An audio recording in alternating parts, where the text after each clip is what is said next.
Okay, we're ready and we are on air. Hello, dear participants of our conference. Hello, dear listeners. We're really happy to welcome you at the second day of the 30th Bath readings. The topic here is cultural anthropology of borders in modern societies. The topic of today's morning session that's going to open the second day of our conference is Borders and Transgression in Literature and Cinema. I am hoping that it's all working technically smoothly. You can see and hear as well. The agenda is very straightforward. We have presentations followed by a Q&A session. Questions are not asked at the end of the session, but right after the presentation, so we don't lose track of what the presentation was about. Alongside questions that you're free to ask here in the Zoom conference, you can also ask questions if you're tuning into our YouTube broadcast. In that case, please feel free to write your questions in the comments to the video, and then we'll read it out. And this way, your questions will get to the presenter, whichever format you're tuning in. You are always welcome to ask your questions, whatever you find interesting to clarify. So, let's get to it.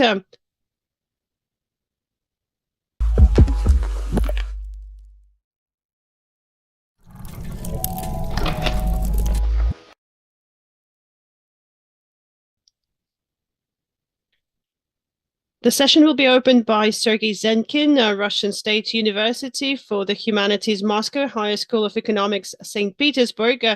The topic of his presentation is Boundary, Mimesis, Identity. Sergei, the microphone is yours.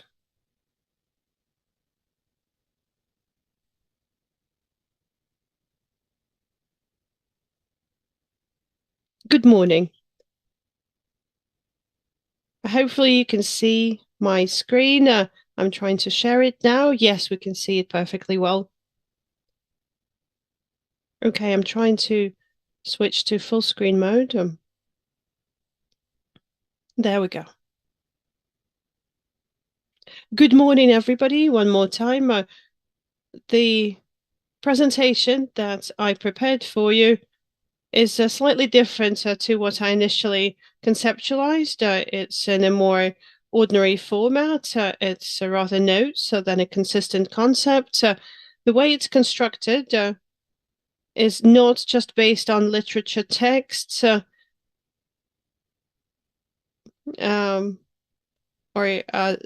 cinematic fragments. It's a very pinpointed topic, as often happens with theoretical reflections of this kind. What I'm going to focus on is the phenomenology of what we call the border, more precisely, how geographical borders are transformed in cultural consciousness. More precisely, I'm going to be talking about the mimetic aspect of the border itself and the subjective space it divides.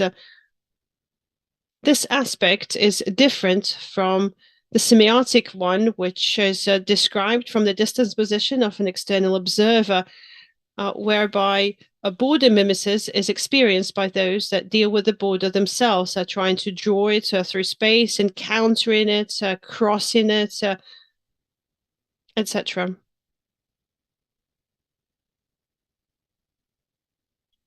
Unfortunately, I wasn't there for yesterday's presentations, but I suspect that you've already mentioned the well-known theory of the border that was proposed by Yuri Lotman in his article on the semiosphere. I will just recap a few of the points that were made. This is the quote that you can see on the screen. One of the fundamental concepts of semiotic delimitation is the notion of the boundary. Since the space of the semiosphere, as Lotman indicates, has an abstract is abstract in nature. Its boundaries should not be imagined by means of specific imagination. My goal here is to build on what Locke was just talking about, and sometimes contrary to what he was talking about. I would like to move to another dimension to try to imagine how we can supplement this aspect.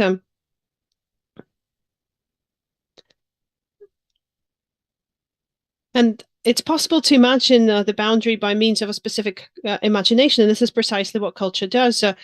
We can describe some of the means of the subjective representation, the experience of boundaries, their images or their functions that determine the structure of the world it divides. I will have three big sections in my notes.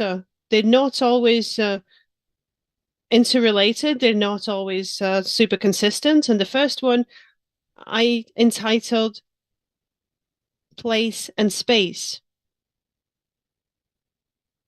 What I wanted to say is a boundary is not necessarily a means of dividing the world. It's easy to imagine, and culture often does so. It's easy to conceive a world that is divided into different areas, but without any clear boundaries between them.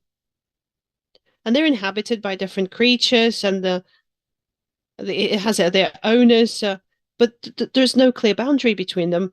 And the most obvious case of such a geography is an archipelago, where the inhabited island areas are far removed, they're far apart, and they're separated not by boundaries, but by neutral marine environments. Homer's Odysseus wanders through such a world, and in his chaotic movements, it's different to define a route that would be distinct and would cross various boundaries. It's rather a wandering in a labyrinth, a world that's a labyrinth, a space that's not limitless and not shapeless, but yet it does not have any crossing of the boundaries that would serve as milestones. And the same structure of the world is also found in land narratives. For instance, in Ariosto's Roland, the empires, where characters move rapidly through countries and seas of the old world. It takes them just a few days. They cross all of Europe and even North Africa. But they never come against any distinct boundaries that would separate one peoples from another. They are just enumerated as briefly crossed areas. Or several centuries later, in a similar tradition, a fairy tale poem, The Knight Janos by Sandor Petofi, whose character, in order to help the French king repel the Saracen invasion, makes a trip from Hungary to France through India. And this route in that world seems the most natural and the shortest one. Gogol gave a parodic application of the same geographical structure almost simultaneously with Petofi's poem and his poem, The Dead Souls.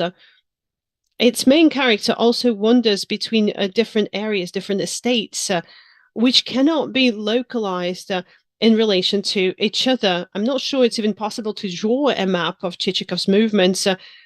They do not interconnect, and in this sense, they exist without boundaries. Or the famous boast of one of the landlords who denies any boundaries to his estate is a comically hyperbolized expression of this general logic that governs the world of Gogol's narrative.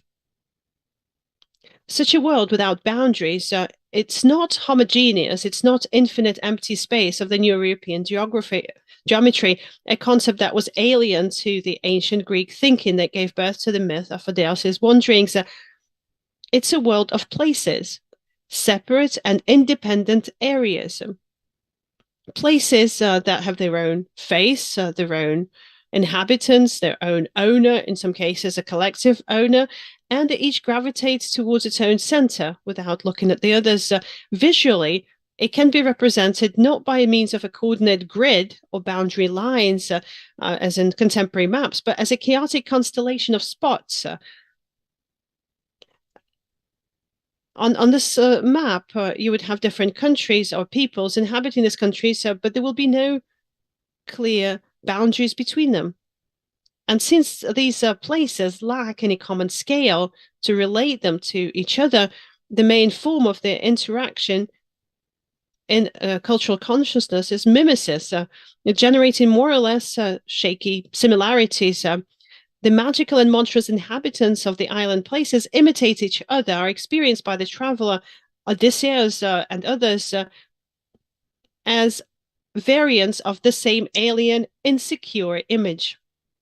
The chaotic movements of the traveler describe not a geometric, but a labyrinthine space without perspective. And in the labyrinth twists, it's natural to meet a monster, as many inhabitants of such a world, both literally and figuratively. And here I'm referencing a recent article that I wrote about the monster as a mimetic figure. It hasn't even been released yet.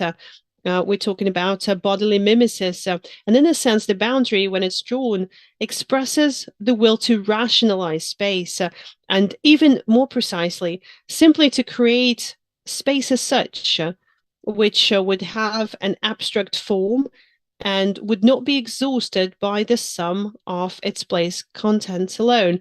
For example, Dante's grandiose conception of the otherworld, which is dissected into many levels, many circles, the transition between which is experienced as the crossing of a hierarchical boundary from the high to the lower levels. Oh, no, the other way around, apologies, of course, from the lower to the higher levels marks a historical effort to demarcate the world, when not only the designations, such as names or symbols of regions, are indicated on the map, but also the dividing lines between them.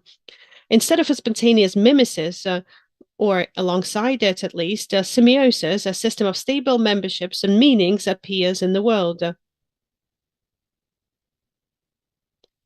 The second part of my presentation is entitled Mirroring Identity.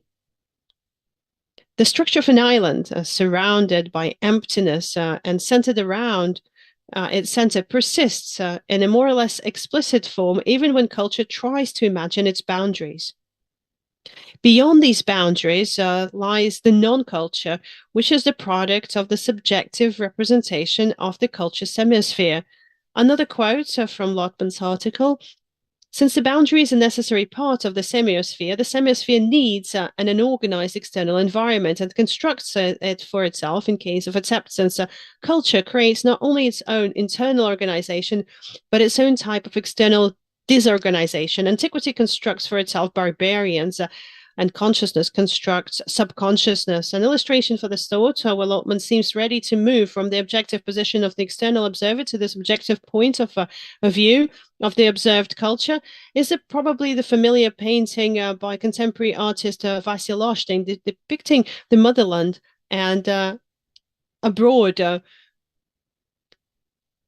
effect of the pen inking is built on three parallel mimetic processes. Firstly, the most obvious one, the artist depicts the figures of the characters conventionally deformed as in any artistic mimesis. The grotesque animal style is intended here to ostracize real relations between people and nations. Secondly, the characters in the painting, at least the relatively anthropomorphic, emotionally identifiable inhabitants of the homeland, effectively imitate each other, with fear and disgust equally written on their faces at the sight of their foreign vis-a-vis.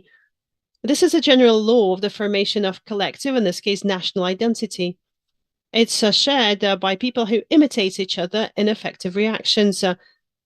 This identity has an inherently mimetic character, and all kinds of ideological semiotic motives are used. The symbols of the motherland are only used for its secondary justification. And thirdly, and this is a particularly original feature of this image, the opposing grounds on opposite sides of the border are bound together by mimetic relationship across the barbed wire fence. With all the differences in appearance, they form a symmetric composition, parent, child, cat, whose members scrutinize their homologues behind the barbed wire. The boundary allows each group to experience collective self-consciousness, a kind of mirror stage. But only this is a crooked mirror in which one can see a distorted image of oneself. Collective identity is formed both in a co and in the opposition of the mimetic characters.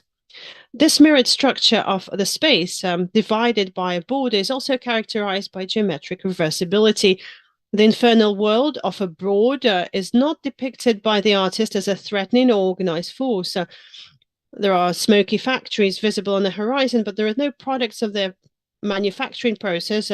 Not only the consumer goods that would surround its inhabitants with a civilized shell, but also means of destruction, such as weapons pointed in the direction of the motherland. Instead, one of the abroad characters had a ridiculous bone in his hand, a sign of poverty rather than a threat. As a result, the phantasmatic abroad, presented as a territory of industrial ruin, inhabited not just by dangerous, but also ragged, haggard looking freaks, is associated not so much with a hostile power prepared for aggression as with a concentration camp zone where the scum of civilized humanity, as unassimilated elements of the homeland itself, are banished. The simplicity changes not only the moral semantics of the border, but also its spatial configuration.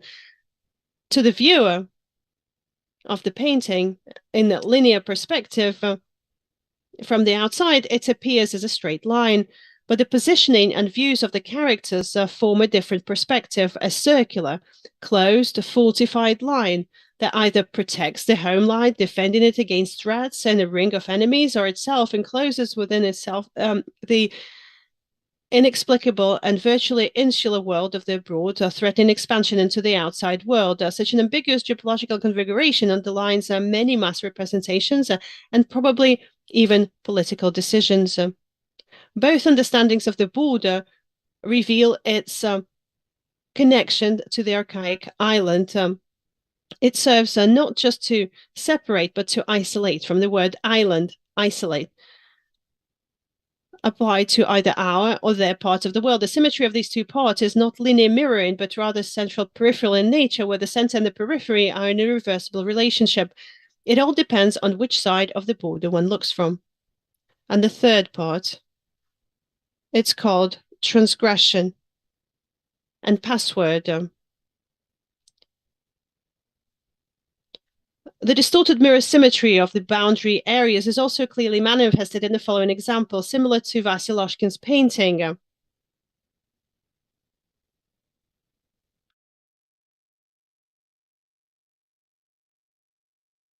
In the fourth letter of his book, Russia, in 1839, Astolde Christine recounts the observations of an innkeeper from Lübeck, a German town that served as a kind of a staging post for sea voyages from Europe to Russia and vice versa.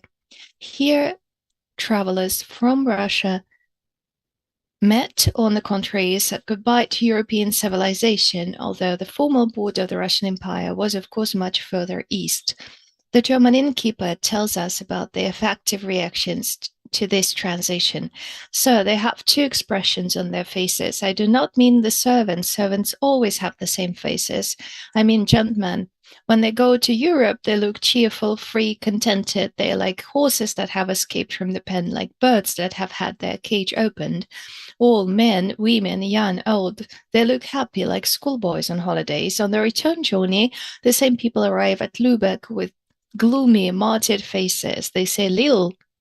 They speak just fragmentary phrases. They look preoccupied. I have come to the conclusion that a country which its inhabitants leave with such joy and to which they return with such reluctance is a bad country.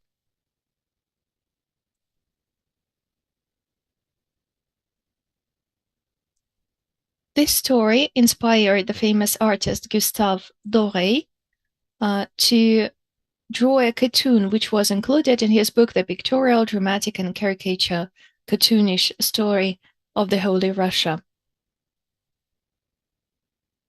The title of it, At the Border of the Russian Empire. Many of the factors of mimesis that I have shown above in connection with Vasya Loshkin's painting are also at work here. The schematic depiction of people on both sides of the border, the mutual limitation within each group, people exaggeratedly show their jubilation or despondency to the left and to the right. And finally, the symmetry of the two groups. There are three characters there, as if they are members of the same family. However, there is an important difference. In Doré's painting, the two groups do not look at each other. They look in opposite directions from the border, and they have their backs to each other. At the semiotic level, their configuration is on a par with the traditional opposition between comic and tragic theater masks, or with the French phraseology of laughing Jean and crying Jean, Jean qui rit and Jean qui pleure. Today, as far as Russia and Europe are concerned, it is seen as an ironic anticipation of the opposition between those who have left and those who have remained, those who have stayed. It is included in the narrative structure of the scene. The characters react not to the people on the other side of the border, but to the border as such, or rather to their crossing of it. And any border crossing is an event that has both a signifying and a mimetic potential. It involves not only conventional and fictitious characters, but also a charge of the effective energy, which the reader viewer of these adventures must actually and unconditionally be infected with. To convey this impulse, the artist grotesquely emphasizes the expressiveness of poses and the facial expressions. The crossing of the border, even if it is quite legal, by the passing of the proper controls, is experienced as transgression. Such a gesture of transgression can be carried out not only externally, when the body crosses special boundaries, but also internally, culturally, primarily through reading texts. In Doré's cartoon, the words Russia and Europe are written in French, which is natural, of course, for the French edition where it was printed, where it was published, but it clearly diverges from the native languages of the depicted characters. Indeed, real border crossings are often accompanied by linguistic collision and a change of language. There are different options of behavior. Some people, having lived in a foreign country for many years, retain their mother tongue. Others, having arrived just a couple of weeks before, start mixing words of two different languages in their speech. In the latter case, there is the pressure of a collective mimetic reflex. The unity of the national language and the linguistic identity of the speakers are formed not so much by rational norming, for example, schooling, but by everyday mimesis, when people confirm and transmit their speech habits to each other in ordinary communication. This is something that the foreigner faces and does not always have the strength to resist it. Language interference also occurs when texts cross the border instead of people. The texts are often subject to translation procedures. Articulated borders between countries are in some cases drawn between languages, each with its own sovereignty, while linguistic differences within a country are regarded as local, dialectical, and do not require translation. In her recent book, Translation and Violence, Tiffen Samayor has explored the conflicting power suppressive factors of translations. But even in equal and respectful interaction between languages and cultures, translation inevitably deforms the original, engages in power relations with it. One of such relations is quoting a foreign language, when some words and expressions of the original are introduced in their translation as recognizably alien, serving as directly experienced manifestation of foreigners. Instead of semantic recoding, what happens here is direct mimesis, often a phonetic imitation of the original. The simplest example are proper names, which are usually left untranslated, even when they belong to fictional characters and other realities that have no reference in the reality of of the country into the language of which the text is translated. Such a more or less precise quotation serves as a password to recognize the linguistic identity, the belonging of a text to a certain culture and tradition. Alienated in the target language, the password also breaks away from its source language, discarding its usual primary semantic functions for the sake of a purely imitative effect. Both the Old Testament shibboleth and the Ukrainian palenitsa lose their direct connection with the ear and the bread that they could have meant. The same happens with any other mimetic effects that are transferred into the translation from the original. The intonations chosen by the translator, style register, etc. They are no longer semantic signs, they are presense or extra-sense traces, which Jacques Derrida often reflected on, recalling the biblical story of the shibboleth, a word whose pronunciation distinguished one's own from one's enemies when crossing a special border. He writes that strangers gave away their difference by being indifferent to the diacritical distinction between she and si in the pronunciation of this word, sibolet or shibboleth. They marked themselves by not being able to recognize the marking thus encoded. The intentional indifference to difference defines the liminal zone of the text, a kind of neutral strip that does not stretch along the border but is projected on both sides of it in the course of the exchange between home and foreign areas.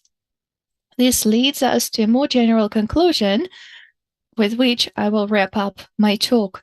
Considered in a subjective mimetic rather than objective semiotic aspect, the border no longer appears as the sum of bilingual translation filters through which a text is translated into another language or languages outside the given semiosphere. This is a quote from Lotman. It passes directly through the affective experiences and texts of culture, makes them internally heterogeneous, and especially in the case of art, provides the dynamics of their perception where mimesis in its different forms interacts with semiosis. Thank you very much for your attention. Thank you very much, Sergey. Okay, please, questions?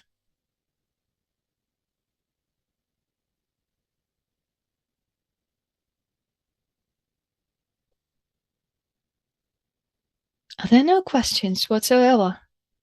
Okay, please. Good morning, everyone. Sergey, thank you very much. I'm really impressed, and I have a comment and a question at the same time.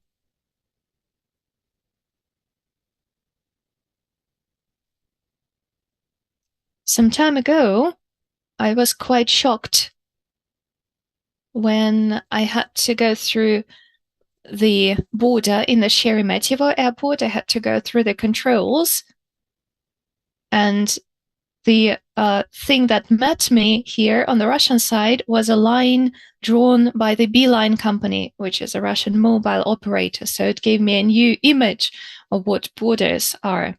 So my question is, in the post-Soviet situation, which has been here for a while and which is over now, I mean, I'm talking about advertising here, not about literature, but still, I mean, it's a lower genre, but it's still it still shows the semiotic work of the sign and is culturally marked too. So in this situation, through advertising, how does the connection between mimesis, politics, and semiotics works? So that's my first comment or question, if you may. My second comment is just that, a comment, it's not a question. I think that when we talk about borders, we have a certain image of it. This summer I read Yursky's memoirs and I was shocked because one of his texts was structured along the lines of the border. the life there is represented through the border between Belarus and Poland that he crossed in 68 and then later on in the 90s. And he shows it as a kind of a circle of life, the life behind the border, in front of the border, on the border. I think it could be another illustration to the arguments you suggested. It's another contemporary kind of vignette for your argumentation. And my last comment or question is about islands.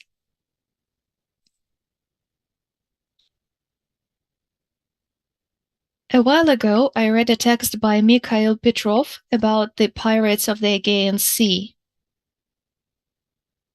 There, in that text, just like in your arguments, the culture of antiquity was seen through the places of demarcation, through the lens of different jurisdictions. But for Petrov, the main place was the ship, and of course, it's an allusion to Homer.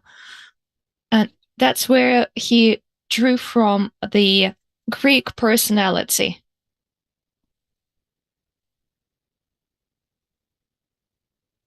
Showing that the Greek identity was about freeing oneself from the will of the god.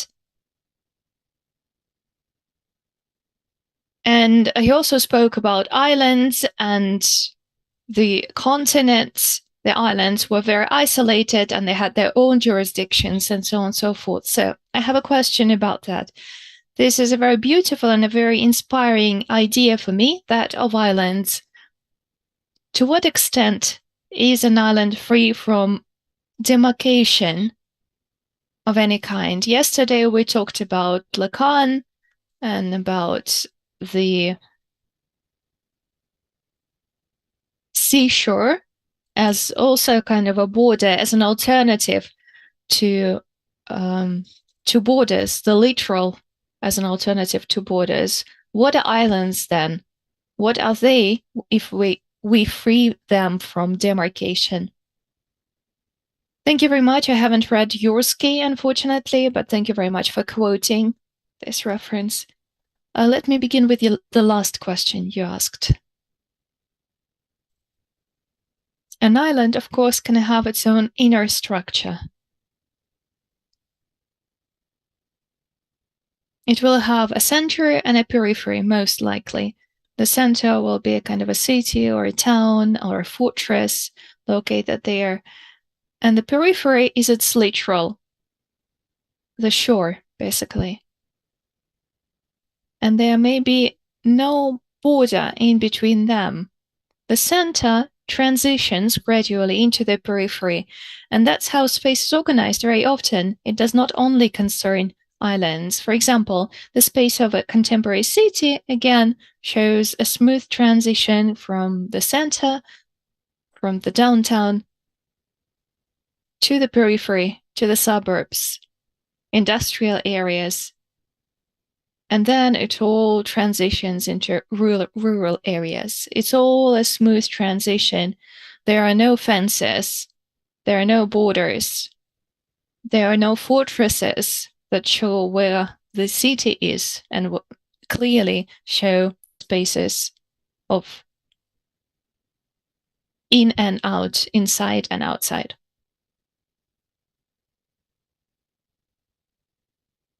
So I just wanted to say that demarcation does not have to be precise, does not have to be direct. It can be smooth.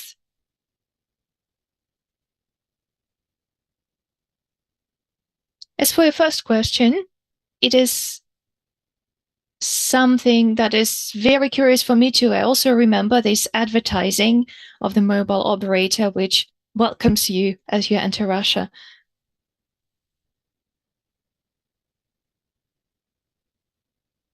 Basically, this is a line that shows us that we're entering a kind of a liminal space. We're not crossing the border yet.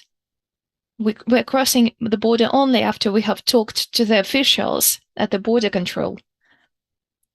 It's just a kind of a preliminary sign that very soon you will be entering the country. It's a kind of a warning sign, if you may. The fact that this line is advertising of a mobile operator is curious in itself, of course, and I think it also demonstrates not only the omnivorous character of advertising and of capitalism. So advertising absorbs any spaces that people find themselves in, and especially the spaces where people stay for a while, like on the border control.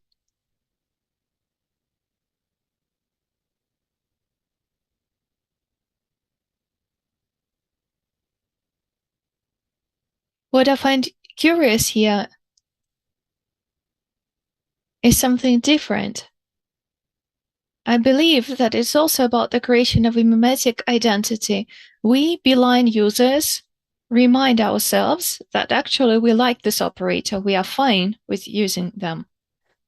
So if we look at it not through the lens of pragmatics, but through the lens of semantics, mobile operator is about connection, is about communication when people talk to each other, when people transmit signals to each other.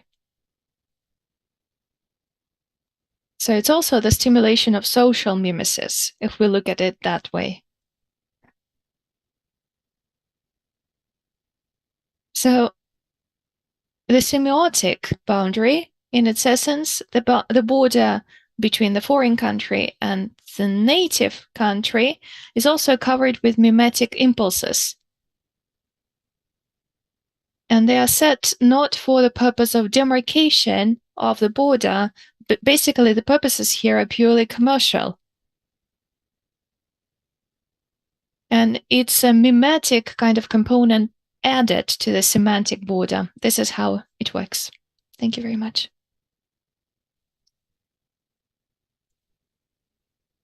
I see Claudia's raised hand.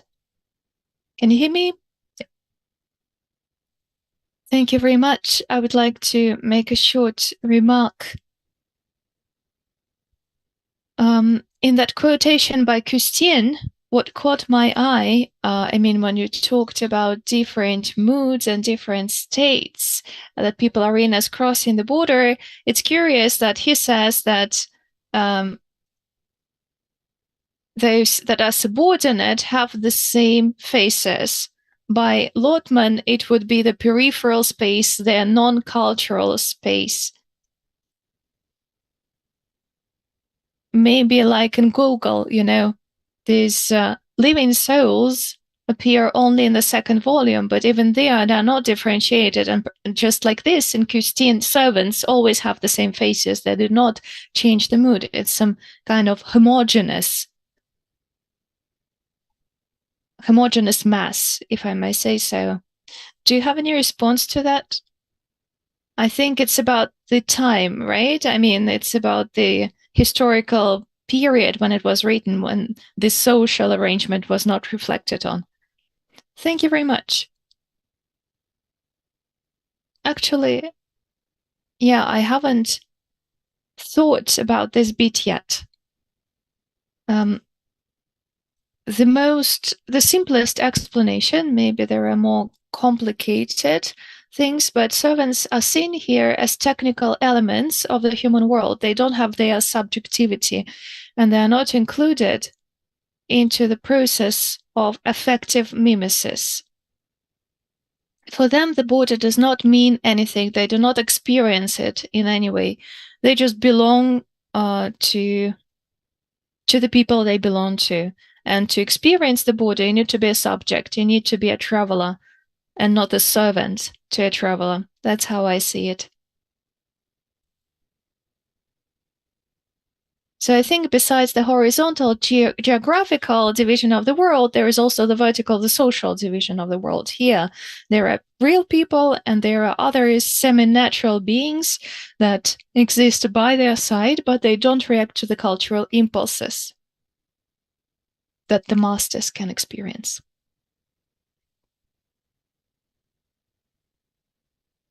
Yes, please, Paul.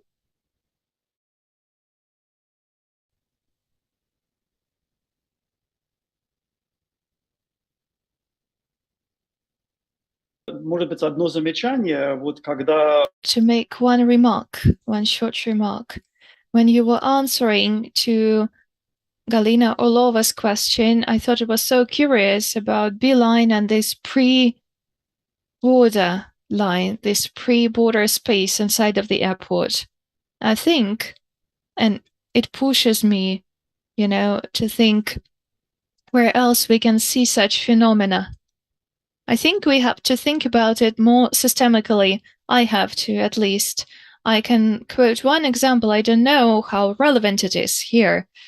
I think somewhere in the 19th century, I don't remember when precisely, on the Chinese boundary, the custom house, the customs control, was moved from the border itself to the city next to it, to Irkutsk. So that's the Russian Empire drawing the line back. It's just a comment, actually, I wanted to make. If you have anything to respond, please do. I'm just thinking now more systemically about the manifestations of the external boundaries of the states that sometimes happen to be inside of the country, and an airport is a great example. Yes, of course. And it confirms the conclusion that I made.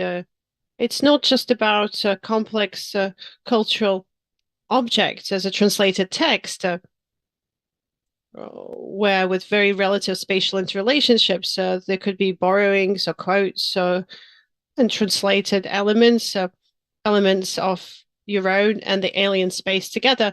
But in the real political world as well, of a country, a boundary doesn't always go through the geographical periphery of a country.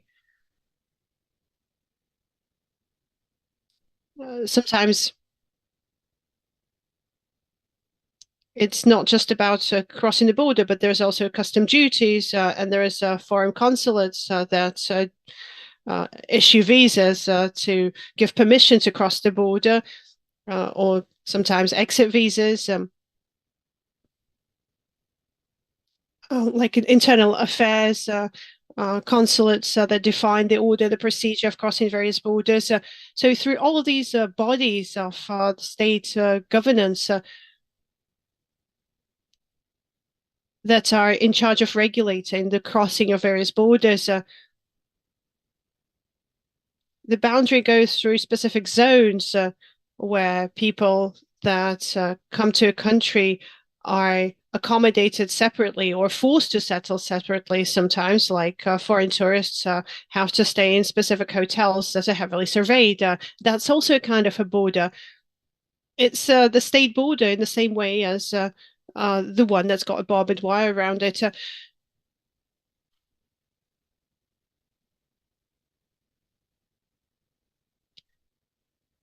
It has it's diffused in nature. It's distributed. It's discrete. It should be very straightforward and clear, but it's distributed even in a state.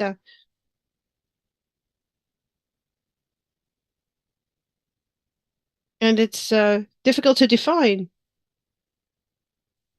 how it goes through the imaginary space and the environment, context of culture, the human mind and soul that also will delineate your own and the alien world. The state border is just one particular example of the most heavily regulated part of a divide. Thank you so much, colleagues. Thank you for your questions. Thank you for this interesting discussion. Maybe a brief remark to wrap up. Galina, just one sentence. Yes, a very brief remark. Yes, it's very brief. Sergey, it seems to me that you were using the topological language to describe all of these island movements, insular movements, and topology. What changes does it introduce to the way you reflect boundaries? Well, it's a very quick question, but it's a long answer.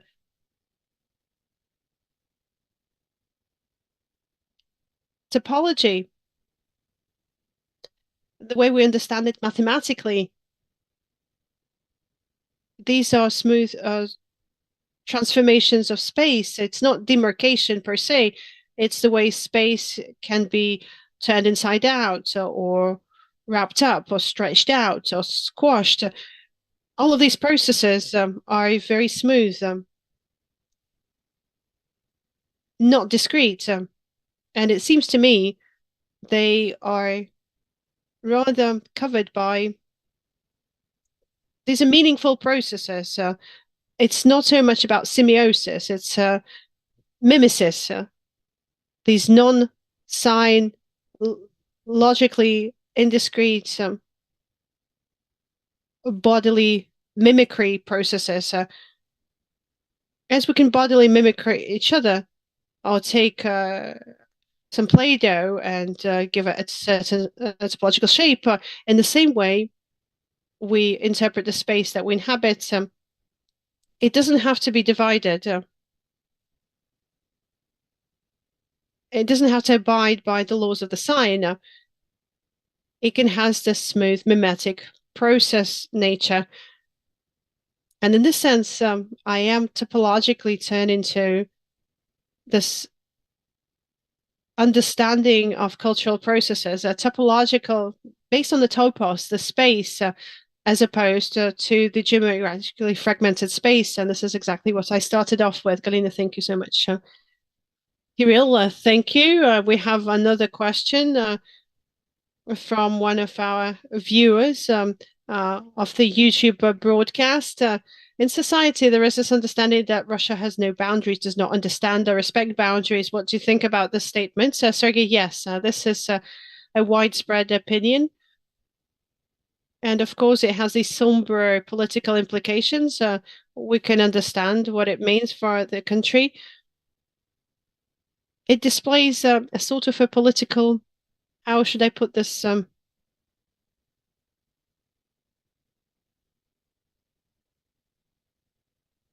It indicates the fact that these abstract spatial models that I was trying to compare in my presentation, they have or could have an impact on actual states and actual state processes. I talked about this briefly already. These perceptions of a mirror space of your motherland and the abroad could lead to very specific political decisions. In the same way, this can apply to the understanding of when a border is cancelled altogether. And we're just talking about a zone of forced control, backed up by the Russian world. In the same logic as Nostrum was talking about, on one hand, the summer is mine, and on the other side is also mine, and within the boundary is mine. I wasn't going to analyze this in detail, this political aspects of things, the political consequences of this topological and mimetic rather than a strictly spatial treatment of boundaries, but it does exist, it's there, and of course we have to live through it even today. Kirill, thank you so much, colleagues. Thank you for a wonderful discussion. Sergei Zenkin's presentation is now over. We're moving on.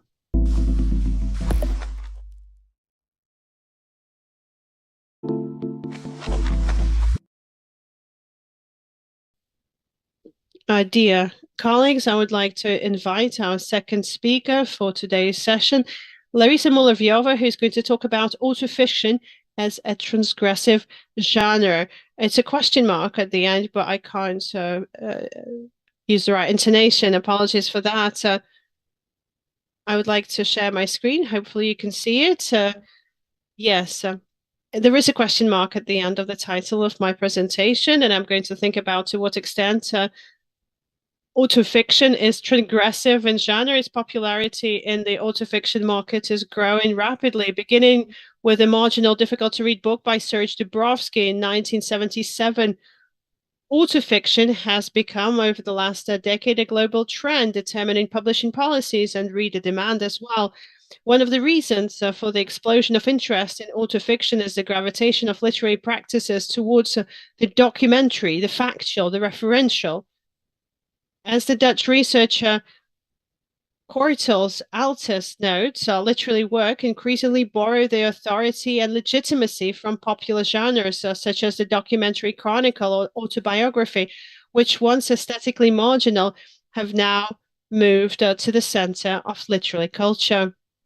Writers of autofiction top bestseller lists, win prestigious literary prizes, including the Nobel Prize, the Nobel Award, and in critical and scholarly reception, autofiction remains a cause for fierce scholarly debate, the subject of multiple monographs, articles, and PhDs, whereas in 1996, Marie Darjezek, in her famous article in Poetique, called autofiction a non-serious genre. Almost 20 years later, academic interest is more likely to focus on finding reasons and explanations for how this non-serious genre has managed not only to take over the global book market, but also to expand spontaneously into a variety of media practices, making itself known in the comic book, graphic novel, film, and photography. In contemporary criticism, definitions of autofiction are increasingly accompanied by the epithet transgressive. Stephen Everson states that autofiction is primarily characterized by a belief in the power of transgression. François Noirtier states that autofiction is the transgression and contamination of the autobiographical pact by the means of the novel. Schoenwalder explores the pragmatic aspects of autofiction as a transgressive genre and concludes that autofiction aims at constantly provoking the reader. Talking about transgression of autofiction has become a commonplace in critical discourse. But what exactly is transgressive about autofictional texts? Autofiction is often associated with a genre that violates the laws of the autobiographical pact, developed back in the day by Philippe Lejeune, and mixes real and fictional events narrated in the first person. The French language dictionary Larousse defines autofiction as autobiography that borrows the narrative forms of fictional genres. And Robert defines autofiction as a narrative that mixes fiction and autobiography. Literary encyclopedias also emphasize the hybrid nature of autofiction. But the emphasis is also placed on the paradoxical effects of this blending.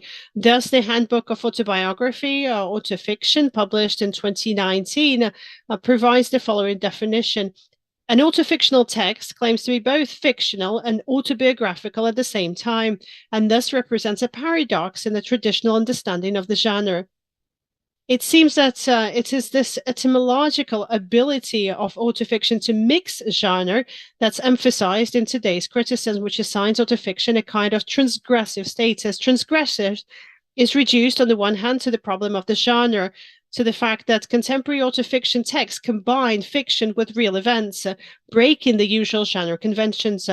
On the other hand, the fact that this mixture puts the reader in an ambivalent position, forced to trust and distrust autofiction at the same time, to read it both as a true memoir and as a fictional story.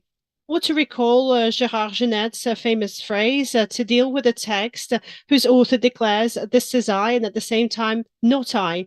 From a receptive point of view, these genre features of autofiction undermine the reader's strategy.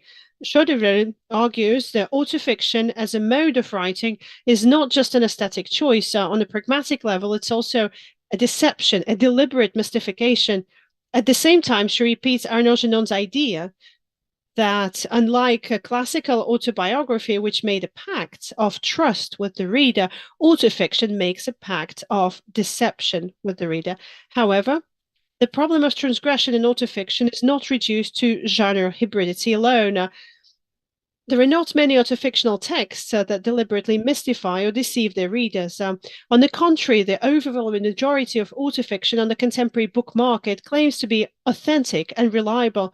And if anything distinguishing them from classical autobiographies, it's the style, narration, and form of writing. If at first autofiction theorists insisted that the new genre was paradoxical due to the mixing of the real and the fictional, then over time the binary opposition of fiction and fact has exhausted itself, as the French writer Philippe Forest recently observed. and I quote, the critical doxa today contrasts the literature of testimony and the novel. On the one side, it's confession. On the other side, it's fiction. In this established struggle, each side conveniently chooses its field, but lived experience is no different from fiction when it's expressed accordingly to the rules of the same narrative model. It's merely a complicit form of the virtual, with this hegemony of the glorified by postmodern prophecy. Indeed, the creators of autofiction themselves are rather skeptical about the idea of mixing up to total undistinguishability of genre conventions, partly because the concept of fiction in late 20th century theory has been overloaded with contradictory interpretations, partly because rather than fiction, they prefer to reflect on the unreliability of memory, on the relationship of writing practices to affect and sensibility, on the paradoxes of interpreting lived experiences in text. Despite the etymology of the word autofiction, fiction is by no means its inherent component. This contradiction can be resolved if we understand fiction not as a lie or deception, but as a specific rhetorical or a narrative strategy. As early as Serge Dubrovsky, creator of the neologism autofiction, claimed that he writes fiction of strictly authentic events and facts. The father of autofiction assigned a special role to the framing of the experience comprehended as a result of psychoanalysis and writing, for which he used the word fiction, derived from the Latin root with the meaning of framing or given form to. The writing of other autofictionalist writers is no less and sometimes even more authentic, aimed primarily at making sense of autobiographical experience in writing rather than deliberate lies or hoaxes.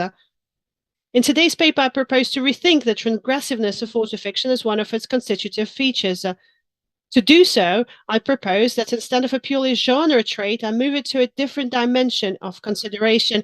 I'll try to show that the idea of transgression is postulated by autofiction in a multidimensional way, at the level of the relationship between experience and writing, at the level of the relationship between myself and others, which is reflected in particular in the publishing strategy of autofictional text, as well as at the level of the politics of representation and the demand for authenticity, which limit and redefine the new ethical norm of first-person narrative in contemporary culture.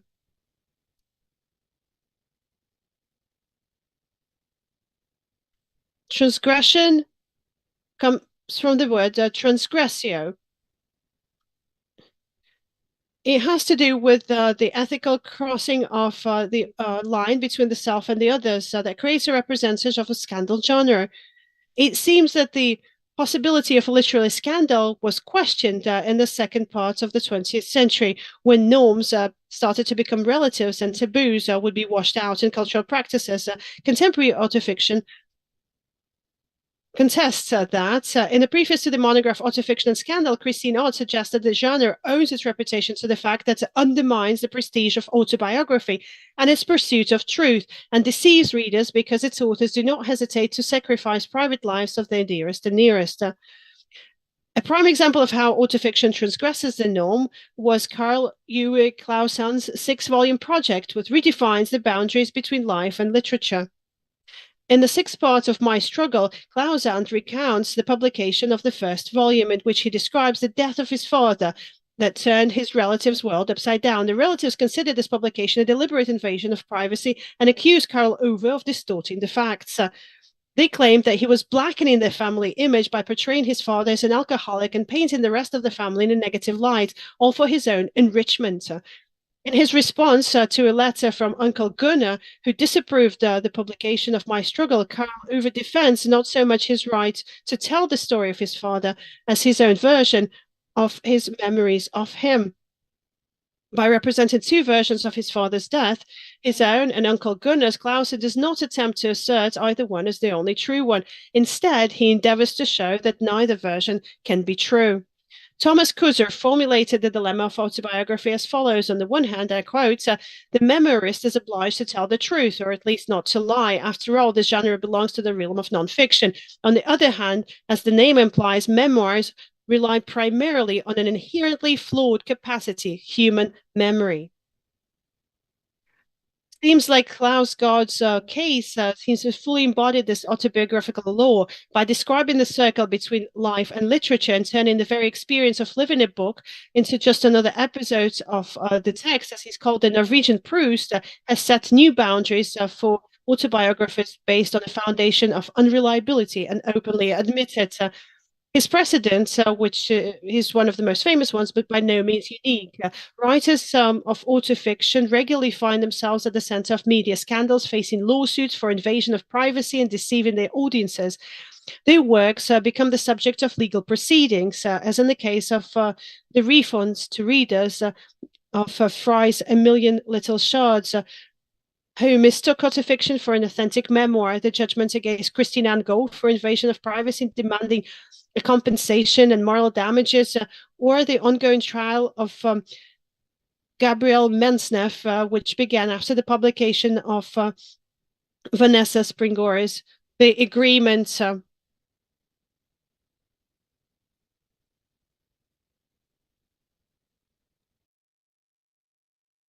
It's now evident that the ethical turn in contemporary criticism places autofiction at the center as one of the most polemical literary practices of our time. As Paul John Ekin has observed, ethics is an underlying theme of autobiographical discourse. Autofiction presents an ethical problem because it violates the privacy of the people mentioned in the texts. On the one hand, the ethical dilemma pushes this problem into the legal jurisdiction, which varies from country to country. In other words, it takes us away from literature as such. On the other hand, it allows for the perspective in which transgression is reflected in the text itself, and the question of the boundary between self and others become part of the narrative representation. It's no coincidence that Paul John Ekin, after more than a decade of studying the relationship between literature and jurisprudence, has declared that it is impossible to develop universal governing laws for autobiographical novels. The most important component of narrative ethics in autofiction is reflection on the boundary between one's own and another's experience, which manifests itself at the level of the choosing the aesthetic means, and on the level of the narrative structure, and on the level of how events are represented. Autofiction shows awareness in the construction of the boundary between the self and the other, and even though at times it violates the boundary or balances on it, the very form and choice of means of the representation of life material emphasizes that autofiction is aware of its transgressive potential. I will outline just a few aspects of how transgression into the realm of other people's experience becomes part of the narrative strategy in autofiction. In 2023, the autobiographical text Cette Tiger by Neige Sinnot, we know the Prix Concours Lycée and the Femina Prize, was published. It is a woman's first-person account of her childhood experience of incest at the hands of her stepfather. Despite the fact that the text was written 20 years after the abuse, and the fact that the writer's stepfather was sentenced to a prison term that he had already served, the narrator avoids mentioning him by name, nor does she mention the names of her sister and brother. In addition, she mentions court case files, family photographs, and correspondence. Everywhere names are erased and faces except her own are retouched or obscured, and even the letter that her stepfather wrote to her from prison is not quoted, but just paraphrased. Although Sinnot's testimony strives to approximate the illusion of maximum authenticity, the ethos of her story is sensitive to the fine line between testimony and accusation and intrusion into another's life. Although her artistic and narrative task is to try to understand what goes on in the mind of the rapist, she tries not to cross the line where imagination or fantasy would substitute for the search of truth that she is trying to realize through writing. On the other hand, the writing itself in autofiction is itself a space of instability. It's a borderland space. The self balances between the real and the constructed. It is also a zone of theoretical experimentation and reflection on its limits. From psychoanalytic poetics to Pierre Bourdieu's concept of biographical illusion, the self in autofiction appears to be the discursive equivalent of a split subject in search of its boundaries and limits, defined by situational context rather than by any essential constant. The narrative subject in autofiction, however, is not always grammatically expressed in the first-person singular. In Annie Ernaux's poetics, the subject becomes transpersonal, containing the experience of a generation. Another example is Olivia Long's Crudo, where the subject self is moved into the body and consciousness of a whole of Kathy Archer. In Olivia Long's Crudo, the subject self is moved into a completely different subject. It begins with the words, Kathy, by whom I mean myself, was going to get married. It's the explanation exactly of that boundary between myself and other. Another facet of transgression is related to the problem of bodily experience and its embodiedness in writing, in which regard we need to recall another scandal. In 2007, the French writer Camille Laurens accused her colleague at the publishing house POL of mental plagiarism, namely that she had stolen Lawrence's personal experience that is related to her losing her child. She wrote a novel about it, Tom et Mort, which was published in the same publishing house in 2007. Philippe, in Camille Laurens's novel, was based on on her own traumatic experience. In 1995, the writer lost a child as a result of a medical error. Philippe was the first autofiction text that allowed her to make sense of her trauma in writing. When Marie Darjusek wrote Tom Died 11 years later, Camille Laurens discovered that that novel was fiction. Marie Darjusek did not go through a similar experience. Camille Laurens's claim, however, was not limited to the accusation of borrowing the plot, the narrative. Her main argument is that the other author borrowed images and metaphors, which for Camille Laurens seemed to stem from her bodily experience. In the wake of the high-profile scandal in the French media, it became clear that one of the main conventions of autofiction was not so much the notorious genre hybridity as the authenticity of the bodily experience being represented. The spread of autofiction in European literature in the 90s was accompanied by a turn towards themes that had previously remained on the periphery of literary representation. Disease, abortion, incest, the search for one's sexuality came into focus. In a word, all the bodily experiences that had previously been displaced or silenced. It is no coincidence that the character of Annie Ernaux's The Event recalled how in 1963, in an attempt to have an illegal abortion, she could not find any description of similar experiences in the fiction available to her at that time. A wave of autofiction asserted a search for language about the new bodily experience that has to be spoken about. The turn towards corporeality is usually associated with the female wave of autofiction and the influence of the second wave of feminism. However, the reflections on the relationship between the experience of writing and the experience of the body can be found even earlier in Serge Dubrovsky's conceptualization of autofiction as a new literary practice.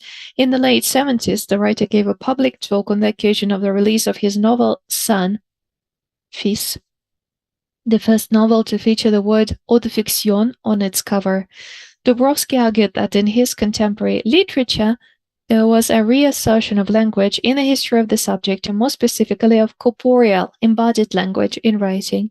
Recalling recent texts by Philippe Soler, Hélène Cixous, and Chantal Chawav, Dubrovsky stated, "We are in search of what might be called corporeal writing, and there is no doubt that for him autofiction was exactly such writing." The idea of autofiction's relation to corporeality, however, is not restricted to a purely thematic register. It's not just about the topic. Narrative features are determined by how experience, memory, and emotions are mediated by the body, how writing practices are linked to the desire to write and the pleasure of writing the text, how emotions derived from intermediate mediations of experience, such as photographs, are inscribed into the process of creating autofiction. All of these affects the fragmentary style of writing, the strategy of narrative unreliability, the role of facts in representation, bodily metaphors, etc. Whereas classical autobiography works with memory more as an intelligible construct, autofiction works with the effective components of memory. Thus, Annie Ernaux, in an interview with Marguerite Cornier, claims that her memory stores only those memories that were associated with an emotion. Camille Laurens states in her article Writing Desire, the body is extremely important in autofiction because it is the experience of sensuality of the subject in its time and space, and in relation to others. Continuing the line of Dubrovsky, Laurens becomes one of the main defenders of the idea of autofiction in French literature. Following up on the controversy with Darrieuc, during the 2007 media scandal, Camille Laurens gives a presentation at the Cerisy-La-Salle conference entitled Qui dit ça? Who says that? In which she continues to defend the authenticity of first-person writing and its relationship to bodily experience. Our writing, Camille Laurens reflects, is linked to our bodies, as language is also born in the body. It is as unique as our fingerprints. Referring to Pascal Quignard's Secret Life, which found a close connection between secret and secretion, Camille Laurens argues that the question of the authorship of writing, the question who says it, is linked to the question of the origin of writing, which always stems from bodily experience. Something in ourselves that we know we would immediately miss if we expressed it, but which we nevertheless strive for, and which is real. It seems that in this demand for authenticity, there is a crucial attitude that defines autofiction as a transgressive practice. Autofiction aims at the limit, even though it remains completely beyond expression. The subject who speaks in autofiction has his or her own unique experience and speech that springs from one's body. In a sense, autofiction is a product of the expression of bodily experience that defines its subject. However, Laurens cautions against taking the relationship between body and writing too literally. The body is absent from the act of writing itself, and it would be a foolish illusion to believe in a unique language, in a literal truth à la lettre, rooted in the flesh that makes body and sign correspond to each other. Indeed, language does not belong to us alone, unlike experience, and therefore the relationship between experience and writing in autofiction delineates an important distinction. This relationship is born out of the collision between authentic experience and that version of the self, which in writing is always constructed and illusory. In other words, what you write about must be rooted in your experience, while the way you write about it remains in the area of the discursive imaginary. This divide between the corporeal and the verbal is represented in autofiction, which relies on photography as a material witness to the past. In Annie Ernaux's novel The Years, that transpersonal collective self that recounts the experiences of a generation alternates with photoexphrases, third-person descriptions of photographs that represent the autobiographical character herself. These photographs punctuate her entire life, from images of an infant to those of an elderly woman, and the transformation of corporeality plays a special role in the descriptions of these photographs. The first-person singular in the novel occurs only once, when the narrator describes a very recent photograph in which the body depicted is identical to her own body, and about which she can say at the moment of writing, "Yes, this is me." The splitting of the narrative voice into I and she is emphasized by the relationship with the body depicted in the photographs. Annie Ernaux's Russian voice, Oksana Vasyakina, tackles this problem in an even more interesting way. For her, writing becomes a body of experience. In Wound, 2021, she writes, "I have felt a strong connection between experience and writing since childhood. To speak out, to make sense of experience, has never meant for me to share it verbally. For experience to get a body, I need to write. Writing helps me to suspend it, truly. End of quote. Yagana Jabarova goes even further in her book, The Hands of the Women of My Family Were Not for Writing, an autofiction dedicated to the history of women in the patriarchal structure of the Azerbaijani diaspora. In this text, the author's body becomes a metaphor through which the traumas of several generations shine through. The illness of the body becomes a delayed reaction to family violence, and the letter itself, a letter arising from a body that has absorbed the illnesses of this world, becomes a transgressive gesture to overcome social norms and prohibitions. In writing, not only does the bodily experience take on a metaphorical body, but writing also doubles as transgression, combining the overcoming of the physical and social impossibility of writing. As Michel Foucault suggested, she aimed to draw a boundary within us and to frame ourselves as a boundary. A 50-year-old professor of French literature married to his former student Ilse writes his own version of Nausea by Sartre, retelling his memories and reflecting on previous love stories. This manuscript falls into Ilse's hands. She reads the fragment and remains dissatisfied. Too often her husband remembers his ex-wives that are already dead. She advises her husband to write about the present. Gradually, Ilse becomes involved in the manuscript. She corrects it, she advises on it, she criticizes it. The book is written in their four hands over the course of several years. Suddenly, Ilse dies, and the book dedicated to her is scattered. It is split into two parts. The narrator in the last part grieves, mourns Ilse, and reproaches himself for the fact that her death metaphorically took place under the influence of the writing process. She was too much hurt by the writing that exposed their life together, and he foresaw her fate in the first part of the book. This is the plot of Serge Dubrovsky's The Broken Book, his fifth fiction text and the second to bear the genre definition of autofiction on its cover. Winner of the Medici Prize in 1989, The Broken Book was a milestone in the history of the genre, not because it was yet another literary experiment, but because it explored a certain extreme in the relationship between literature and life, or more precisely, literature and death. The third and perhaps the most important facet of transgression and autofiction that I would like to discuss today has to do with liminal experience. Autofiction can be understood as a literary practice of exploring the boundaries of unrepresentable experience, and the key interpreters for this process are philosophical concepts of transgression, most notably those of Bataille and Blanchot.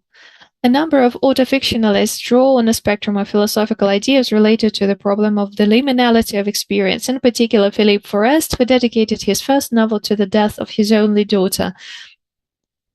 He refers to Bataille's inner experience, and for Camille Laurens, her writing becomes a work of grief related to the experience of the liminal. The search for language about trauma and the ways in which traumatic or inner experience is embodied in narrative plays a huge role in these texts. In autofiction, trauma plays an enormous role, and the attempt to represent it becomes almost a defining element of the genre.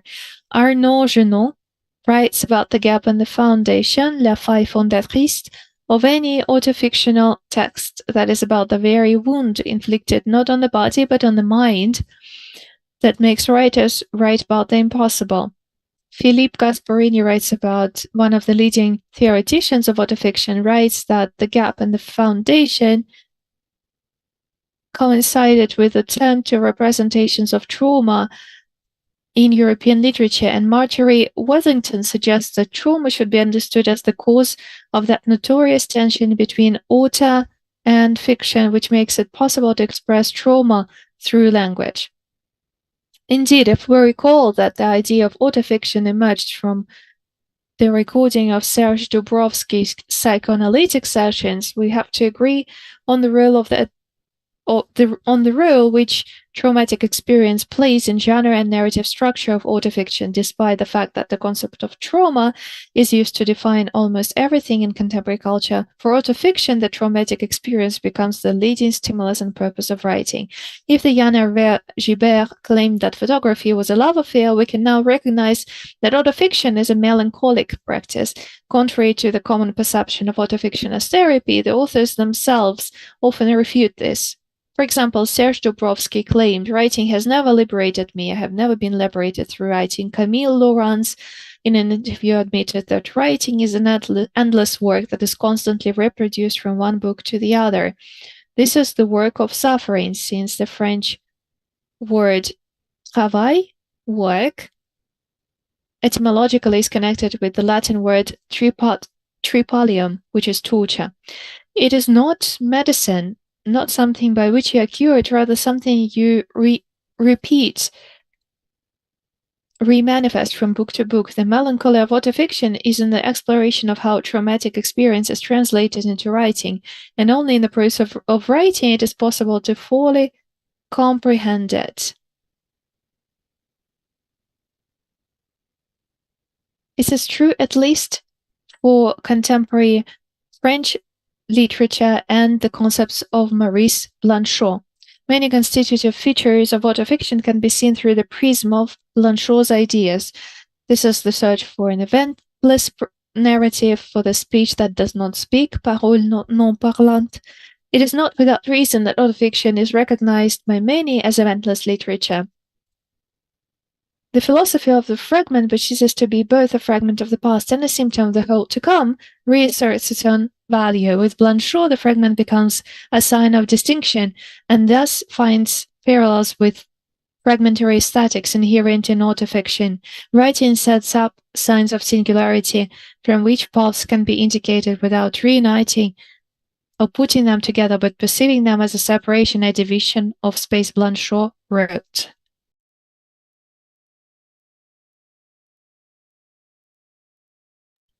Without this, not a single fiction can be done. It's the consciousness of a connection of literature and death. At the beginning of the 90s, Hervé Guébert published his trilogy not too long before he died. For the French society, this publication required a special ethical treatment. It wasn't so much a practice of a retrospective, trying to put in order of an experience that was past, typical for a classical autobiography. It was meeting death and a way to document it. For the readers of the beginning of the 90s, Hervé Guébert's trilogy was like notes from hell when the writer was trying to descend to, getting his experience to go to the limit of his own sensibility.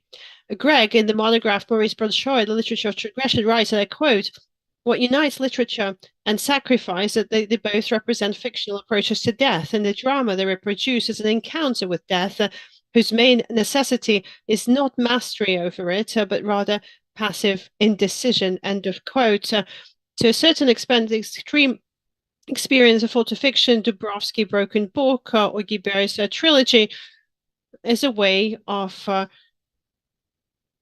taking on the role of a mediator by the writer between their internal experience and violating the rules of a retrospective look into the past. Autofiction is aimed at the way to understand in writing. And I'll complete with Mr. Forrest's quote. He said that this type of literature takes death as a starting point and looks at a constantly moving away horizon of ever-distant horizon of some future. The conclusion: in scholarly critical discussion, the idea of the connection between autofiction and transgression does not arise out of thin air. Despite the fact that the strict binary opposition between fiction and reality has exhausted itself, autofiction nevertheless provokes a space of literary instability, reshaping readerly conventions and changing the landscape of the literary market.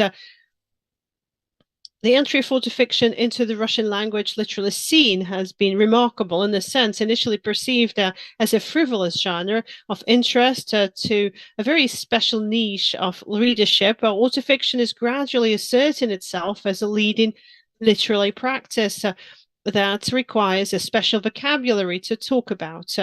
Instead of the usual measurement of a literary text in terms of artistry, creativity, autofiction requires a special language of description in which the key words are empathy, trauma, experience, testimony, and authenticity. Autofiction asserts itself as a literary practice of redefined boundaries, not only between the genres of autobiography and the novel, but also between the self and others, between different versions of the self, between lived experience and experience in writing. between the representable and the non-representable.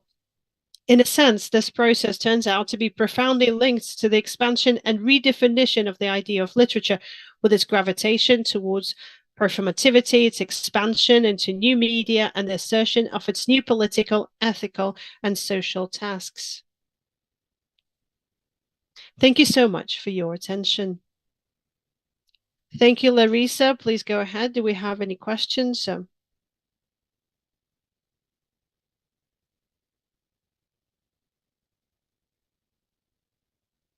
Okay, Sergey, please go ahead. Thank you for such a detailed presentation. I have a big question and a smaller question. The bodily experience that you showed in the genre of autofiction predominantly is a passive body experience, a traumatized, dying, suffering body.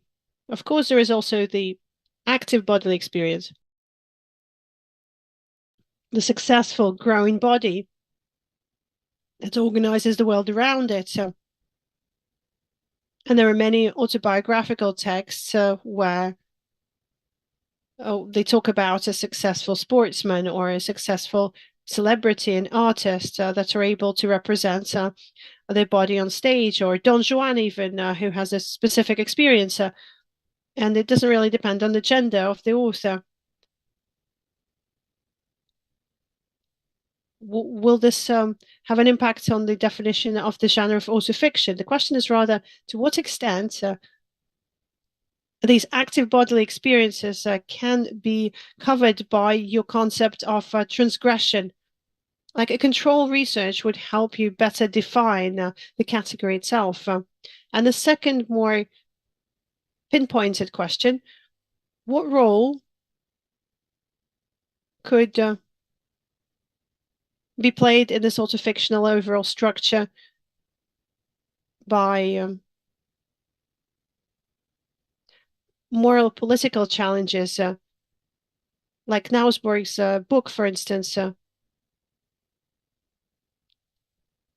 the notes of the condemned historical evil. Thank you so much for your question. Talking about the delimitation of the active and the passive bodily experiences, I'll agree that on the one hand, it might seem that contemporary autofictional texts, and the majority of them, in the majority of their representations, is leaning towards showing the body that's a suffering or a passive body, a traumatized body at least. And in this respect, the experience of active, successful bodies is moved to the periphery of representation within the genre. But on the other hand, that's not always the case. I was thinking about Arnaud's text, wrote together with Marc-Marie, the experience of photography, L'usage de la photo, and it's an experience of overcoming sickness, overcoming cancer, beating cancer through love. It's an experience of photographing spaces after making love, with the things that do not represent the body are scattered around, just photography of things that are scattered pieces of clothes or little garments that they would take off while Arnaud was sick, possibly fatally sick. She didn't know what it would lead to.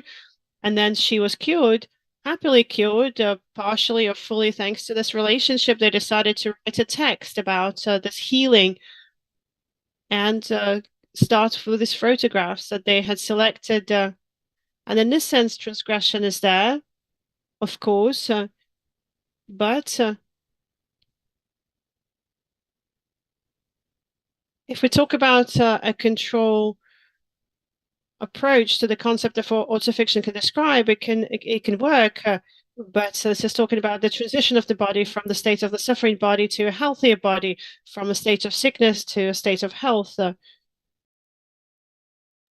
These examples are also out there, and it's overcoming the laminar experience is also something that has an important role to play. But I'll agree with you overall, transgression talks more about bodily practices that show the body, as you said, as a passive or a suffering body or traumatized body.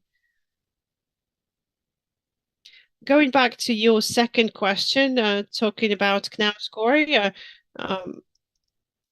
this is a direct translation from Norwegian, the title. It's a direct reference to the sadly known text. In the majority of translations to other languages, they kept this connection, but in the German translation, the name was changed, and this was agreed with the author. He approved the change. He wasn't against the fact that in the German culture, his book would be called differently. I would rather associate this title with direct apportage from the author. He was just trying to provoke. He wasn't so much trying to construct a political statement, but he was rather trying to quickly come up with a text that would rethink the relationship between the living experience and nature, literature. But autofiction has a huge political potential in terms of representing personal experiences that can be conceptualized as a prism of the collective experience. And we can see that on the contemporary Russian scene, when autofiction is not so much talking about your own personal trauma, but talking about family traumas, collective traumas, like when Maria Kachana talks about her father who had an incurable disease, who that was indirectly or directly tied to Chernobyl. This representation was based on her personal experience that was trying to resist the official propaganda cultural representation. Or when we look at texts that are direct testimonies of a group experience or a family experience, that again contradicts the institutional version of collective memory. In this sense, autofiction has a great potential to take on this function of a political statement in order to represent itself as a sort of a new democratic genre, whereby the author does not have to be great in order to talk about their lives, to construct themselves as a holistic ethical subject, in order to represent their viewpoint, their prism, their statement, their voice, to take their political position and express it in a quick, lightning quick text, responding to traumas instantly. That could have to do with bodily experience, physical experience, or could have to do with an overall cultural or political situation that can also be traumatic. I hope I answered your question. Thank you, Galina. Please go ahead. Thank you so much, Larissa, for a wonderful presentation. I have a bunch of questions again. The first one is about the therapeutic nature of autofictional text.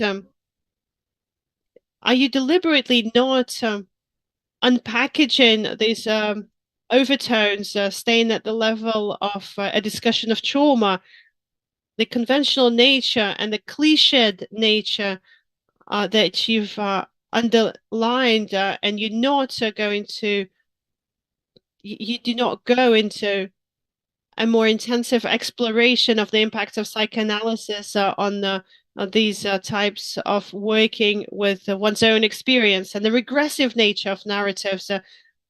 Going back to the question that just came up,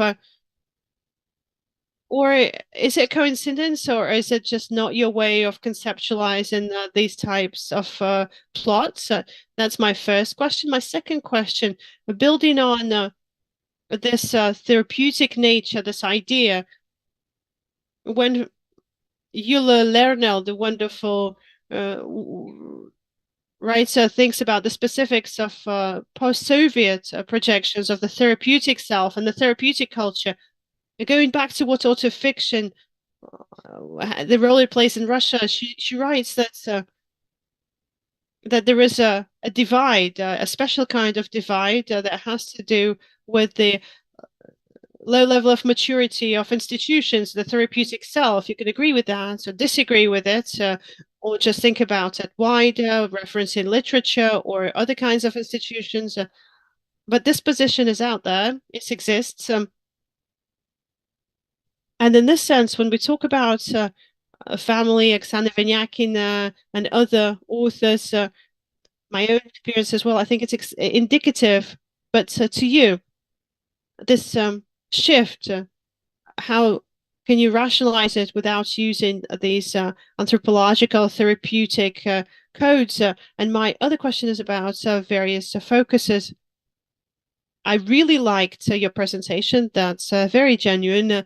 And the fact that I'm digging into it with my questions does not negate the pleasure that I got from listening to you. But nonetheless, if we look at your experience of reading autofictions, it will be way more extended than my own, of course. But if we were to look at Ernaud, for instance, and his text, you'll see that the modality of his statements and the horizon of the events cannot be reduced to a bodily experience, to a way to traumatize the experience. And then the question is, what's done by those that define the autofictional discussion as a type of a very specific project or product that transforms autofiction into almost a sort of a contemporary version of, I don't know, a hysterical body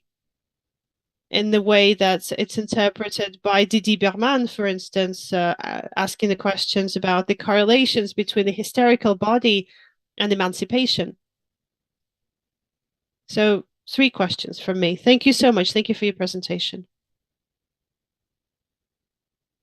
Thank you so much for your questions. I'll try to concisely address each and every one of them, talking about the therapeutic culture and its ties to autofiction. I did not have the opportunity to go into it further, but it is a part of my thinking overall, a part of my optics. I'm thinking about a prism that I could employ to analyze autofictional texts in the correlation with psychoanalysis and therapy.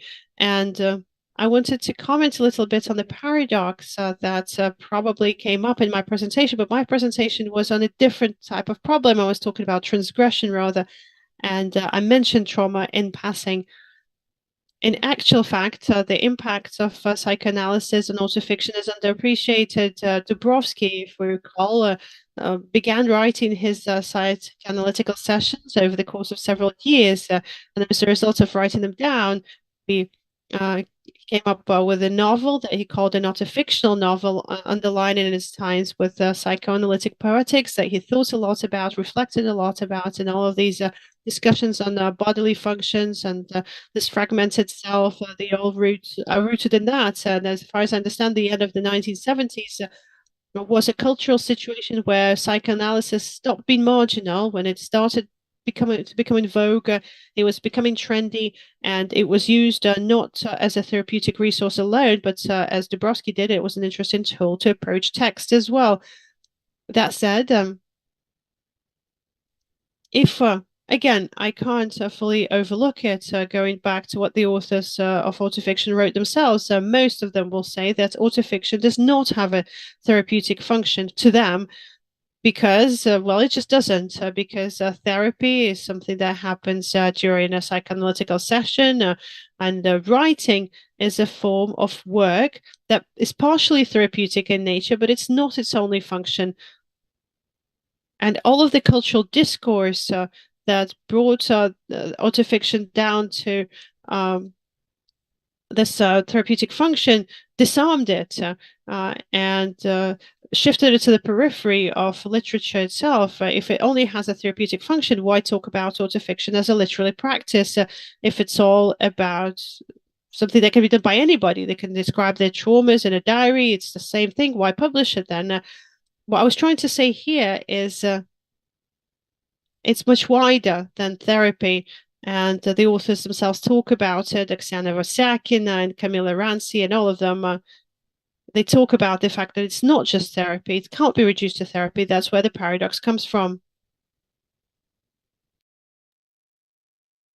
I would say, from my perspective, that autofiction explores traumatic experience to a certain extent. And the therapeutic component is one component, but it's not the only one. As for your second question about the introduction of autofiction into the Soviet culture that did not have any therapeutic institutions and did not have the history of psychoanalysis, I completely agree that this is an issue. So when Anna Starobinits's text was published, there was a discussion, a big discussion, that it could not be called literature. This is not literature. This cannot be written, because there was no reading culture yet that allowed to see these texts for what they are. What is needed for the reading of the fiction is empathy, not only in terms of feelings, but also in terms of narratives. In the post-Soviet countries, these concepts were not formed. Autofiction was overlooked, although there were certain articles published on it. For example, Masha Levina published an article on it in 2010. Other theorists wrote about it too, but it was very local. There was no culture of reception. Everything changed a few years ago, maybe when Oksana Vasyakina started writing. Well, I mean, she's one of the biggest figures, the most prominent figures. Now there are a lot of texts that position themselves as autofiction, that call themselves that work with these optics. In Spanish literature, autofiction, for example, emerged quite early on, but in the English-speaking literature, it was introduced much later. In 2000s, for example, it was non-existent yet in the US. So, of course, the institutions inform it, but literature can break through this and can be seen as the field of researching this potential. And this is especially important now. It's not about canceling other genres, it's just about having its own space, its own area working with trauma. And now to the last question. Thank you very much for it. Here I have to say something I didn't have time for during the talk. The artist, the author you're talking about, does not call herself an autofiction writer like many other authors. So here we deal with a collision that in particular emerged in the French language academic discourse, where autofiction became a go-for word, and writers are quite skeptical about it. So they keep inventing other genre descriptions: autosocial biography, a novel about myself, and so on and so forth.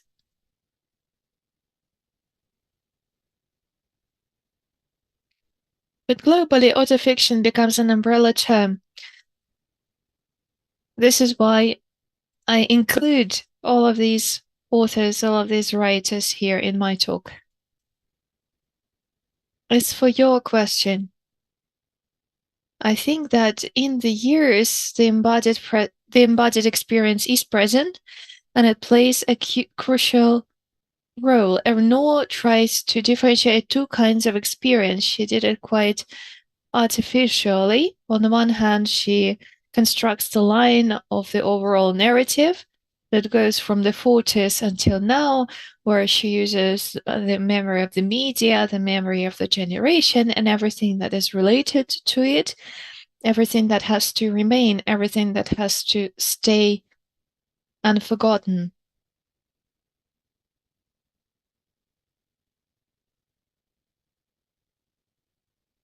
She wants to preserve these images. She wants to preserve the words. But at the same time, she does describe the embodied experience. Any photography which is not reproduced in the text begins with the descriptions of the embodiment. We see an image with a little girl, her shoulders are slouched. She looks sad because at this point she's living through a traumatic episode. Thus, it is the description of embodiment that encapsulate the emotional components of her texts, and the body becomes the trigger that introduces the effect and enables the affective memory to unfold. This is quite an artificial experiment, and I see it as related to the attempt to use the lens of one's experience to show the history of the whole generation. To a certain extent, it is extension, it is projection, when autofiction stretches onto a group of people with it thinks it represents, but at the same time, the embodied experience remains in her personal space. So I would not say that the embodied experience is not present in the years, it is still there. But she just artificially differentiates two kinds of experience, two kinds of memory through different narratives.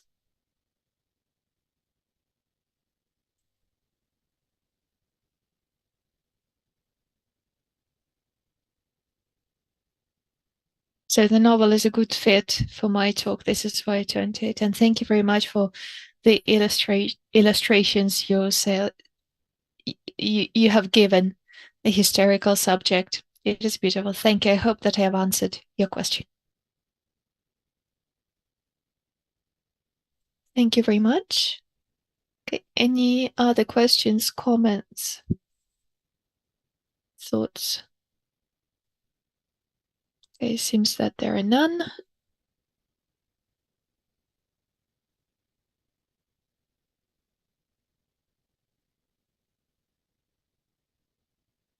As for the YouTube comments, I can see a lot of emotional reactions, but no questions so far.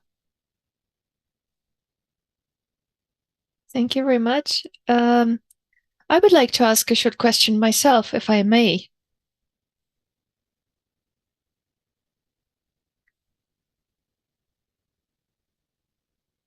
It is quite clear from your talk that autofiction is a very transgressive genre in all regards, in all respects. At the same time, as you have stated, that it is very often compared to the genre of novel. Of course, novels can be also transgressive. They transgress all kinds of boundaries.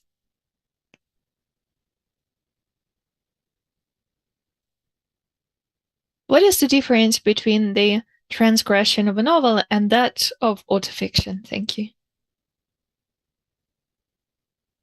Thank you very much for your question. I won't be able to answer your question shortly. I will just try to outline some arguments. That was the argument that I introduced. That transgression of autofiction was commonly understood as merging the conventions of different genres. First of all, the genre of a novel and that of autobiography. Although, of course, the contemporary autofiction reminds a lot of other genres like theoretical essays, philosophic essays, memoirs, diaries, and so on and so forth. In this sense, the transgression of autofiction was understood only in one dimension. It's the transgression related to crossing the genre boundaries. My argument is that I suggest seeing transgression in different planes. The transgression of a novel is still the transgression within the genre. The transgression of autofiction is beyond one single genre. It's between different genres.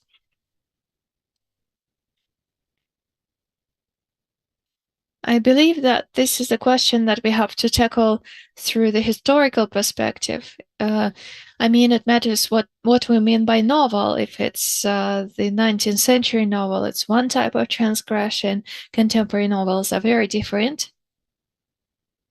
For me, contemporary novel as a genre is a very slippery slope, and I can't give you any genre conventions. I think it also includes a lot of genre characteristics. But as for the specifics of the transgression in autofiction that I have named, I don't think that it is very widespread in novels. The liminal experience and the representation of traumatic experience, the discursive self and the embodied body, and the embodied experience, the boundary between self and the other. I don't think this is very particular for contemporary novels. The last example I would like to give is a novel which is thought to be autofiction, Hunger, by Svetlana Pavlova. It was published in Yelena Shubina's publishing house. And people called it autofiction for some reason, although conventionally, if we look at its genre structure, if we look at its narrative, it's just a novel. The only thing that makes it similar to autofiction is the description of problems which deal with the embodied experience and the transgressive experience. The problem of bulimia on the one hand and kleptomania of the two main characters. But the structure of the text implies that it's something closer to a novel, although it may be based on autobiographic experience. However, the way it is written is very different from autofiction in the contemporary understanding of this term. In this sense, your question about transgression is very complex and is very difficult to answer. I think that to a certain extent, transgression can be understood as a specific trait that characterizes autofiction as a specific narrative practice that deals with the liminal and traumatic experience and that requires special tools and devices to express it, a fragmentary narrative, the representation of the same events from different points of view.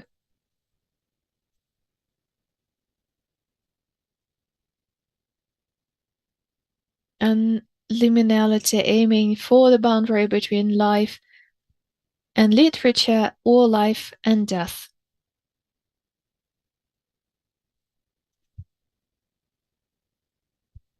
I'm very sorry, I was distracted. I may have missed something. Thank you very much for the talk. This is a very important topic indeed. I'm not sure if you have discussed the boundary between the position of the author and the perception of the reader.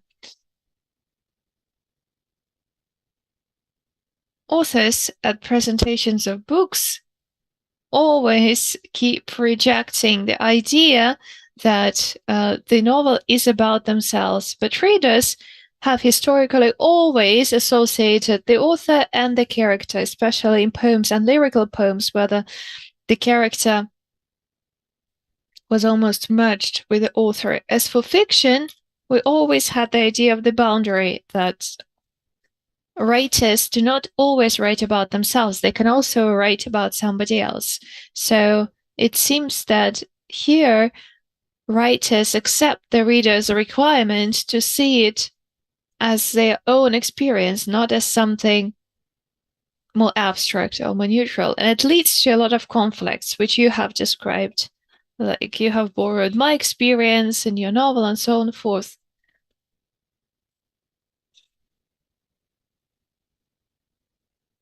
So I can see that this boundary between the reader's perception and the author's position is changing. How do you see it? Yes, thank you very much for this question. Indeed, I haven't mentioned this facet.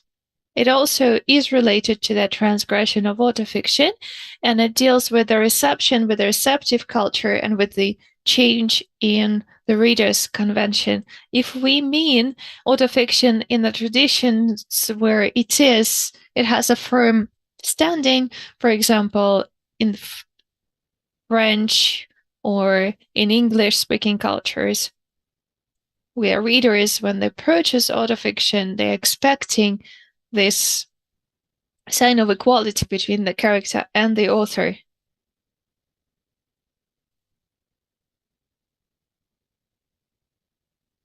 And of course, it means the rejection of the idea which you have raised, that authors try to reject the idea that they are the characters. Autofiction writers, on the contrary, confirm that partially this is the experience, but still the boundary remains. It's thinner, but still the real experience that we lived through and its discursive representation in the text. And in this regard, this boundary is preserved. Writers of autofiction always stress that the experience is authentic, but the way we represent it is the artistic reaction.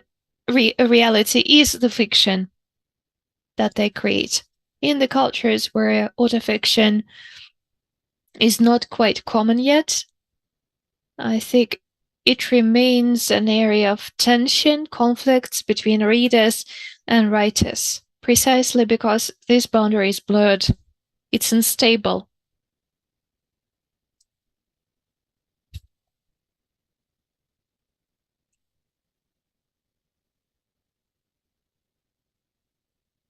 Autofiction does not have any clear genre boundaries that it can suggest to its readers. On the contemporary Russian language still is seen, as far as I see, the writers of autofiction have very different opinions. Some say, yes, it's my experience, I lived through it. For example, Oksana Vasyakina does that. Or, like Svetlana Pavlova, on the contrary, she does not like to be qualified as an autofiction writer, although very often she is qualified as such. And I think it is directly related to the fact that there is no clear convention yet.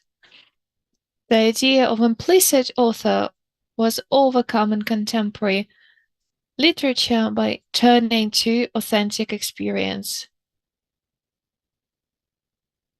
And this idea is constructing a new model of author who is authentic and who does offer a share of fiction. Yeah, so I think for now we are still dealing with blurred reading conventions. And I'm really curious to see how this dynamic evolves.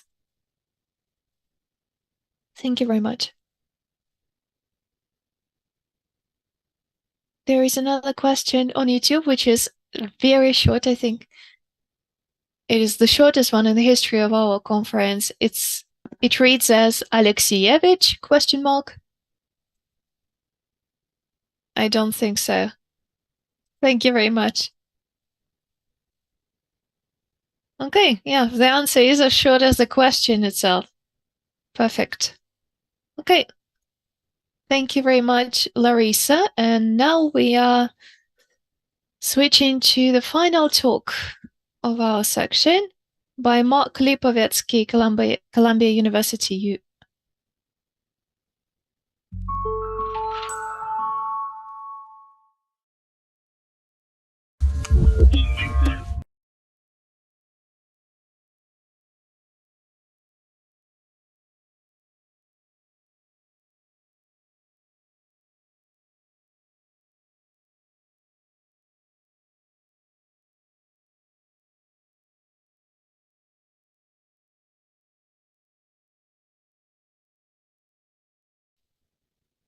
So the next presentation, the final presentation in the first session for today is Mark Lipovetsky from the Columbia University, Tricksters of Stagnation and Ethical Boundaries.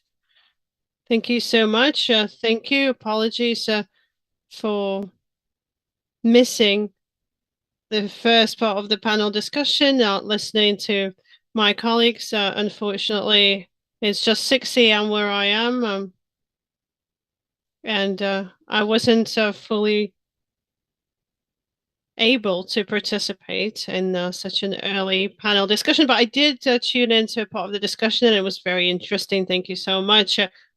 Tricksters is traditionally associated with liminality and its characteristics, a special kind of freedom, marginality, oxymoronic hybridization of opposites, and of course transgressiveness, which in turn implies the classic of symbolic and imaginary borders.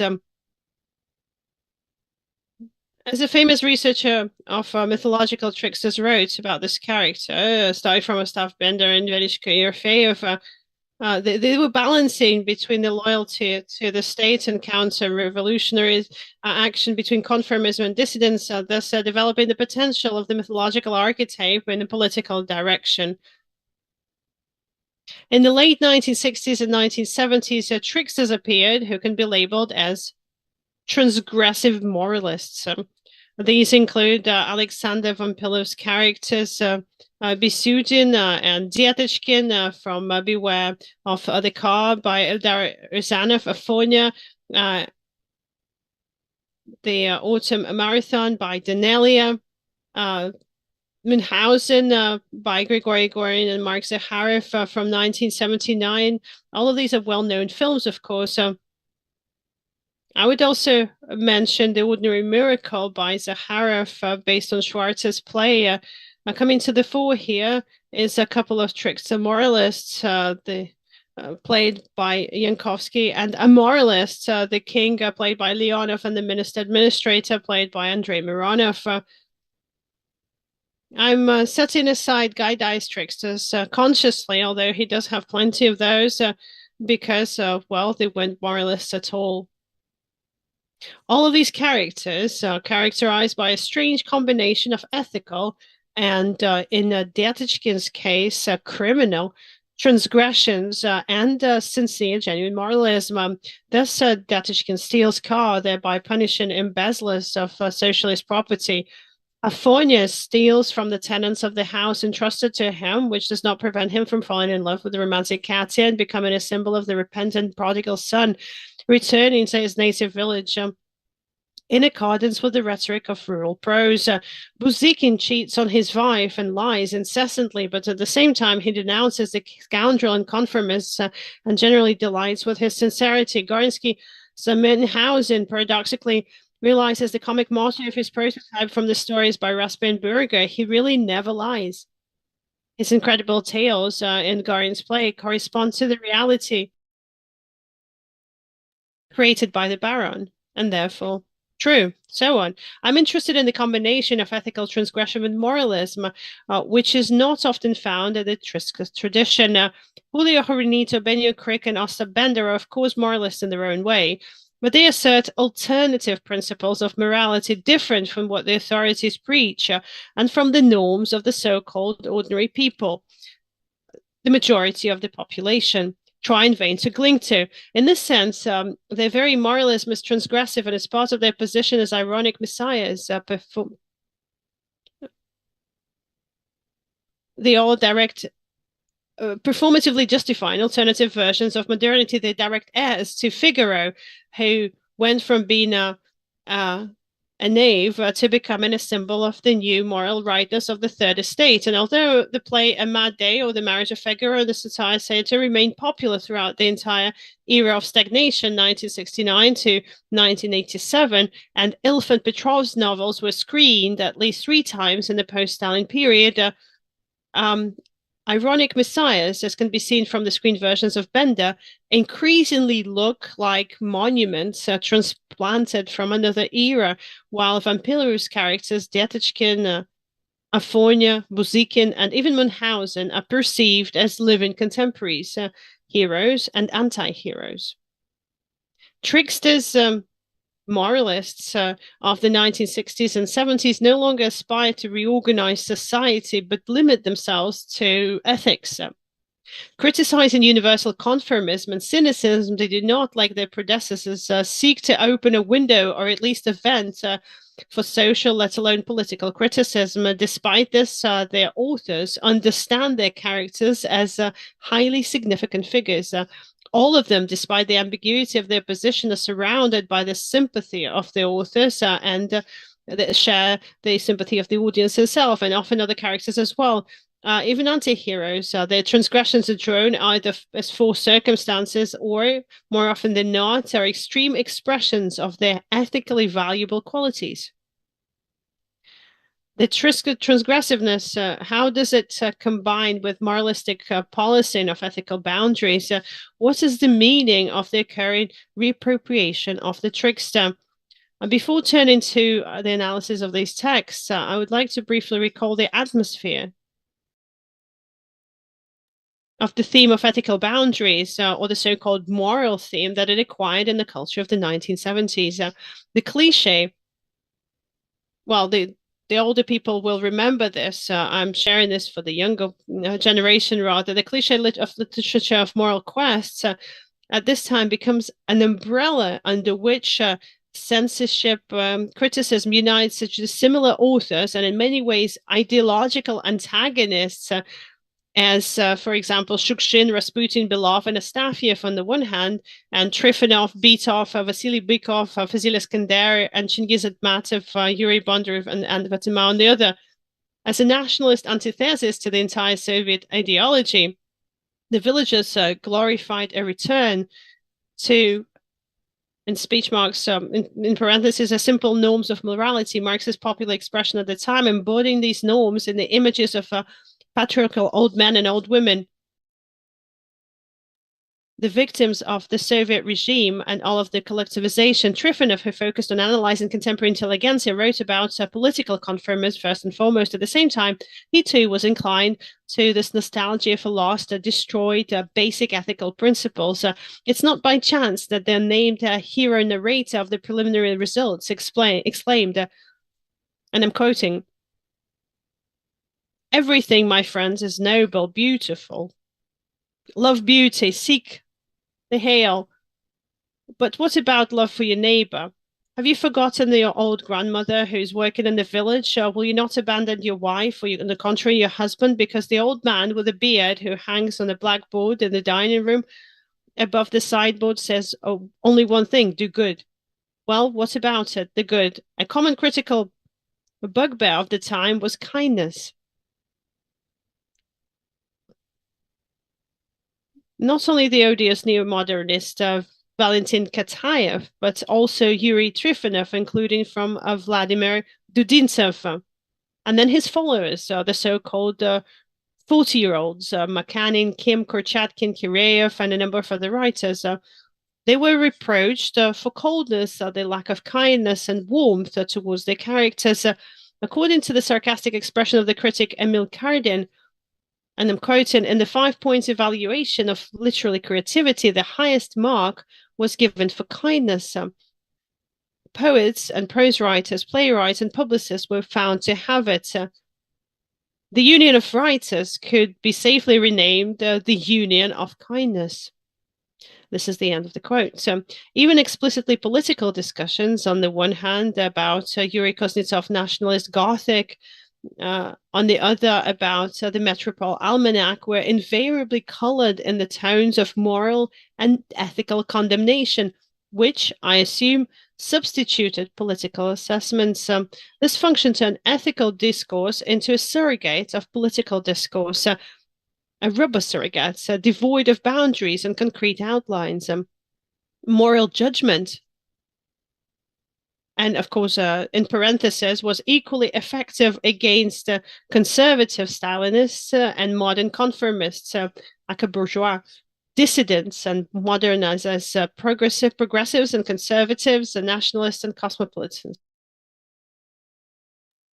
The example of the recognition by moral pragmatics of both the business hero reformer from Ignaty Dvorsky's play The Man from the Outside from 1971 and the future New Russians from Vladimir Arrow's play Look Who Came from 1980 is illustrative. There was a paradox talking about morality. i.e. the boundaries of ethical behavior, on the one hand, presupposed a political subtext, while on the other hand, it allowed its boundaries to be blurred to the point of total indecipherability. The ethical trickster of the 1970s appears as a necessary embodiment of this paradox of a sub-centered culture, or rather of its profound contradiction. In general, the trickster is characterized by this cultural function of representative representation. A trickster, as a rule, ostracizes the rhetoric of contemporary culture, and in this respect, the ethical trickster of stagnation realizes himself to the full. In many respects, Eldar Rizana's film Beware of the Car was seminal in this respect. 1962, Alexander Prokhorov considers this to be the beginning of an ironic rethinking of the values of the Thaw, both political and ethical. And he writes, in order to live up to the ideals he professes, Detyshkin leads a double life. In the name of the truth and justice, he has to lie and pretend that Detyshkin's soul is too complex and contradictory for a Soviet positive hero, and this speaks to the emergence of new heroes and new cultural values, the values of stagnation. End of quote. In this respect, in order to Detyshkin has to resolve to theft. The situation gets even more confusing if we try to uncover the political component of Detyshkin's position, and it's clearly anti-bourgeois in nature. His antagonists, thieves and bribe takers, are personified by Dima Semitsvetov, Andrei Mironov, a black market activist, active player, a character who was traditionally portrayed in the Soviet culture as a trickster. See, for example, Easy Life. His anti-bourgeois nature is emphasized by Detyshkin's mother, who sings about the steam locomotive, rushing forward, forging ahead. At the same time, the film, made in 1966, references the revolutionary rhetoric, which is what the declared anti-bourgeoisness of the film points to. It was associated not only with commissars in dusty helmets, but with Stalinists. For example, with Sholohov's famous phrase about the trial of Sinyavsky and Daniel in 1966. I'm quoting, if this young man with black consciousness had been caught in the memorable 20s when they would be tried not on the basis of strictly delineated articles of the criminal code, but guided by revolutionary legal consciousness, these werewolves would have received the worst punishments. And here they're talking about the severity of the sentence, end of quote. Detyshkin is also guided by revolutionary legal consciousness in his choice of robbery victims. Alexander Prokhorov and other film historians have noted that the mask of the trickster, the deceiver, the dexterous thief, does not suit Detyshkin, for whom Hamlet and Mishkin are more important to understand. Of course, both roles are woven into the trail stretching behind Smoktunovsky, whose presence in the film was so important to Ryazanov that he was going to close the project if the actor did not agree to play in his comedy. But the mask of the trickster emerges as an indicator of blurred boundaries, both ethical and political. Of course, the same blurring is also expressed through other means. Struggling with black market figures, Detyshkin supplies stolen cars to the same black market. The pair Detyshkin, Podberezovikov, Oleg Refyerov is comically duplicated by the pair of Semitsvetov and his soldier father-in-law in the unforgettable performance by Papanov. The blurring of ethical and legal boundaries is the state of society, Ryazan's film tells us, and therefore tricksterism is the social language in which social action is only possible. Ryazanov's trickster, as a trickster should, is a screaming oxymoron. He's both moral and immoral, social and antisocial, politically dangerous and apolitical. To embody this rattling mixture of incompatible characteristics, the hero created by Smoktunovsky, in addition to all of the above, has a quality that remains unrecorded by critical language to this day, at least when it comes to this film, but clearly influences the perception of this main character. Detyshkin, played by Smoktunovsky, appears as a strikingly plastic, touching, and funny queer trickster. The queer is indicated by the decidedly untypical relationship between Detchitkin and his fiancée Luba, played by Olga Aroseva, who acts rather as his second mother more than his lover. A tender friendship with the antagonist investigator move into a choral performance of Smelnikov's poems, and of course, the success on the theatrical stage complete this image. But as with any queer, Detchitkin manifests above all the absence, in this case, the absence of a real social alternative associated with this ethical program. And even with this solitary ethical position. However, like any queer, he also embodies the nostalgia for this missing alternative, and this nostalgia, in fact, becomes the main ethical effect of the comedy. Detchitkin, as the other man said, is queerness understood as a figural name for the void itself unnameable, around which the social order takes shape.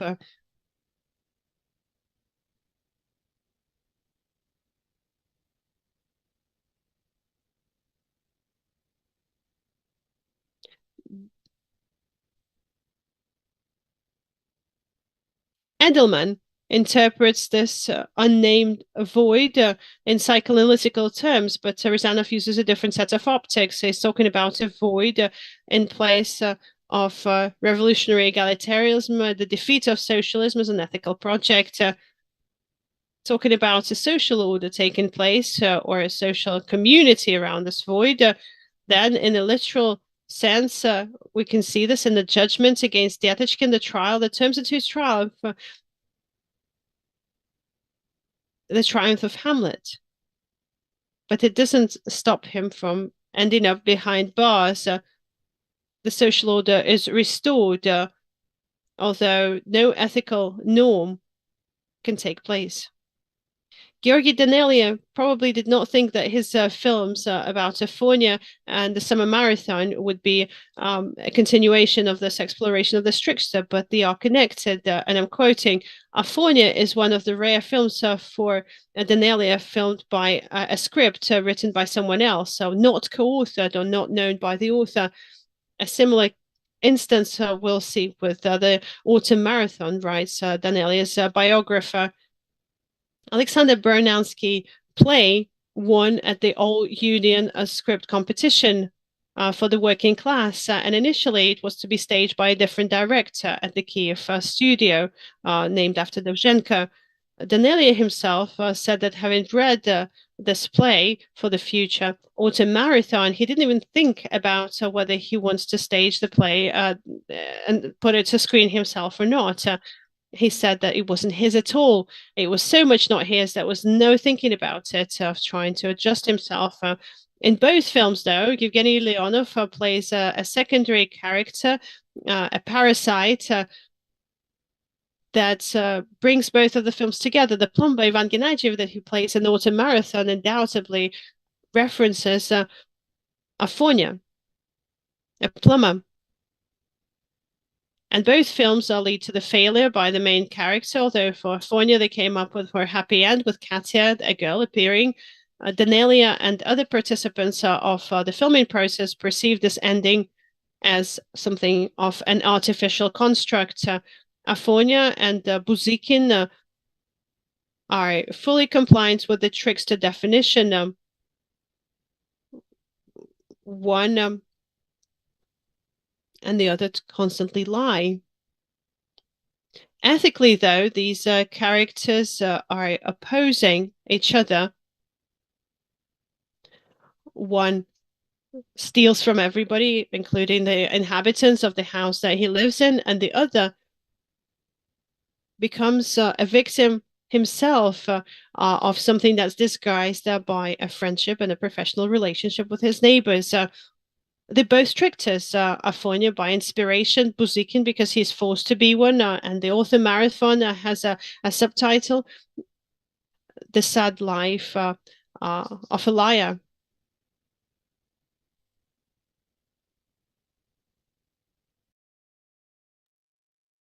Being a trickster becomes a conditional language of sociality, of abuse, if we use contemporary terms.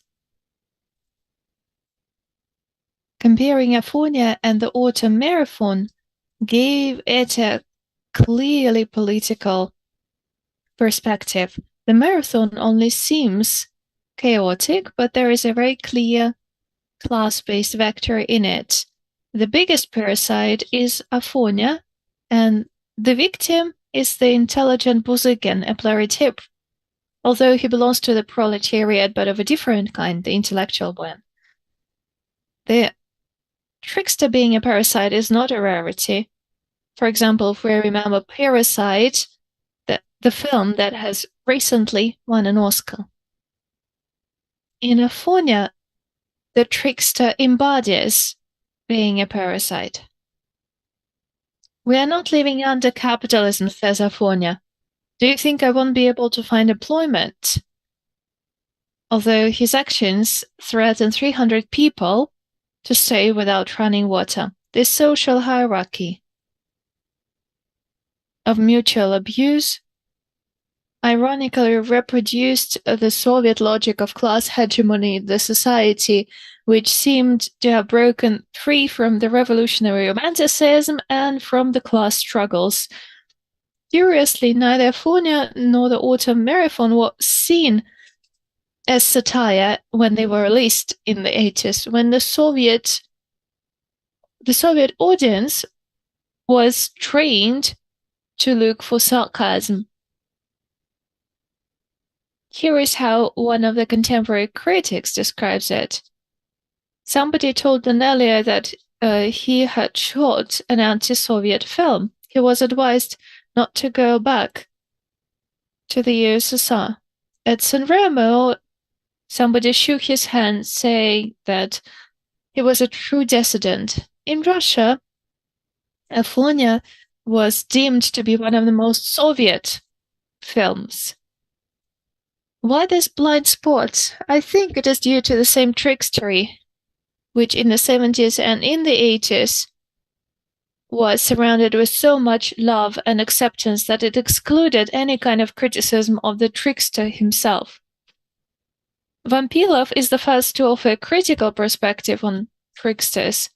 He tried to problematize the egoism of tricksters.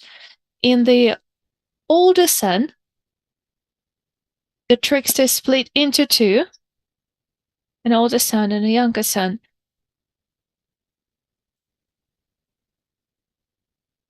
The trickster there quits all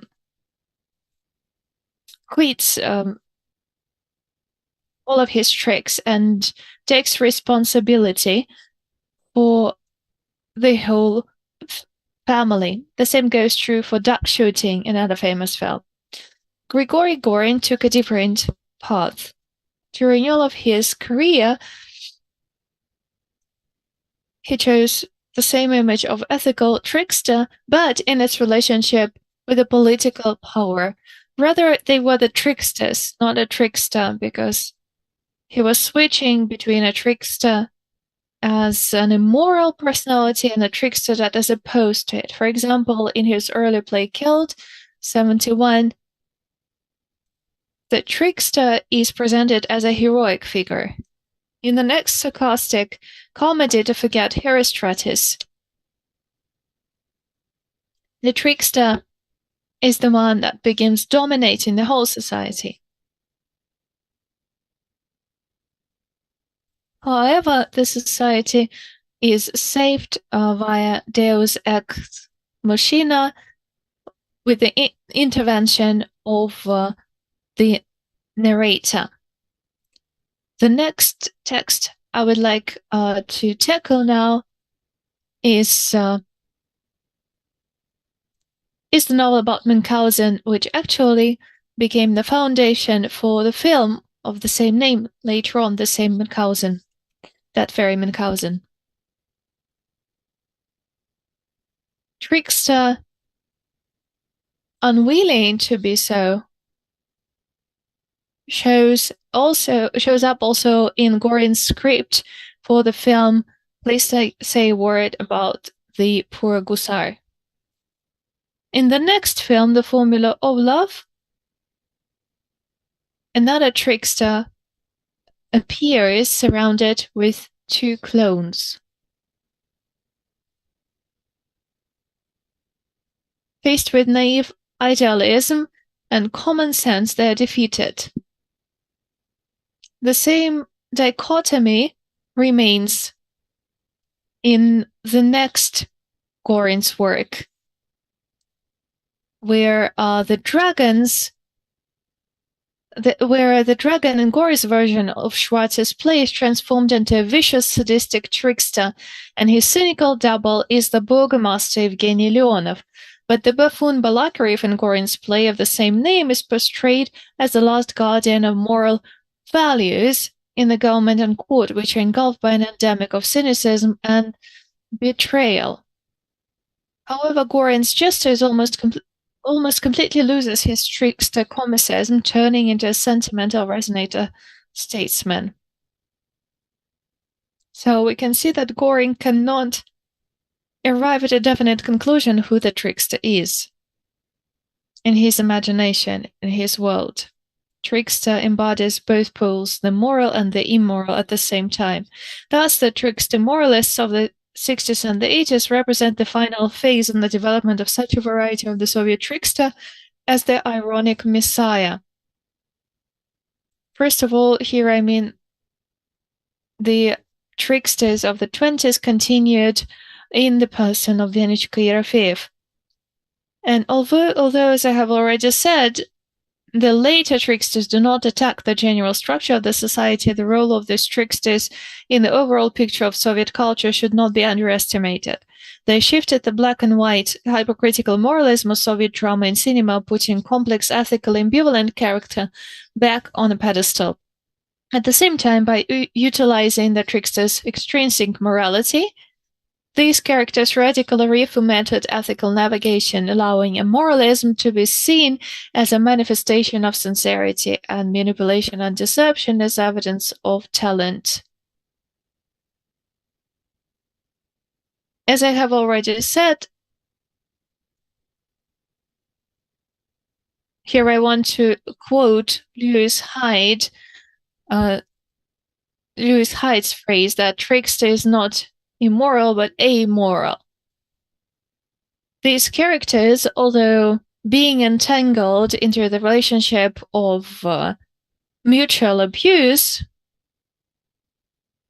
become talented, become audience favorites. Despite the iconic aesthetics and general appeal of these characters, they unwittingly revealed the neo-romantic underpinnings of the Soviet cult of the trickster, showing the new morality being embodied. Basically, they foreshadowed the impending crisis of this cultural model and thus predicted the era of what was later called Zastoy. Yes, thank you very much. Hey, any questions?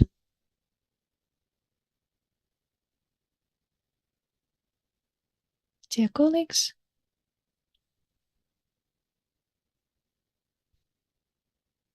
Yes, Galina, please. Good morning. Happy to see you.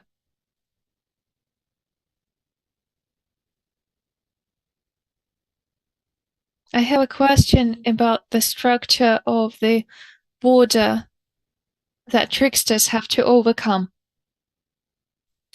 I mean, its form and the methods of distancing it implies, I mean, any practices of overcoming, are they relevant for the conceptualization of this ironic moralism at all?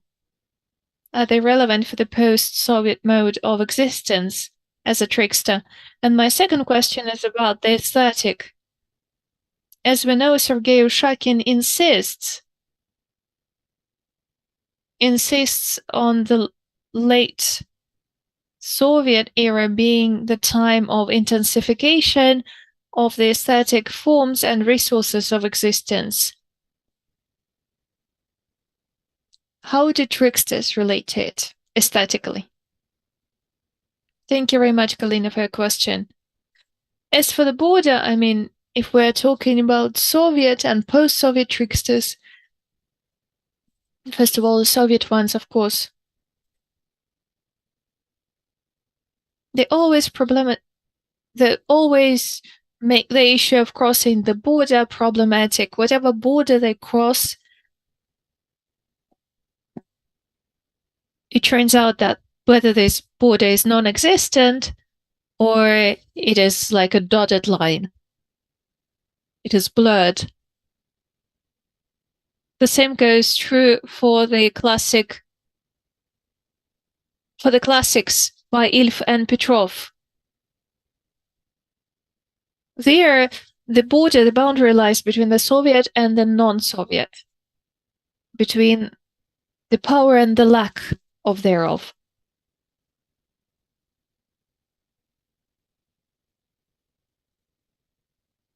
Basically, it shows that we live in the society of tricksters. This is what Ostap shows us, that we live in the society of imposters, some of them more talented than others. As for tricksters of the 70s, as I have said before, the question of ethics is one of the central issues of the underground discourse. Everybody writes about it, everybody talks about it.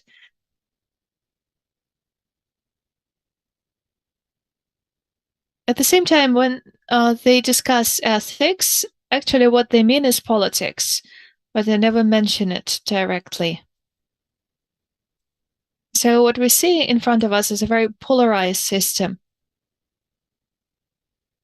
What is acceptable is the good, what is unacceptable is evil. However, tricksters show that all of this is not black and white.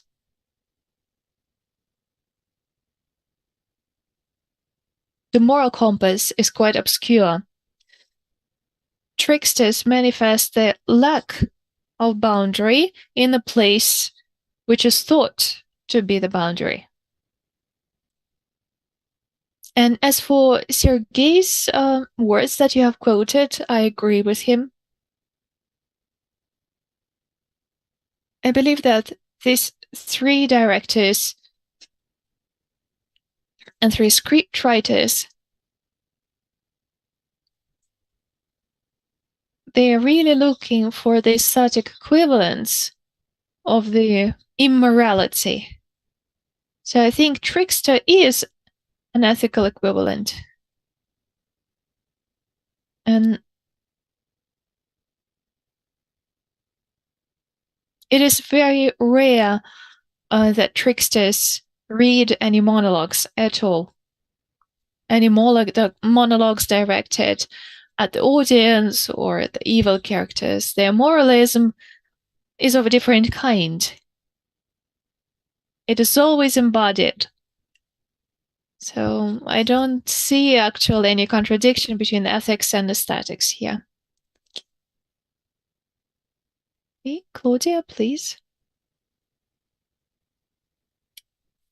Thank you very much for the talk. My question may be a bit unusual. Can we decolonize the topic of tricksters? So can we say that indeed for a certain era of Soviet or post-Soviet literature, it was very relevant when, but are there any, for example, female tricksters? Are there any tricksters that belong to different ethnicities?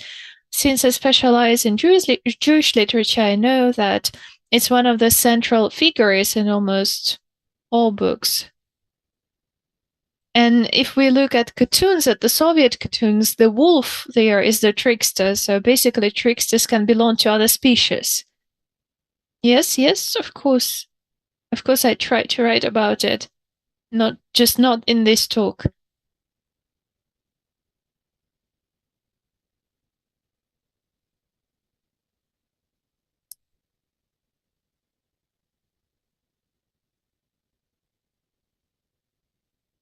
The first thing to say, in the 20s already, besides the names that I have quoted, there were others.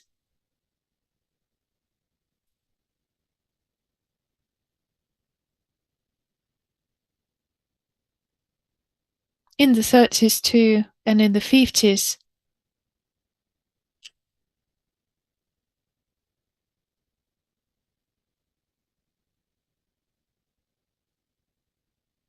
Leonid Solovyov's novels about Hajan Nasreddin, for example, they produced a whole subculture with at least 3 films shot after them. Solovyov, by the way, wrote the second novel, being in the Gulag camps.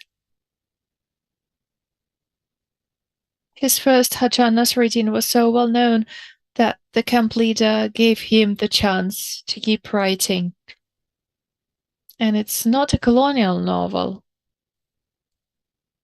It's I would call it an Oriental or Orientalist novel, but it is devoid of usual stereotypes.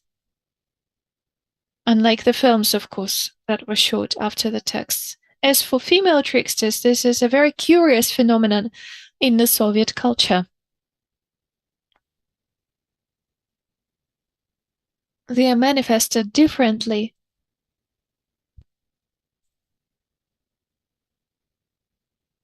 To quote some, there is the legend about Faina Radnevskaya, famous actress, and the whole mythology created around her.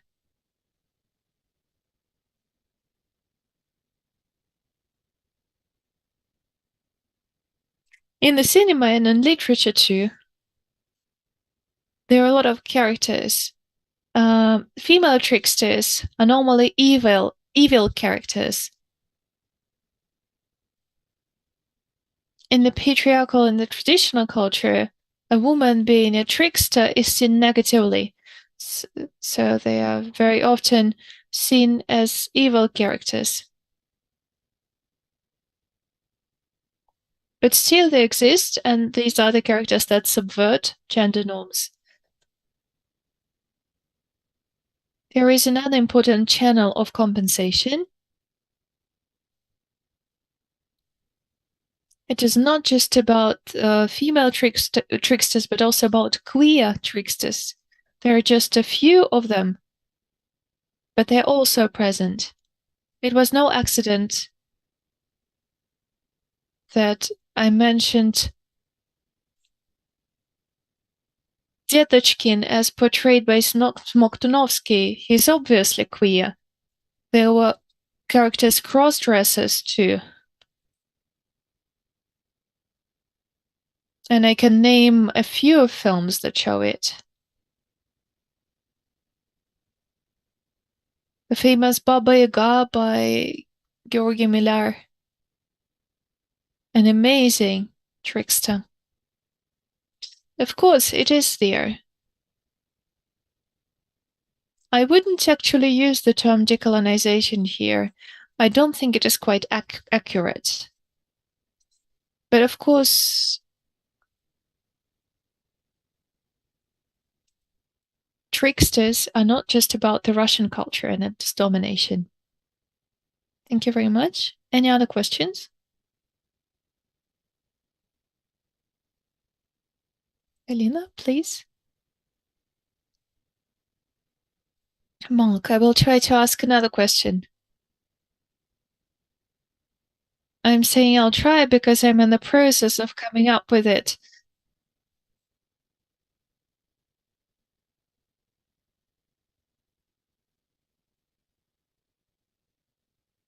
What if we look at the character of trickster through the lens of Aristotle?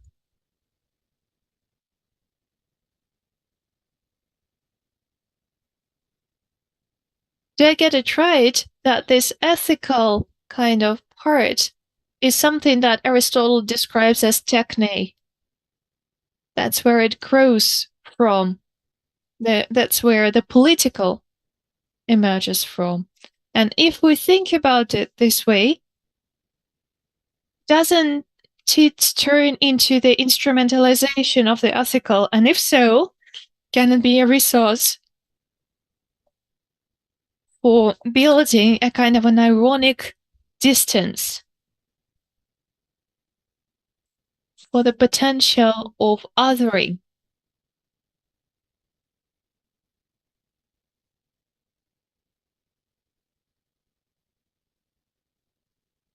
So that's the first half comment, half question that I wanted to ask. And the second one is the following. Why have I asked you about the structure of the border? It's not a formal question because yesterday and today we have been talking a lot about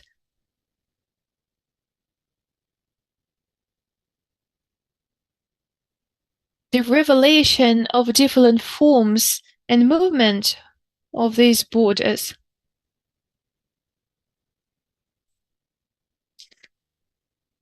Does everybody who is part of the family of tricksters actually cross the border? For example, the Baron Munchausen, yeah, he's crossing the boundary. He is climbing into the sky. But what about others? Or does this line of transgression remain in the culture?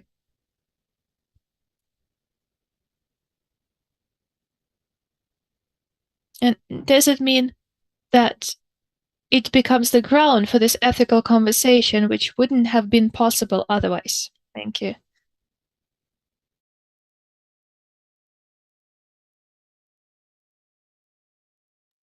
Well, of course, tricksters always introduce a distance, and I think this is a key characteristic of this trope. If we look at archaic tricksters, they are always masters of narrative. They own their discourse. A lot of researchers indicate the fact that they are these postmodernist constructivists. They show that the world is built based on discourse rather than ontologically. And this creates, it could be performative in nature, it could be narrative, but a trickster is always capable to represent a representation, as I said. They always look the way culture generates its meanings, show how this happens. And in this respect, then, of course, having this group of people, a big group, in fact, I was only picking the most vivid examples. It does introduce this ironic distance vis-a-vis these very serious discussions on moral norms and coming back to the good. Tricksters is a device, in fact. As you said, it's the trope that's there to indicate the blurriness of these boundaries. Going back to, well, whether it's a boundary or not, I didn't think about it in these terms, whether it's a storage facility. It's hard for me to respond. It seems to me that this attempt to swap out political for ethical played a bad role, did a bad favor if we were to approach us from the post-Soviet prospect, or even more so, even looking from today, because it brought together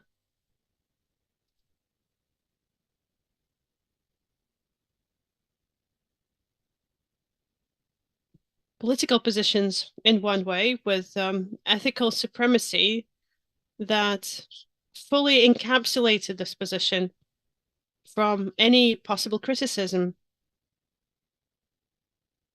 A political opposition was a way of creating this shift. It was moved to the sphere of ethics, of the personality, of moral values. Political debate became impossible. A political discussion was moved to the periphery. Well, it's not like you're stupid and I'm smart. It's I have moral values and you don't, and I can't hold a debate with you. So essentially, this state did not change. It became even more acute over the course of the perestroika, and it's consolidated. It took root over the course of the following period. So when it turned out that political ideas can be very confusing, very contradictory, inconsistent, etc., not very well thought through, just, well, we need a good person to convey them. This is what I was trying to talk about, although, of course, I wasn't clear enough in my message. Thank you so much. Thank you. I have a question, if I may.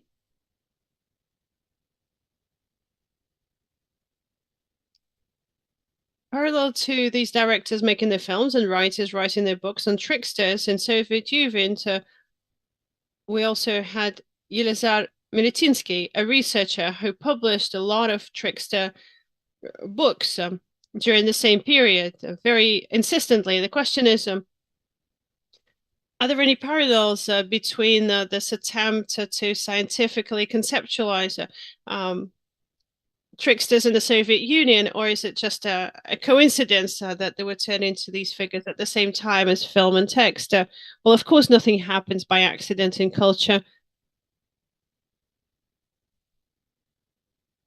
As we all will remember, Miritinsky, even in the Poetics of Myth, was not just looking towards archaics and research literature and of the antiquity.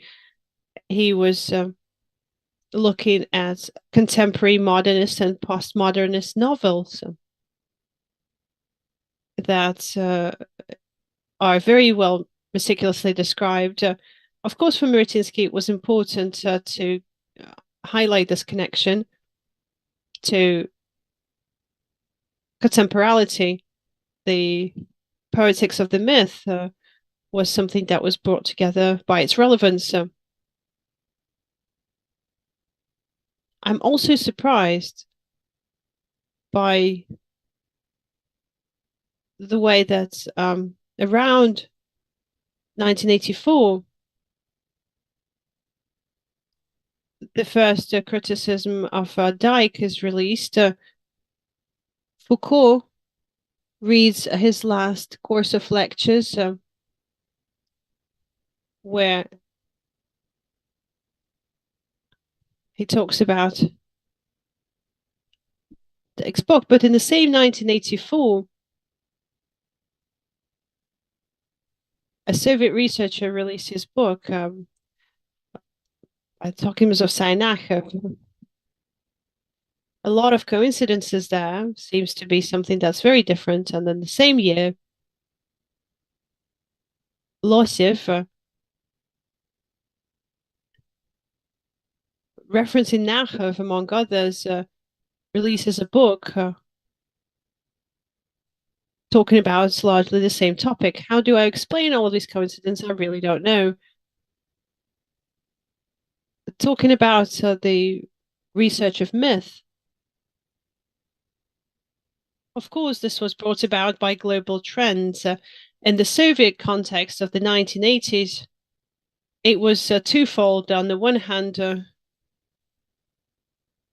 they were turned into myth in literature, partially in film as well, and it was used as the sort of a ready-made matrix of these simple moral values and norms, that the space from which they need to be extracted because they are there in a frozen state, like in a refrigerator. The fact that Miritinsky, and you're absolutely right in indicating this, was very insistent with talking about tricksters. Levi-Strauss has a completely different interpretation, so he wouldn't have been borrowing from him. Miritinsky was trying to prove that there were no ready-made values, and that it's impossible to use myth as a moral code of sorts. Thank you so much. Thank you. We also have some questions from our viewers from YouTube. Question number one. Would it be right to say that Vinishka is a trickster squared? Because it's hard to say whether it's an autobiography or autofiction. Mark, I'm not sure. I don't think Moscow to Petroshki is autofiction. Although, as Larissa said, there is an interesting experience that's been shared and that's brought to the fore, but it's very much transformed, starting from the fact that, as you'll remember at the end, the main character dies, creating a lot of tension between the name of the author, the name of the main character. But of course, he's a trickster, a synthetic type of trickster, merging various traditions. It's an ironic Moses. At least that's the way I see it. Thank you. And the second question from YouTube, it's hard for me to formulate it because it's asked over the course of a number of comments. A question on the special boundaries of trickstery by gender. And the person asking the question writes that a trickster is a universal figure, but perhaps there is some kind of gender subalternative specifics. Yes. Well, I'm just reading out what they said. Subalternity specifics. Well, yes, of course. Not always. Of course, subaltern is there. Colonial or class or any other kind, ethnical, religious. A trickstery is a traditional form. What Gavil talked about the masters of the masterless compensation for this lack of power. And there's nothing new about that.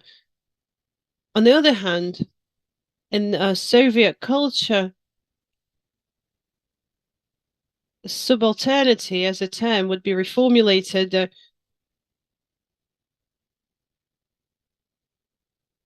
Colonial subalternism is one form, the class subaltern is a different form. And the gender subalternative, the gender trickster, well, it's a serious question that would come to through this, whether it's conceivable or whether it's necessary to separately view a gender trickster. This could be a female or a queer trickster. Should they be viewed as an independent type, or it's just one of the forms of the types of tricksters that had existed in the culture alongside the main variant of a fool or a jester? There are, of course, parallels both for queer and female tricksters, but I think it's a special type, a specific subtype of a trickster. And of course, it incorporates all of these variations, but it works against gender repression. It's there to undermine and shift it. And that's its specifics. There's this researcher, not very well known, Marilyn Jury. She wrote a book, The Daughters of Scheherazade. And she introduces this term of a trickstar that she understands very widely.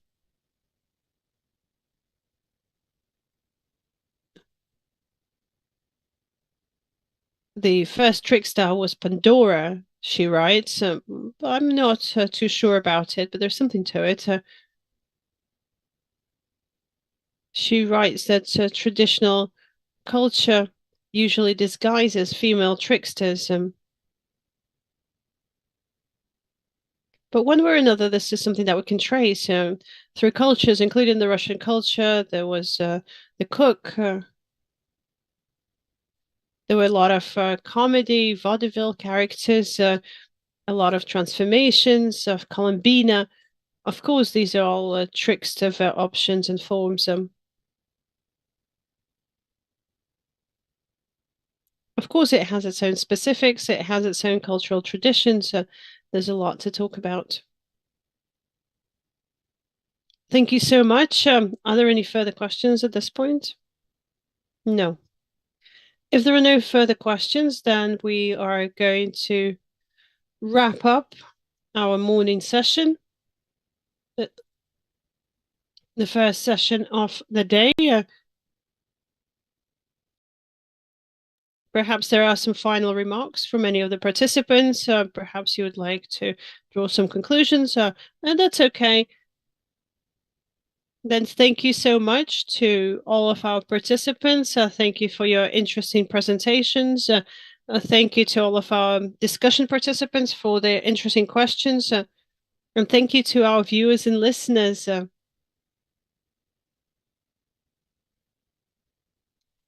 That are invisibly present with us. Thank you so much to everyone. And at this, we are going to wrap up the first session of the day. And the next one is going to start at 3 p.m. Moscow time. We'll see you back at the afternoon session. Thank you for your attention.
Dear colleagues, dear ladies and gentlemen, welcome back. We are very happy to welcome you at the 30th Bath readings of the new literary overview. This year, we are talking about boundaries, how they are reinstated, how they are violated in contemporary societies, what new meanings arise because of the violation of boundaries, and how they are legitimated. Yesterday, we began with a theoretical section where we problematized the term itself. We showed how this term, granica, in Russian can work in different contexts. We showed that in English, there is a much bigger variety of synonyms to indicate this phenomenon. In Russian, there is only one. In English, we have border, boundary, literal, as we remembered yesterday, etc.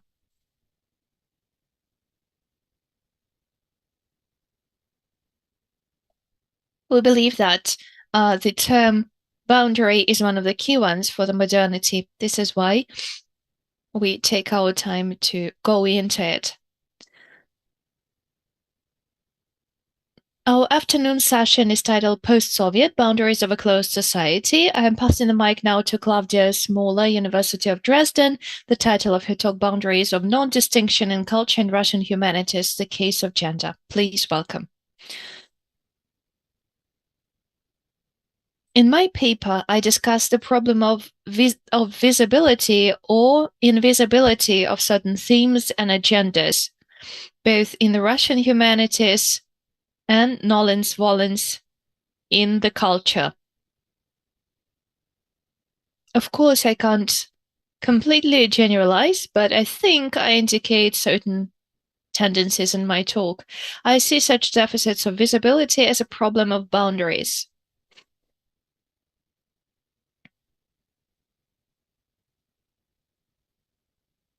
I believe that it goes back to the topic of boundaries, whether they are transparent or not. The cartography of these boundaries, to me, is a problem or is a symptom of our changing epistemologies in the humanities, changing ethics and academic rhetoric in Russian intellectual society today. Let me launch my presentation. Hopefully, it will work just fine.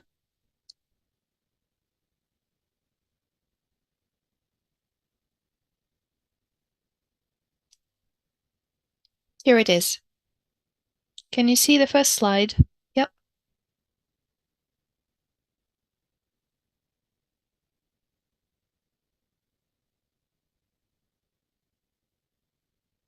You can see it, right?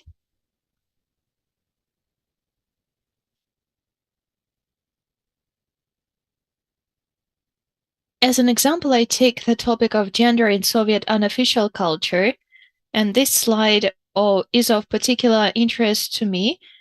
It's called Kabakov's Workshop by Viktor Pivovarov, 1996. So it was done in retrospect.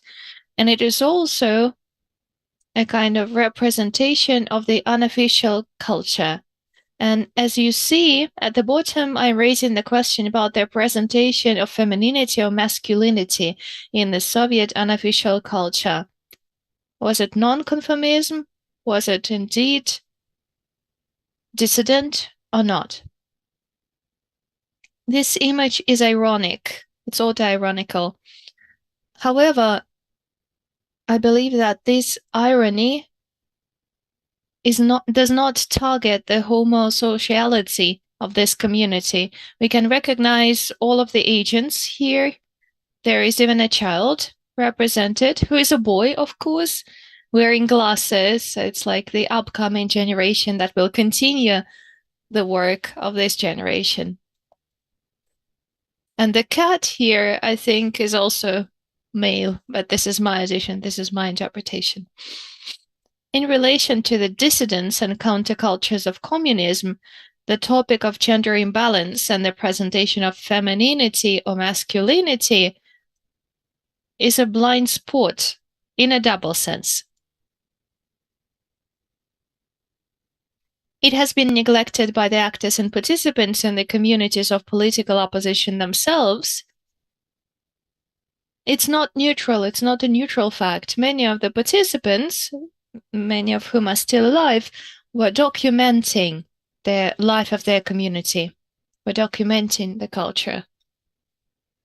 They represented themselves as part of the history of the unofficial culture. This topic is also still ignored by the academic mainstream, by the Russian humanities. Soviet unofficial culture has only recently ceased to be an object of glorification and began to be studied as a systemic and heterogeneous whole, with a multitude of subcultures, accepted codes, and its own canon, its own hierarchy, and its own influences.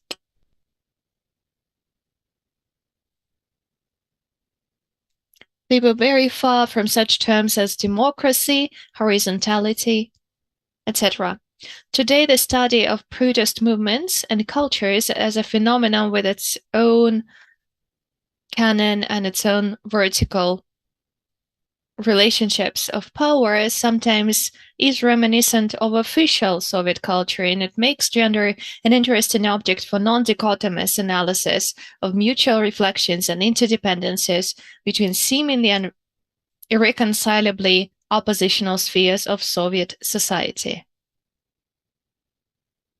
This analysis, of course, does not diminish the significance of Soviet countercultures, their manifestos and artifacts, but perhaps allows us to shed some of the charisma of the underground, which is still very strong.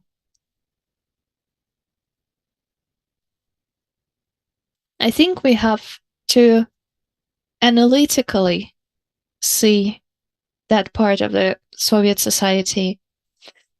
I believe that there is an important question which is very often missing from all of our discourses. How can we describe the masculine behavior? I mean the performance of masculinity. I mean the process of constructing the masculine image. How did it shape? How did this male behavior shape? Was it a performative element of the social position? And how did it relate to the notion of opposing the Soviet regime? And conversely, what did unofficial culture take in this sense from the Soviet mainstream, being flesh and blood Soviet and Russian phenomenon?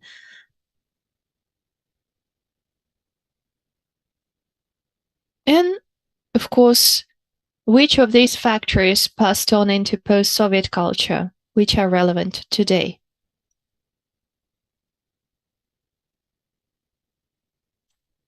I don't think that these questions are irrelevant, because neo-official culture began to be canonized in the late 80s, and this process of canonization is still going on. I am observing the secondary glorification of key figures of the underground in 2000s and 2010s, and of course further on in our time, 2020s. This process of building the canon, of course, uses selection mechanisms and zones of invisibility or spotlight areas. As Kabakov said, or rather asked, who will be taken into the future? Kabakov was one of the main builders of the canon. Who will be taken into the future and who will not be taken, and who will not be taken that much? Of course, this secondary glorification is facilitated by the contemporary conservative politics. So I would call it the secondary politicization of the Soviet underground.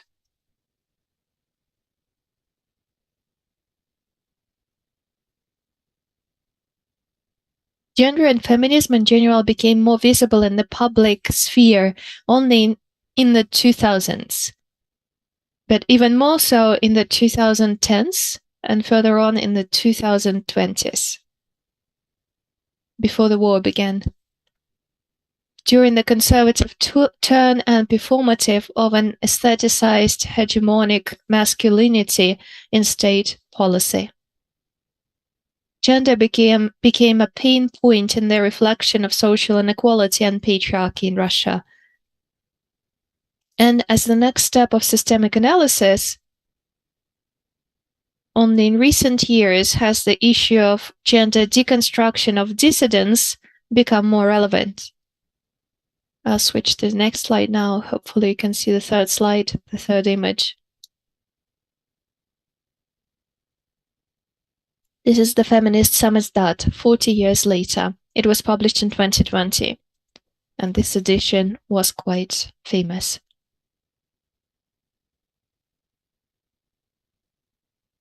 Here I want to make a remark to the right. I believe that it's about a more sophisticated cartography of the Soviet and the non-Soviet, the official and the unofficial. And the unofficial has to be studied. We have to inspect its inner boundaries and the principles of differentiations. One of these principles of differentiation is gender, of course, that we are talking about today, but not only geography and ethnic boundaries. There were ethnic groups within the underground. They were marked as ethnic in different regions, so it does not equal geography. Disability. Disability was a conceptual element for Sidor, for Roald Mandelstam, and for others, and age. Very few texts were written about young representatives of the unofficial culture.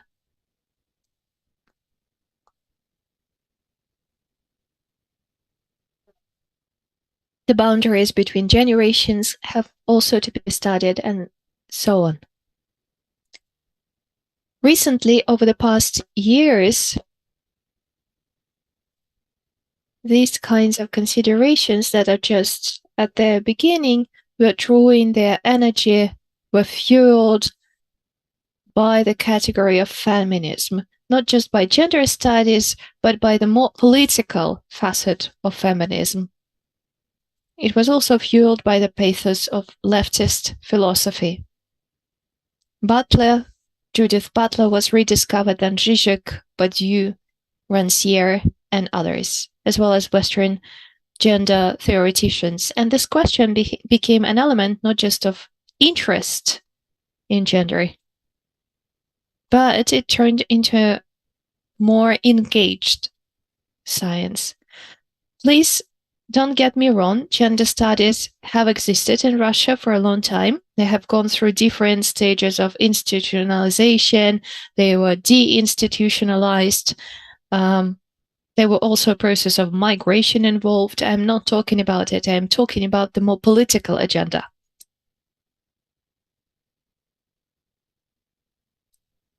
All of these issues have rarely become visible to the broader public, to the broader academic community. The shift in the boundaries of perception, going back to the topic of our conference, became obvious not that long ago. Here I mean the boundary between official and the unofficial, Soviet and non-Soviet, and today authoritarian and liberal.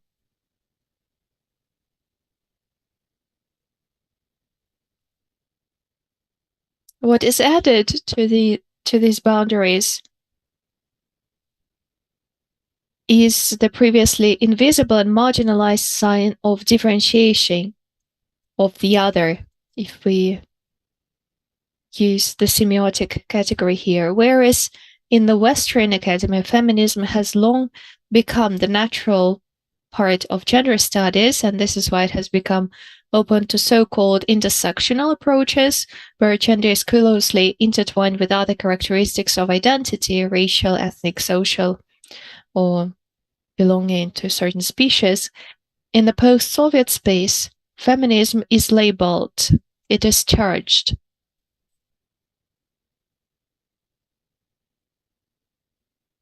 It is singled out as political, sometimes as an ideology, Hence, the feminism in the post-Soviet space is much more marginalized and isolated. It is more difficult for feminism to enter humanitarian studies as a neutral, natural, if such a thing exists, sign of a pre-emancipated intellectual consciousness that does not need justification as a central category of science about everything, not only about women. Because gender of course, is a construct. In many aspects, it is a constructed category.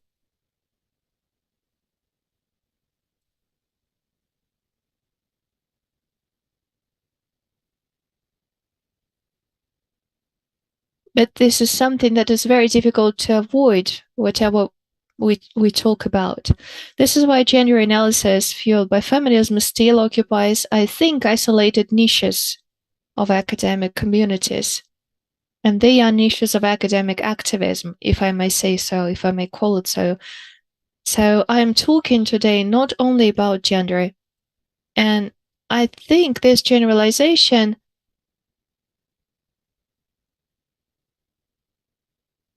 conveys the epistemological and the political pathos of the idea of my presentation. I want to go beyond the boundaries of what for many is still quite a particular narrow agenda. A kind of a separate topic which can easily be avoided. We can talk about anything the way we used to. In fact, the example of gender is just one of many examples of the reformatting of the cultural canon and the shifting, as it says in the program of the conference, the shifting of the conventional demarcation boundaries of the studied and the visible. It also relates to the question of how social consensus is established and disrupted in different cultural communities. In Russian and more broadly post-Soviet circles, the topic of social, ethnic, and sexual minorities is a minefield, where the most conflicting discussions unfold. Not least, the state violence was the deliberate devaluation of entire cultures, and generally irreconcilable political conflicts contribute to the coarsening of our picture of the world, the return of simple dichotomies and the invisibility of many others, the invisibility of many boundaries. Thus, even very progressive-minded cultural historians often characterize the changing cartographies and zones of visibility I discuss above as a disease of leftism, new ethics, political correctness that interfere with the freedom of science. For many of us, the new agendas are paradoxically associated with ideologies of the Soviet persuasion. This is why I focus on the following questions. Is the problem of invisible boundaries related to the fact that many of us, researchers who criticize the conservative academic policy, that we all have gone through Soviet socialization? And to put it polemically, do we also erase traces, but in a different way that the state does? Is it anyhow connected to our biographical experience of Soviet or post-Soviet socialization? Or is this a bigger problem than just our community? Undoubtedly, all these questions are related to the problem of decolonization and diversification of the humanities in the post-Soviet space. I mean, freeing oneself from dependencies and traditions. I will now outline certain lines of researching gender topics in the unofficial culture, because I am a culture theorist. So I don't focus on the pure politics. What is interested me here is outlining possible boundaries and not going in depth in discussing a particular case. The first one is what I call the performance of authenticity. How from the conservative circles of the Soviet underground and the Soviet counterculture Limonov and Dugin, there grew the ideology of the post-Soviet culture. It is quite well known and it has been written about a lot of times. In 2020, there was a monography published on it.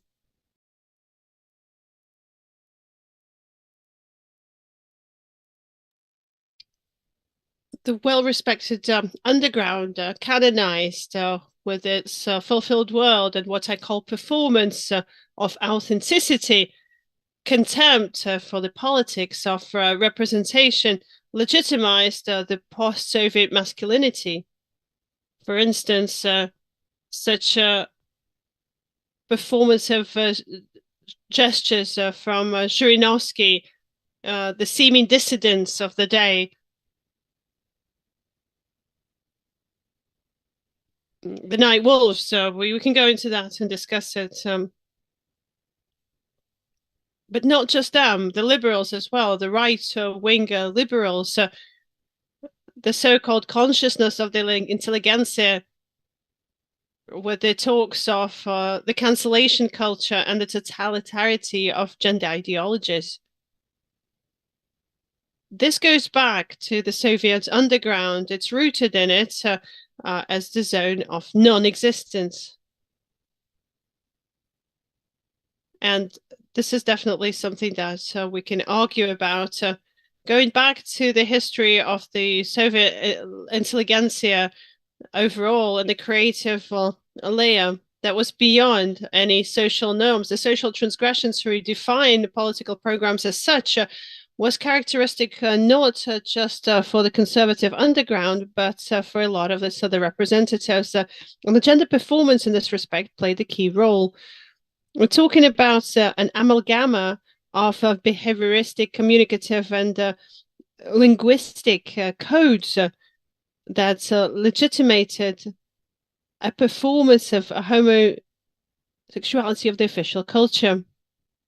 The language of the Soviet underground was largely formed by the masculine creative layer that would absorb features of a very different trends and tendencies, the many centuries of the Russian patriarchal structure, thinking historically, the military camp experience, the Gulag experience, and the later Western experiences, such as beatniks, that were popular in the 60s and the 70s. And the language performances as a hybrid code, which are hybrid but non-contradictory because always masculine in their identity.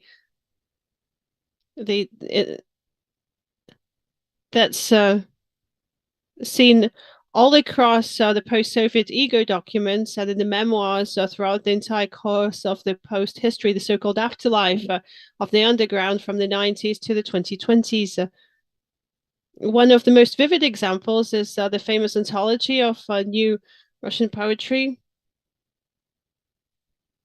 The Blue Laguna, the 9 volumes of lyrics and memoirs by Konstantin Kuzminsky and Grigory Kovalov.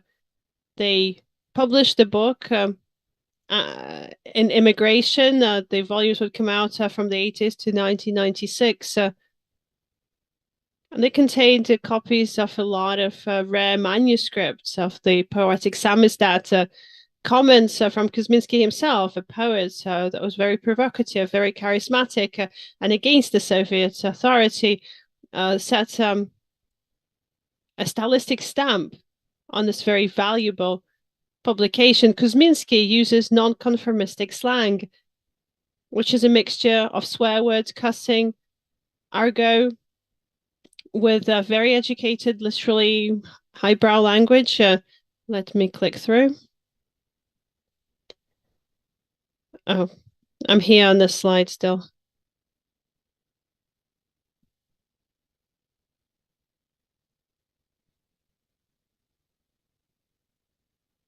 he talks about vulgarisms, cussing, and daily sexism. On the pages of his anthology, he talks about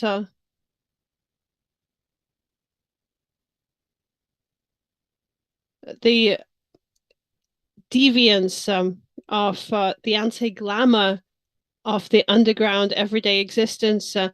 The anthology is made up of performative autobiography, the so-called self-fashioning, to take an English term, that brings together people and images, an entire microcosm, in fact, an entire civilization of the underworld or the semi-official world. And of course, civilization includes life or boiling nails in a beer.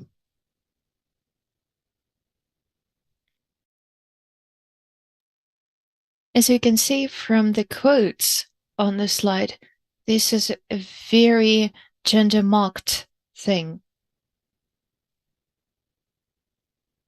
I will quote something that is of particular interest to me, how Kuzminsky canonizes himself and his circle, how he includes himself into the history of literature, poet, and the society. And from here we go to the anti-social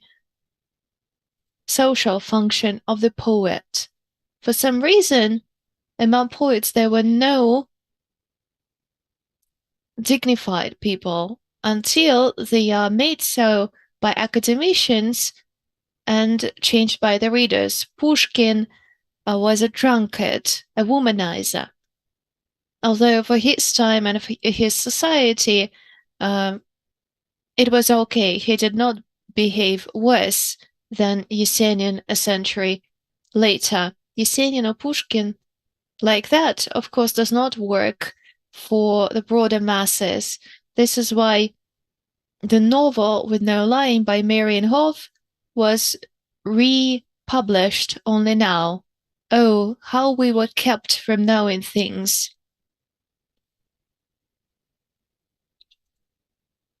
The violation of the laws becomes the gesture of protests. What is interesting here is also the naming, how it is titled. Yus Oleshkovsky Kuzminsk is quoted in the last lines here. He is called a satiricist and a dissident, one of the most talented performers. He is sexist, and quite expressly so in his texts. Kuzminsky talks of himself as an heir to futuristic thinkers, this transgression of his own. On the one hand, he related to futurism as an artifact.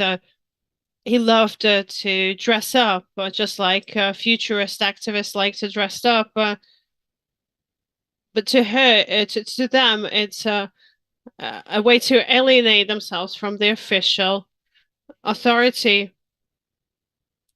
To what extent is this interesting for the researchers of Underground itself is not something that I focused on as part of my research. There's a lot of questions that can be captivating to explore. It's more important that these instances have still not been reviewed in terms of them being a staging of masculinity. We talked about this shocking indecency, his womanizing, but this gender marking of his work has never been a center focus of any researcher. In actual fact, it's an element of this canon because it's often quoted, but at the same time, it's often overlooked as a neutral element. Going back to this canonizing of this being a part of the industry of academic research, It's a question in terms of how the past is included into the everyday life of today. In popular intellectual history, Kuzminski is recognized as an enfant terrible. He's been tagged as an enfant terrible of the Russian non-official culture and literature. And he worked to develop this image himself, in fact. One of the elements, well, this is one of the many elements, in fact, one of the many examples, Kostya and Mouse, a film by a Ukrainian director, Andrei Zagdansky. And it's a very interesting film. I really highly recommend. It's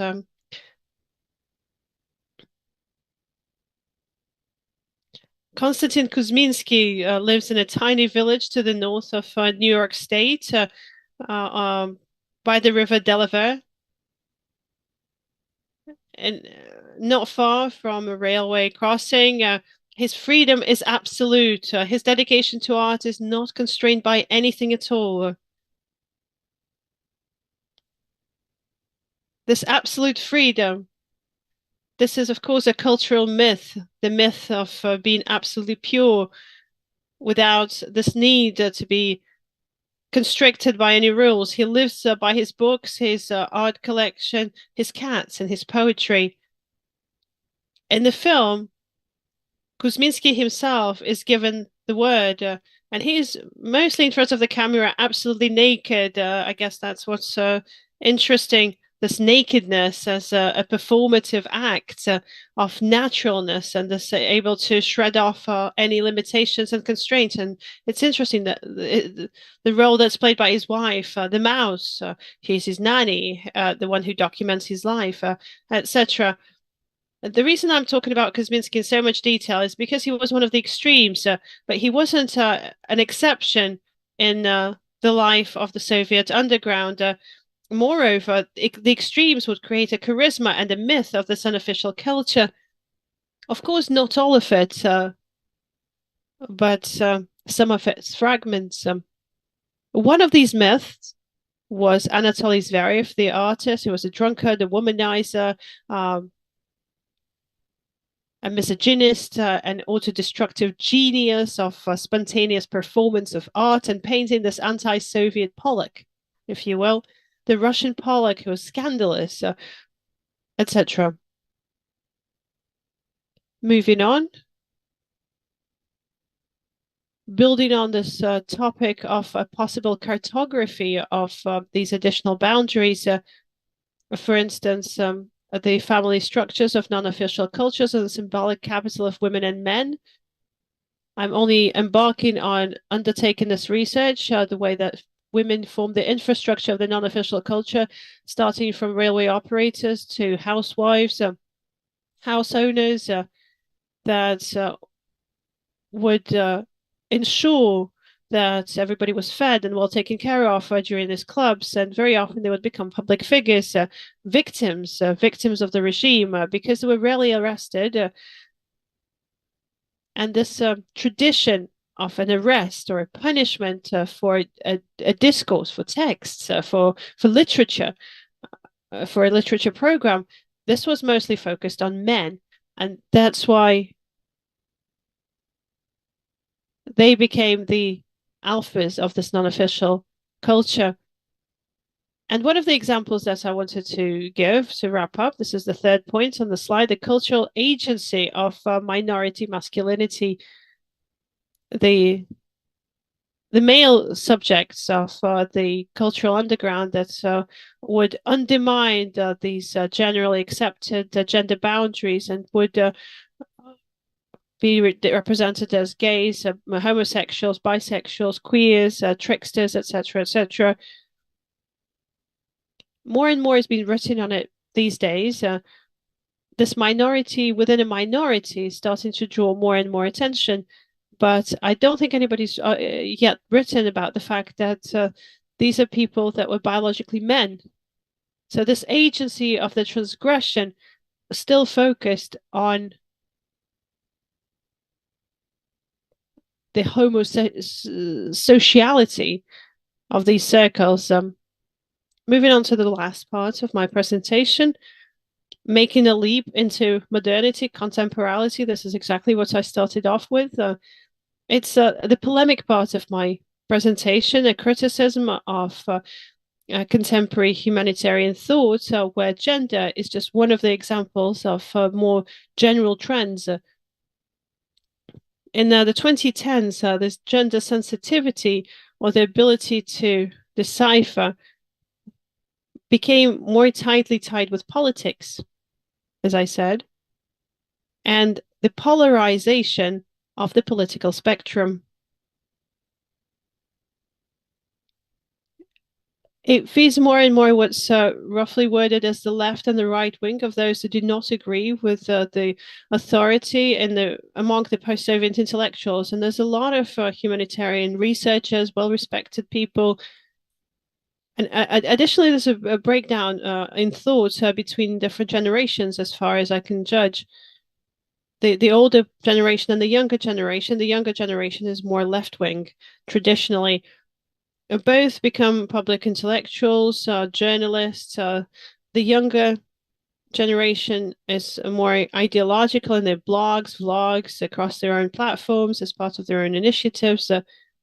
The older generation of culturologists and literature critics, back in the day, these were pioneers of the totalitarianism thinking and the way to deconstruct the empty signs and symbols of the communist empire and their reincarnation in the modern day.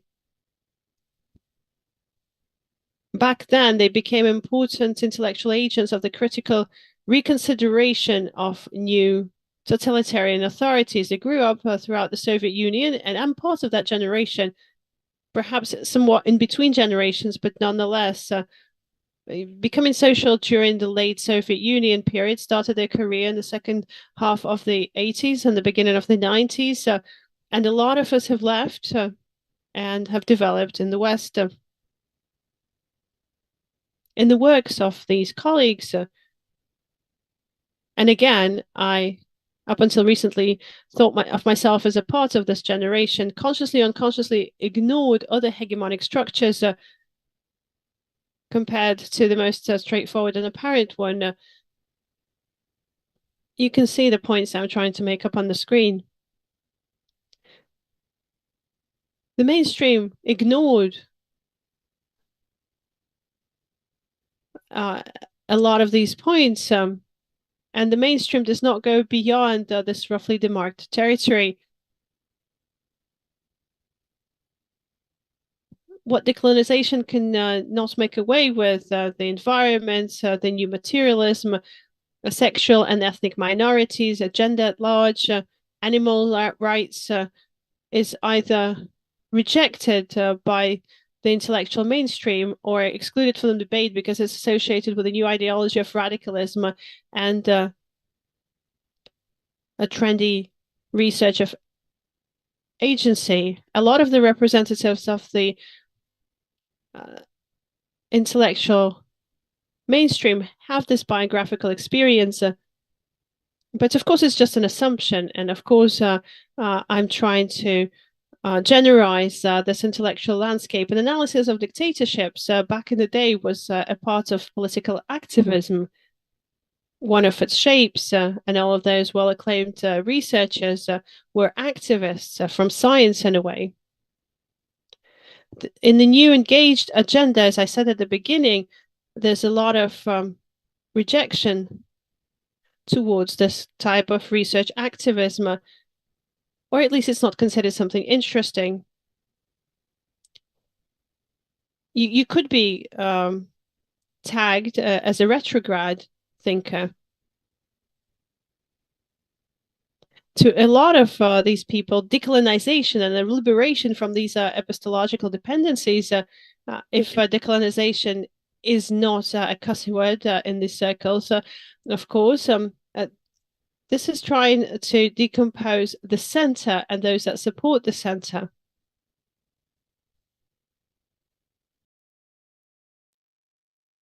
it is represented ex negativo, or from the opposite. I'm very sorry, we have to interrupt you because we have already gone over time, even with the discussion. Normally we have 20 minutes for an intervention. 20 minutes for the talk and 20 minutes for the discussion.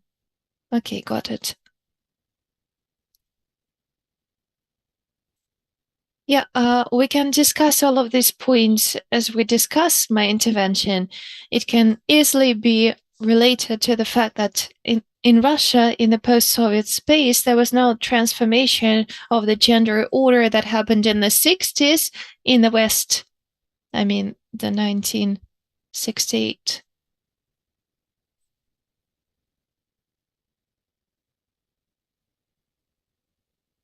Let's leave some space for questions for a Q&A session. Okay, yeah, sure.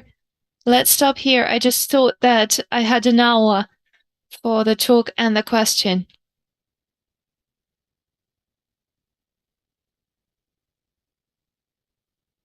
Okay, I think we have around 5 minutes for a Q&A session. You are most welcome to share your comments or your questions. You are most welcome to do it on YouTube too. Our moderators will track the chat and we will pass the questions over to the speaker. Kevin, you have a question, right? Please.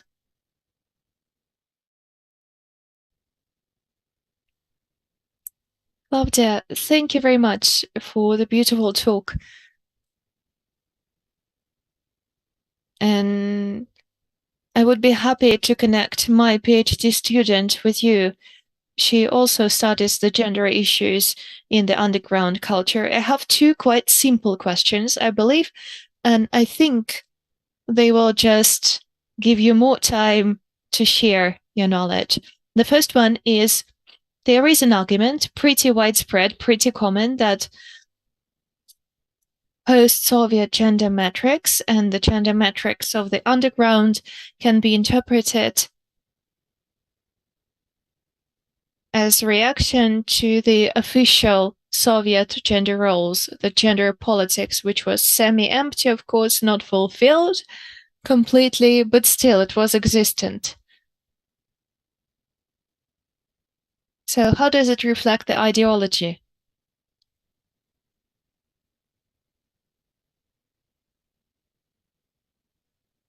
The gender politics of the Soviet regime. This is my first question. And the second question is about the polemical part of your intervention. You describe your position as a kind of an argument against the mainstream of post-Soviet academic science, but what do you mean by the mainstream science? Are those we? Is that us? Because I think we are not mainstream.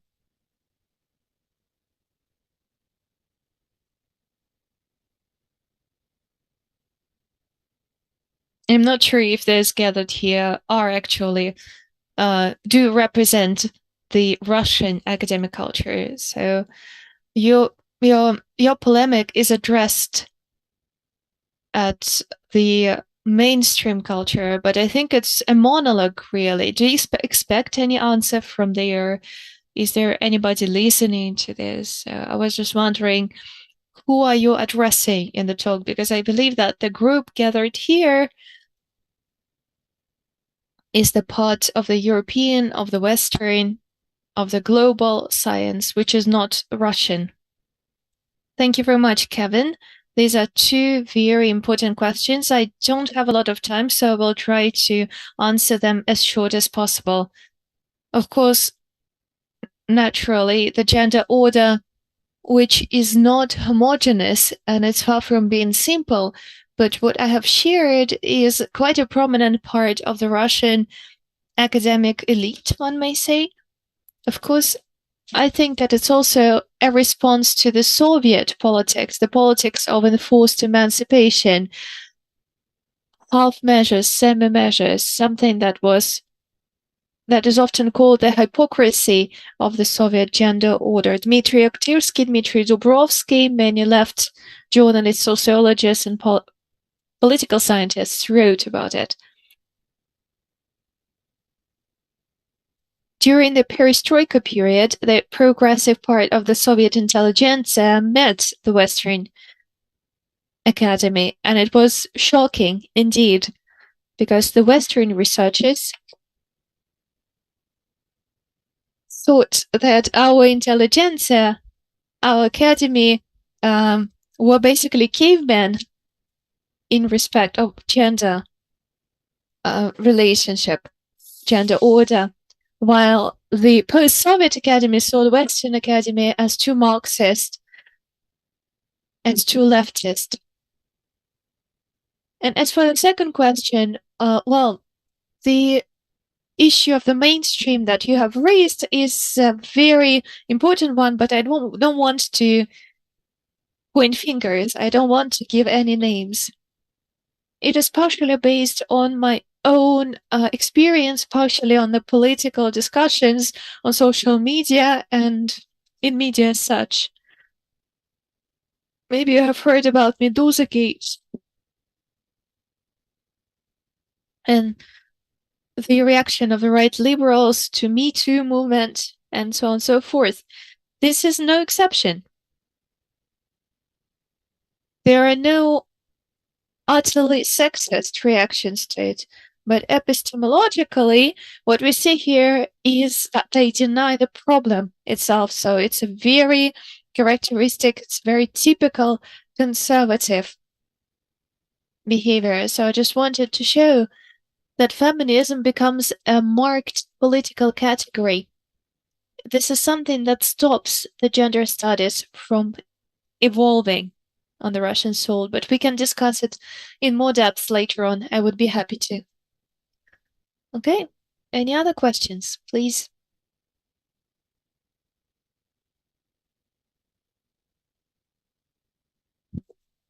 To those watching us on YouTube, you are most welcome to submit your questions later during our whole session today. I also have a question to you, Claudia, but if that's okay, I will ask it later on at the end of our session.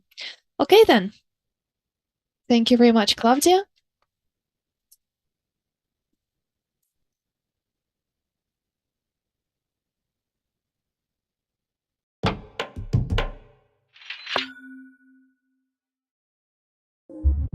And our next speaker, Galina Orlova, High School of Economics, Moscow.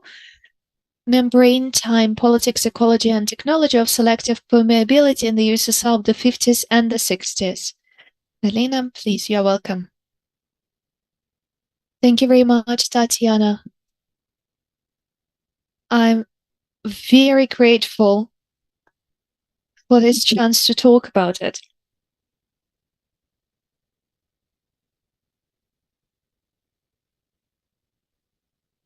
And thank you very much for having me. I think I wouldn't have written this text if I hadn't been invited to this discussion.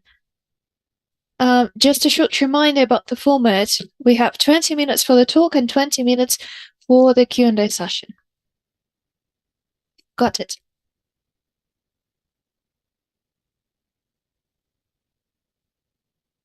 Indeed, my talk is titled Membrane Time, Politics, Ecology, and Technology of Selective Permeability in the USSR of the 50s and 60s, and I would add 70s here too. As for the genre of my talk, I would call it an adventure talk, where I try,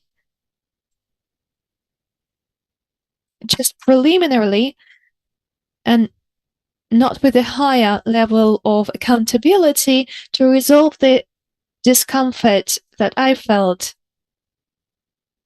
as I was working with late Soviet landscapes and their demarcation lines.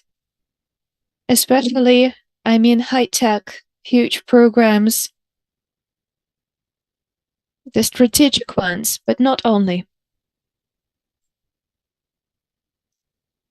As I step onto this territory, I would like with tactical antagonism,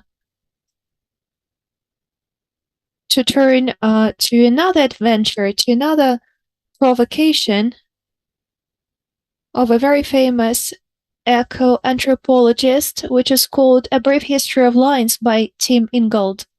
But actually, it's the beginning of the anthropology of lines and an attempt to rethink the multifaceted human experience and different aspects of it, listening, talking, telling stories, seeing it as lines.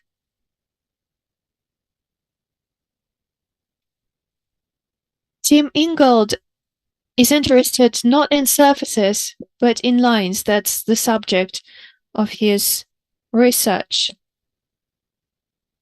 Of course, we can say that any boundary can be thought of as line, and this is it. But, and I will invest some time into it, the stories and the practices that I have to deal with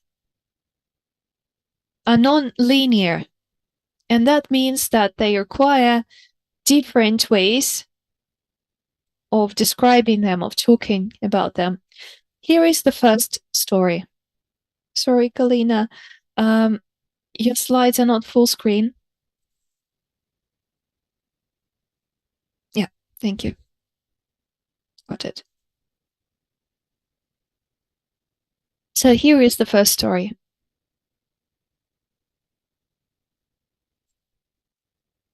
You haven't seen anything before that?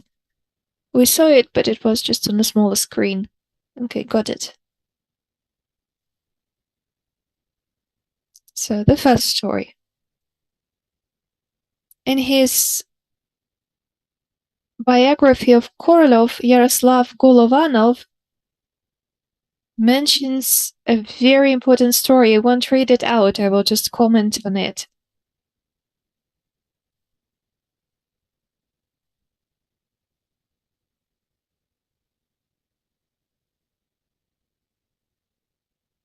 That's the story where it is obvious that the linear border is not enough, especially if we think about it in terms of security.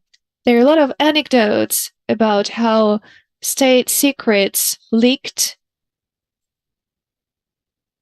and it's part of the folklore of the Soviet regime. So that's the first point, non-linearity, leaking beyond the boundaries.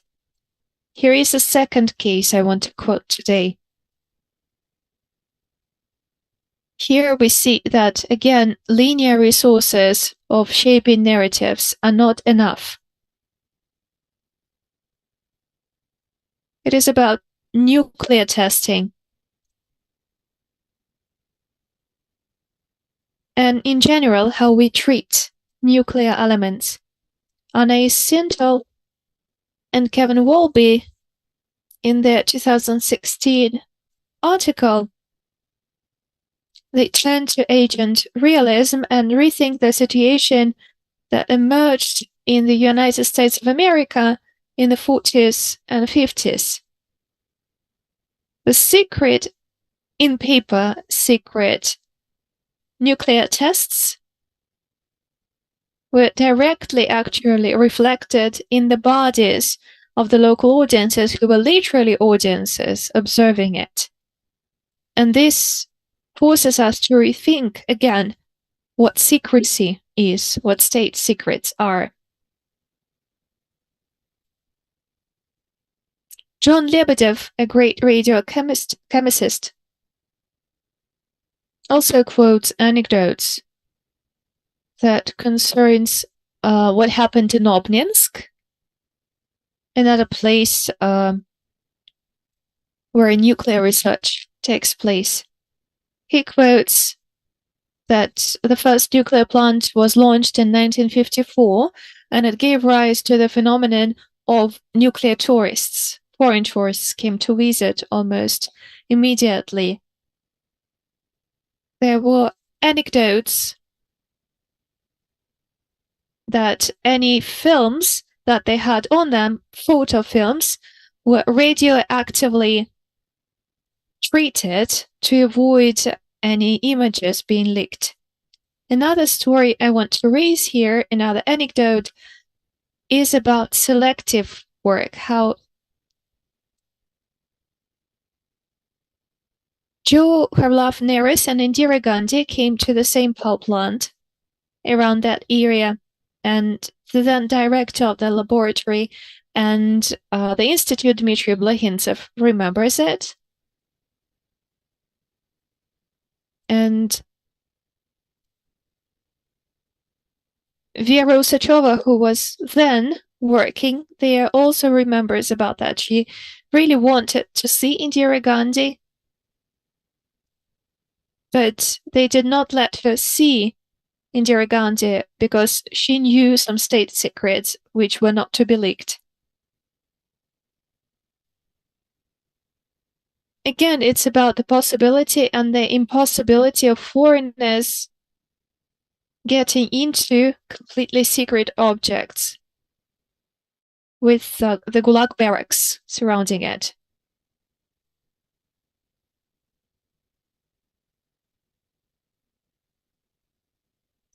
And still, foreigners find themselves here. How do we describe the intersection of these lines? And are these lines a tool, or are those dimensions or planes? The fourth story.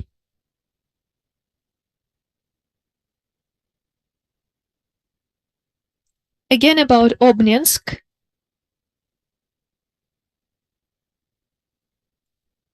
At the beginning of 60s,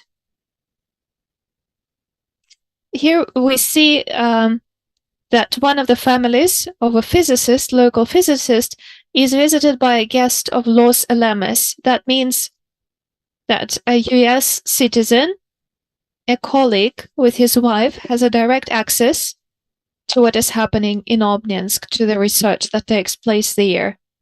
These are the traces of this communication.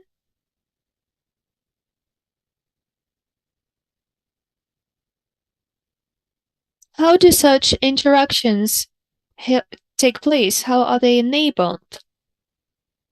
How is it possible?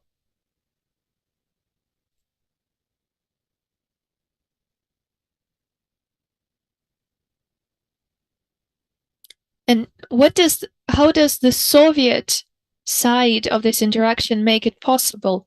How does it overcome the administrative barriers? This is the version from Vera, the worker of the nuclear research plant in Obninsk. She said that they provided a whole apartment, an empty apartment, to this family for them to stay alone, separately from the local physicists. Here is one more story, the last story for my talk. It's not about contacts, it's not about visits, it's about the works of institutions. A fragment of another interview with another physicist. And in this story, we can see different layers.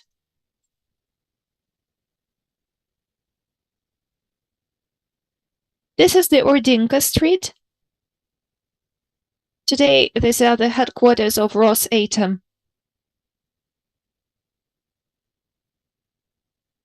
Another thing we see here on the screen is Melkomonetny Lane. That's where the State Committee on Using the Nuclear Energy for Civil Purposes was located.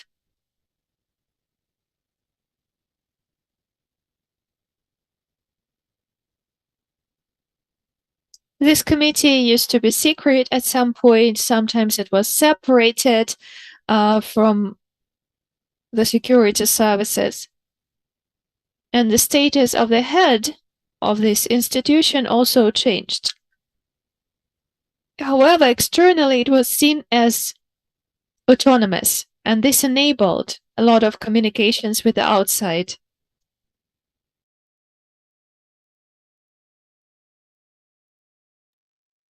Talking about creating additional portals or areas of contact.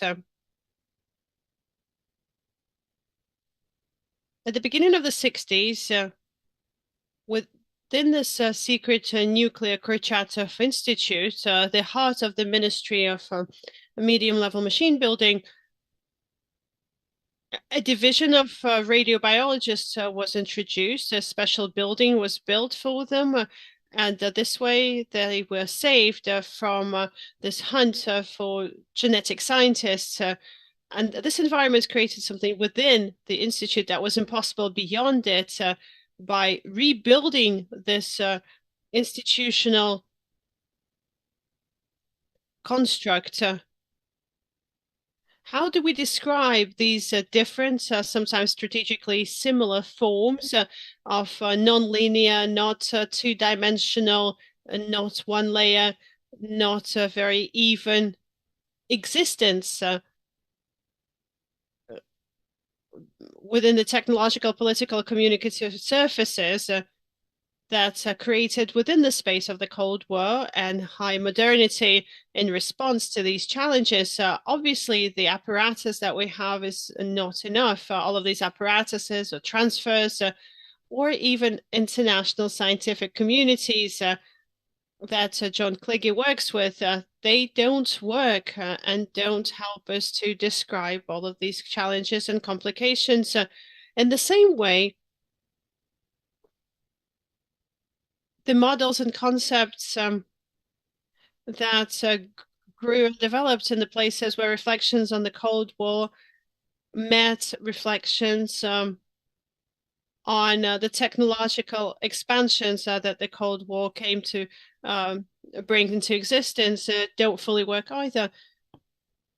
Here, I'm talking about Wendy Chun's Thinking and her colleagues. The only text on the SAGE program from on 1956 as the place when the first user interface was introduced to the nuclear threat tracking system.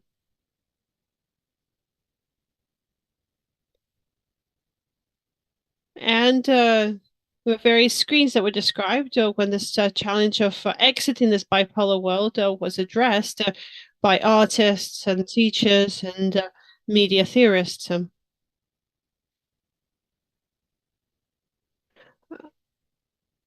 The incredibly useful model developed by Susan Leistar and James Geismar doesn't work in this case either. The boundary object model, this transgressional existence of these objects is supported by the diversity in the user horizons. It doesn't work here because it's not complex enough, because there isn't enough apparatus, there isn't enough sensibility, and perhaps there is an excessive amount of semiotization, and perhaps not enough pragmatics. That's the way I see it. I was looking for what would be enough, and I turned in my discovery search into rather unexpected worlds. That's why I'm talking about an adventure. I wanted to say a couple of words about what I found.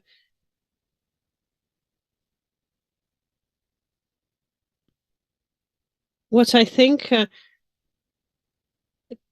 contemporary world can help us. The first decade of the atomic century helps us to find an analytical apparatus that can be used to describe this very complex borderline distinction, not only between the self and the other, the safe and the threatening, the closed and the open, the secret and the accessible, but also a number of other demarcations that serve as a foundation for an architecture that surrounds the Cold War and postmodernity.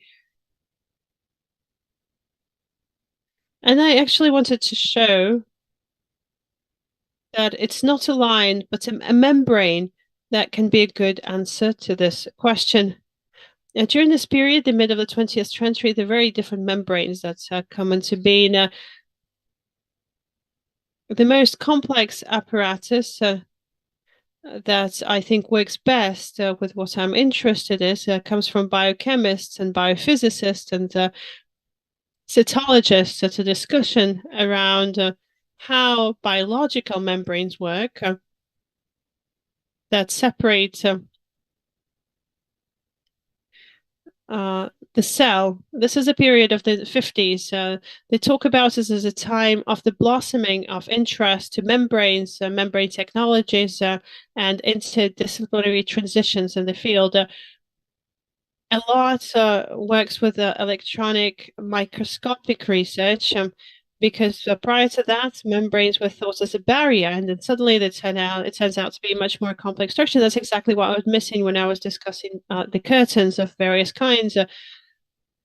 Its multi-layered nature, its instability, its heterogeneity, its sensitivity to longer interactions is what I find particularly interesting. And this seems to be the point, apologies, where a transition occurs from an idea of a membrane as a barrier to an idea of a membrane as a pump, as a passing point, as a liquid mosaic, if you will. Robinson, in the theory of the 70s, talks about this. And it seems to make sense, particularly in light of the preceding context, this membrane shift, this discovery of a different type of membranes for the readers of Soviet press of the pre-war period.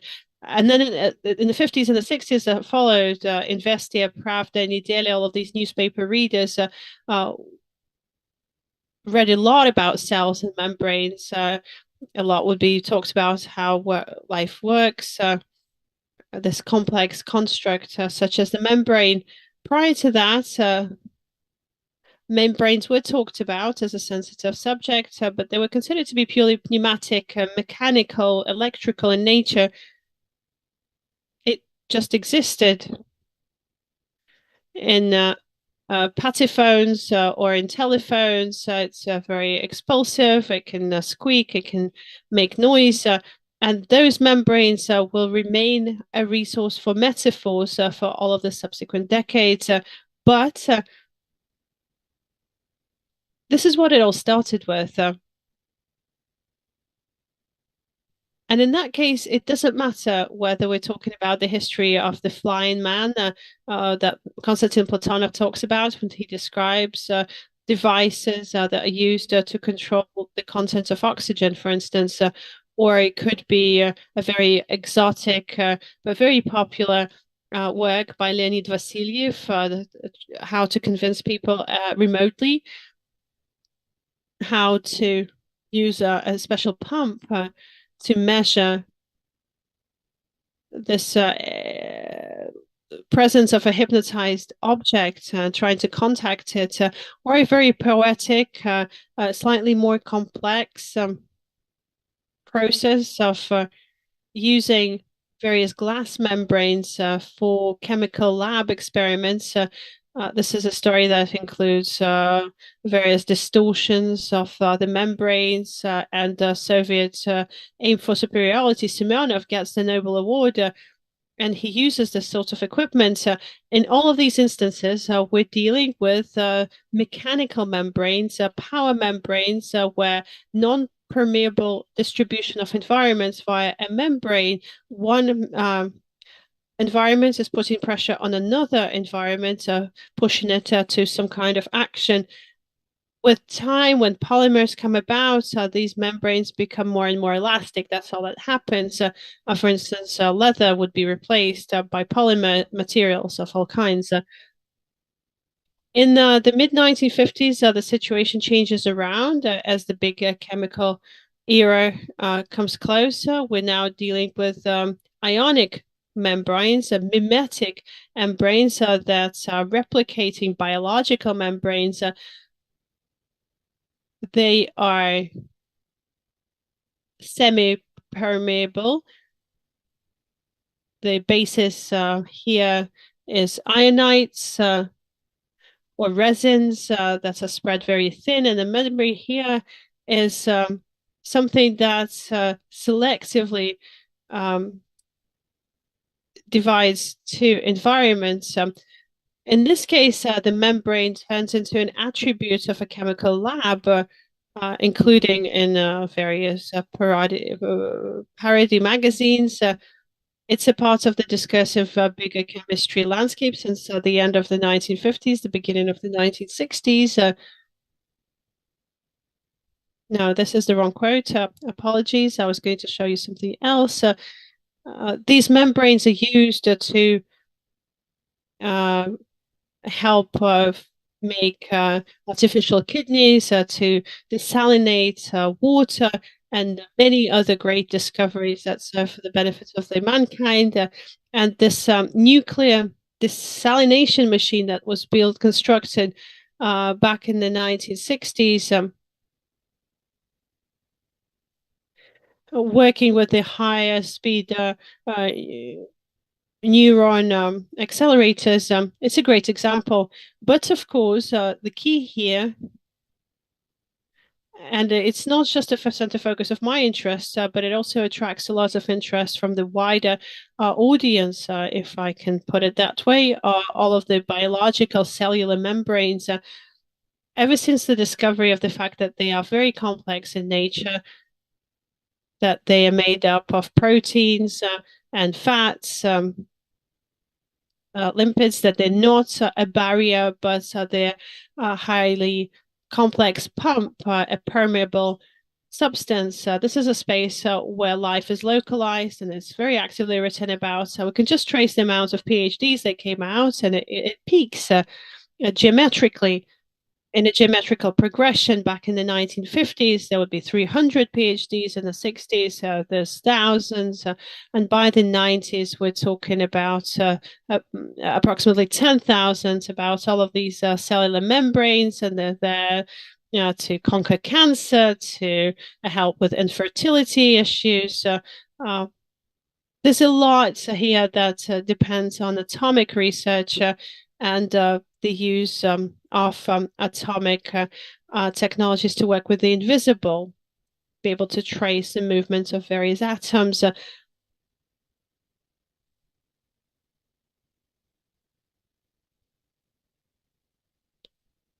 It becomes increasingly complex.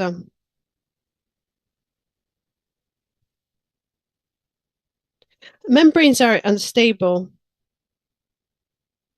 They open up, they close down, they thin out, they become thicker, they interact with different cells, they can interact with other cells within the membrane. There's a lot of other mitochondrial membranes, and it leads to the generation of energy, nervous impulse exchange. So it turns out that it's all down to these boundaries of contact with the other. And this is a very complexly organized mechanism, sometimes quite chaotic in nature. Within the Soviet discourse, it's interesting to see how order is conceptualized. They keep talking about the fact that membranes keep the cell in order. Valentin Kardin, he's not a biologist, he's not a biochemist. He was, in fact, the father of the chemistry of polymers, but he was trying to popularize his research. He was talking to a wider audience about the fact that polymers take a lot from biological membranes, and he explained some of the mechanisms. The quote that I wanted to share, I think, is incredibly curious.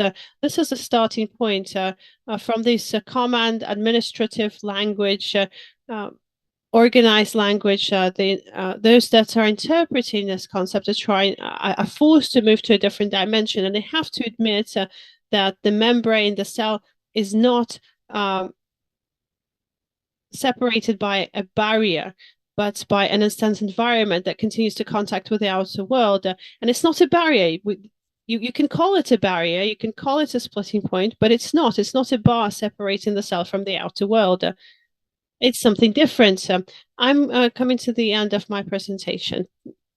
If we think about what I've identified preliminarily, in terms of the prospects, Shailaja Sand has started this thinking of trying to rationalize co-production, in this case, a biotechnological well, not just biotechnological. I would talk about three modes that enable us to discover. Well, it wasn't me who discovered these three types of membranes. Of course, there are a lot more membranes. I'm simplifying quite a lot here, but we're talking about three modes of permeability, three sets of actions on this borderline surface. Of course, we're not talking about just the world of the cell, although there as well. They define the shape of the membrane, define its boundaries. I'm talking about a physical membrane, talking about those phones or oxygen level measurement devices for airplanes. This is a non-permeable membrane that forces to action.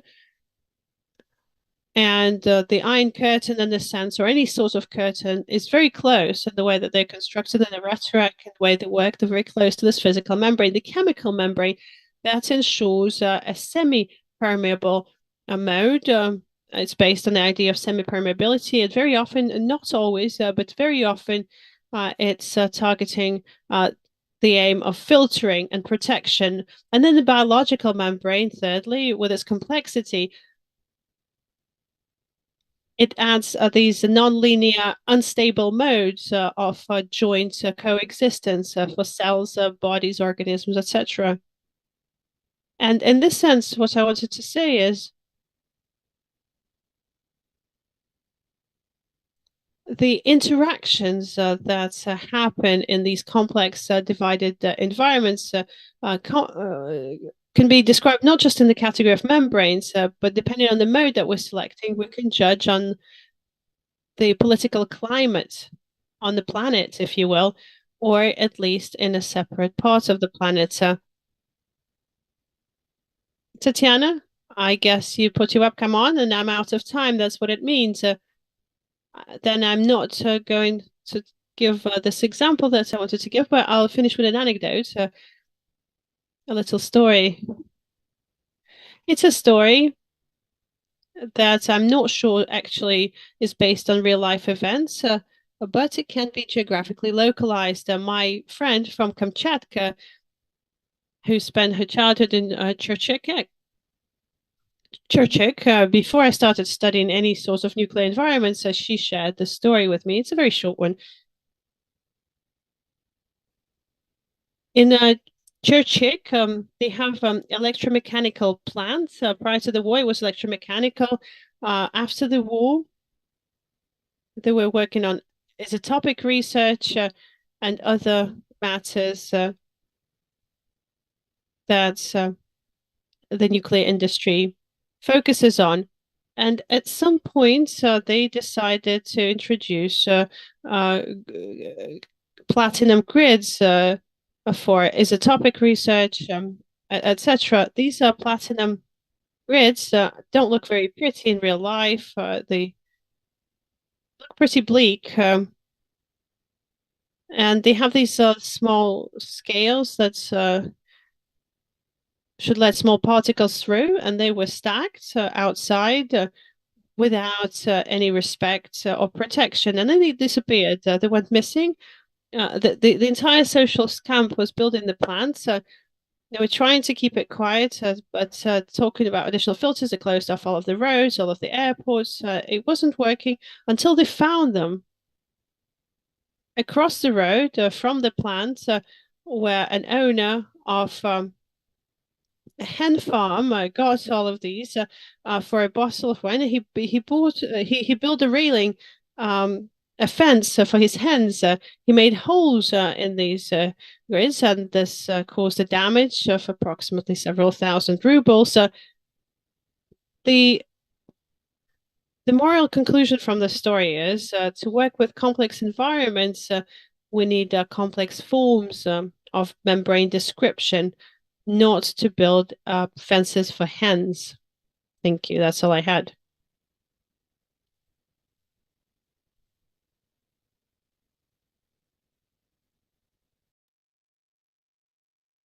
Thank you very much for broadening our perspectives. Okay. Any questions, comments? Yes, okay, please. Thank you very much. I just wanted to hint at something. You were talking about membranes in sciences, but it also exists in the humanities. Yuri Lotman's article that was already quoted about semiosphere of 1978 is a very important work.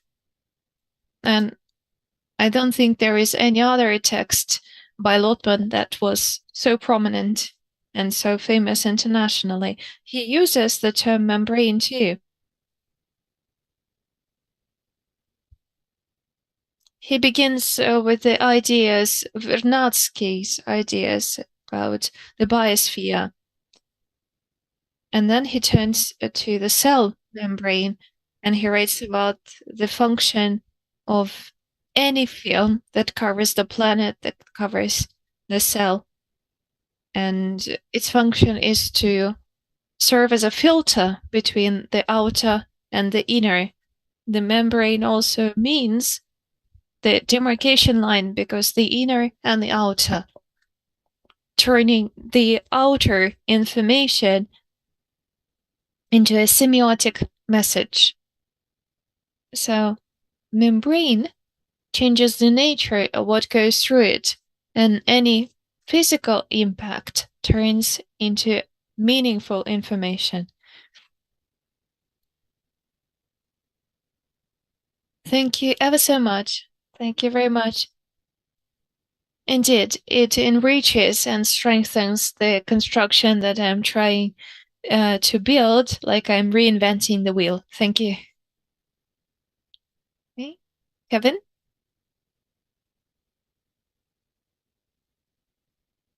Yeah, most likely I have a similar kind of guess or argument.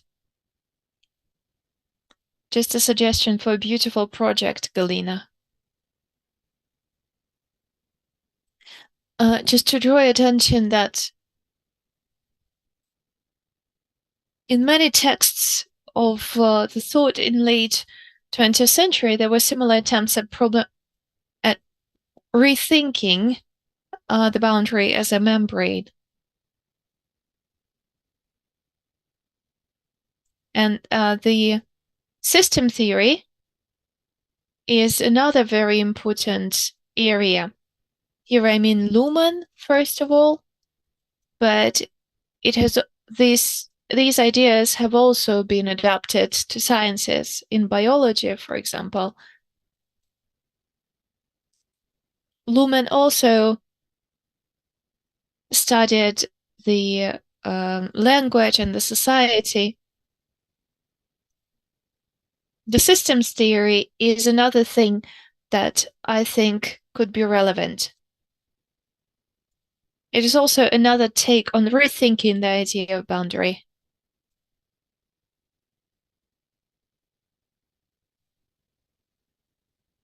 It is something that helped overcome the understanding of boundary as a wall in between the worlds. Thank you very much. This is a very valuable intervention, and I will add more things, definitely. It was just important for me to show that the analytical apparatus that is used during the Cold War does not bear not only the imprint of membrane or Luhmann or anything else. I mean, we can just broaden the scope of these discussions. And if we go back to this biochemical original area where this concept emerged, it gives us a broader scope of phenomena that we can discuss. And I haven't even talked about the description apparatus that they came up with, that they worked through. I think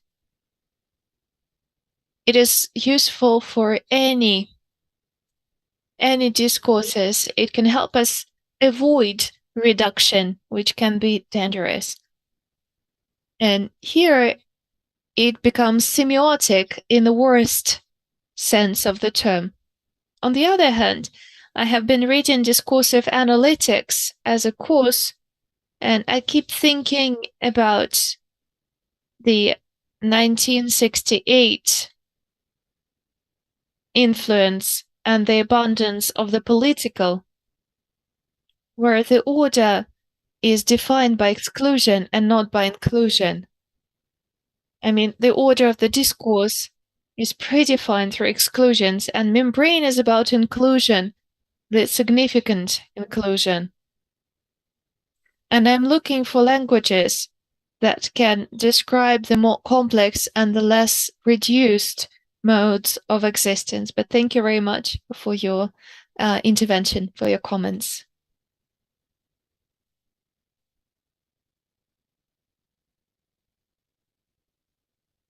Thank you very much for your talk, and thank you very much for the problems you raised. I'm very sorry if you have spoken about it and I missed it. I think a very interesting question is to what extent membranes are a biological metaphor, and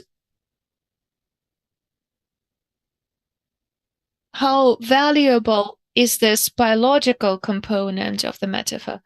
Maybe metaphor is the wrong word here, even. I'm just thinking now that it may be biological or chemical or just physical. Is it important for your thinking or not? Yes, thank you very much, Paul. I mean, to outline it roughly, of course, I'm trying to think through the space that was occupied by the political over the most recent 70 years. I'm thinking what is going to happen if this place is overtaken by life. It is not a Gambens project. I'm talking about a different kind of life. And what matters in this story is that this membrane and its understanding is multi-layered, and these layers coexist simultaneously. And I'm trying to show that the models that we use, for the most part, that they remain physical in this area. They're mechanical in their essence. These are the forces that are at work when somebody is forced to act in a certain way.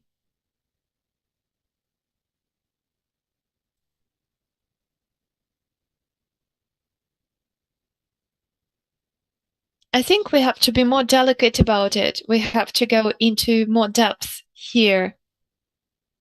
But this is a very biopolitical project of the life that serves as a filter, that is not transparent fully. It's again about security, right? So we filter the dangerous inputs and we let through the ones that we consider as safe. It's very political in its essence. For example, people that filter the harmful aerosols use the same strategies, and these are these strategies used in culture too. I mean, the strategies are just the same. And then biology is of special importance to me because I think it is biology that gives us the lesson of going beyond the narrow understanding of the political. And I think it is one of the trials that the late Soviet project, does not live up to. This is something that was missed. And curiously, the city of Obninsk that I focus on is the city of radiobiologists of the 60s.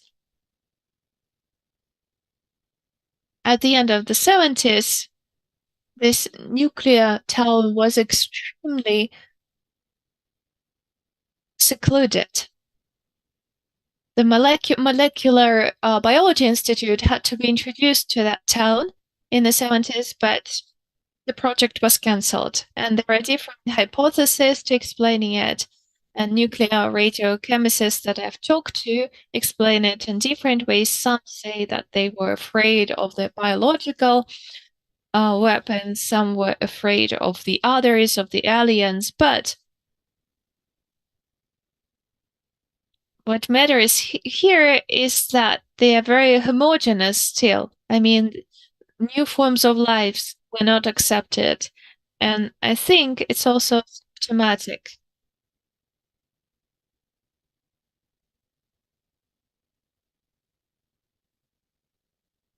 Mikhail, I think you had a question. Sorry, you're muted. Yeah, I have a question because I find it very interesting what you're talking about.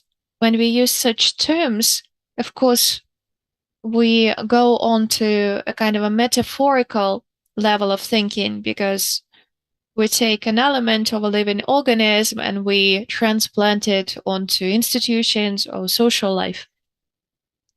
Hence my question. When we transfer this idea of the membrane onto the social life, what does it mean for the idea?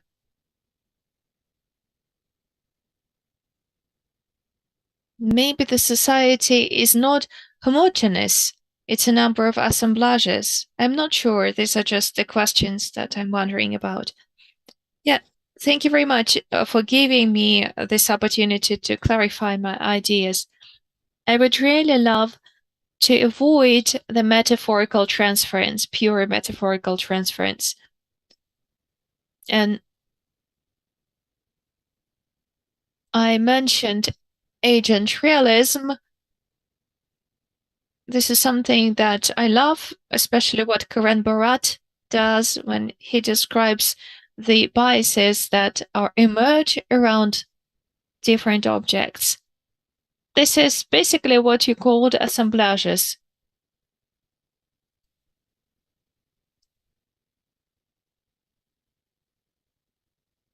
I think what changes the situations is not rhetorics, but introducing other installations into the space.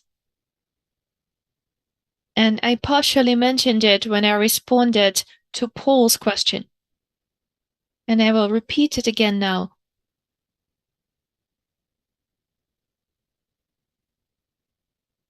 Membranes do not belong fully to the language of biology.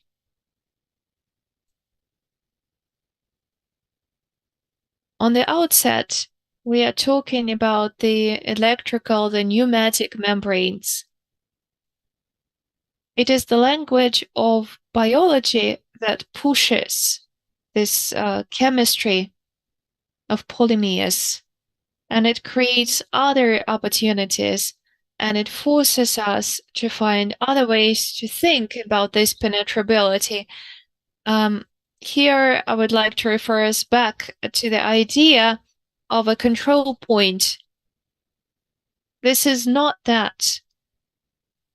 It is something different. It is not a gate, a checkpoint.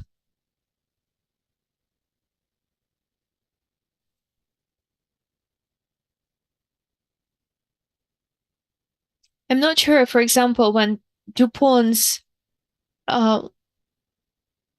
workers created this fabric that this membrane that is selectively transparent. It is not transparent for liquid water, but it does let the gases pass through. I think what I have gathered is just the preliminary constellation. And I think we need to go further than the language and look at other constellations, other kinds of relationships, and new kinds,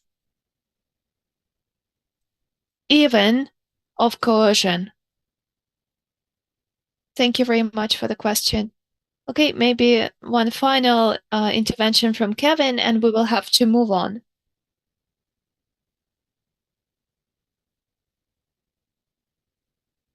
I'm thinking about this biological term and whether it's used metaphorical or not. We have to understand that this term was required in biology too, in the 20th century, as a response to other discussions of ecological niches. So again, membranes were used as a metaphor in biology too.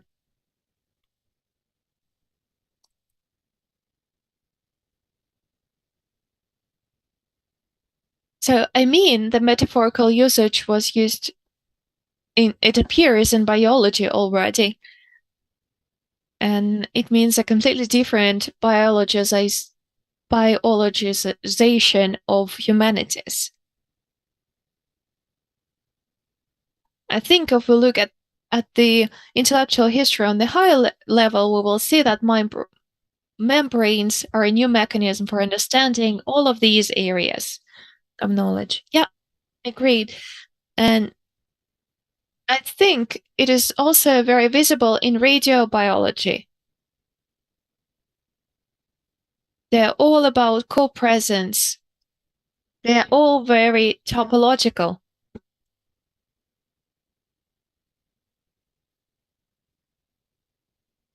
And I think it is also about more practical topology. I wouldn't even call it organic because that scale and the increase that we have. I mean, of course, there are questions about whether where the life is localized, but since this life is disassembled into smaller bits and pieces, it doesn't matter that much whether it's alive or not. Of course, they try to rethink and to reload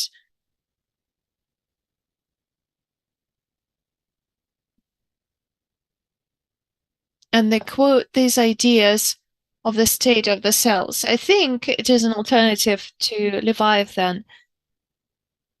The political philosophy is still very much connected to it. And it shows a different way of thinking about the state, about an organism, and about environments of existence. But I think it is important to think about it. The politics matters ecologically, especially now. Thank you very much for your talk that provoked so many thoughts. And those watching us on YouTube, please ask your questions, and we will now transition to the next talk.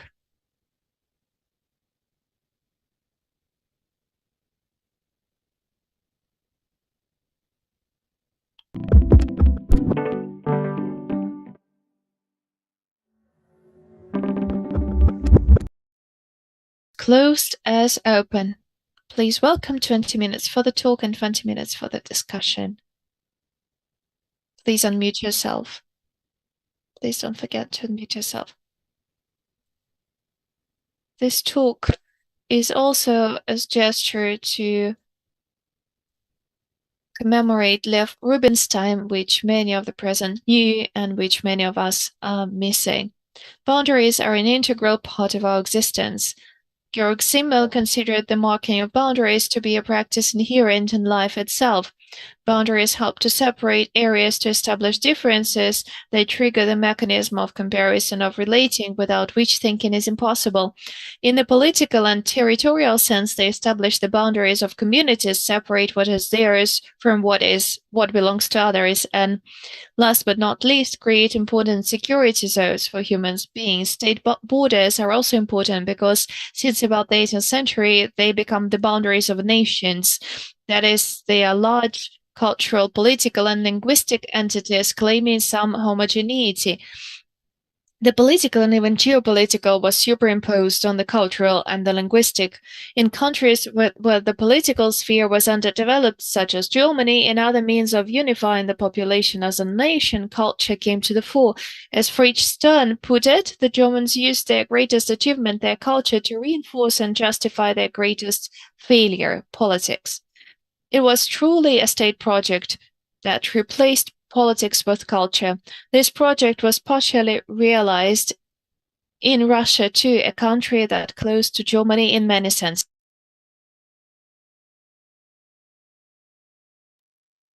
However, the idea of such a total cultural unification of the nation is ultimately chimera.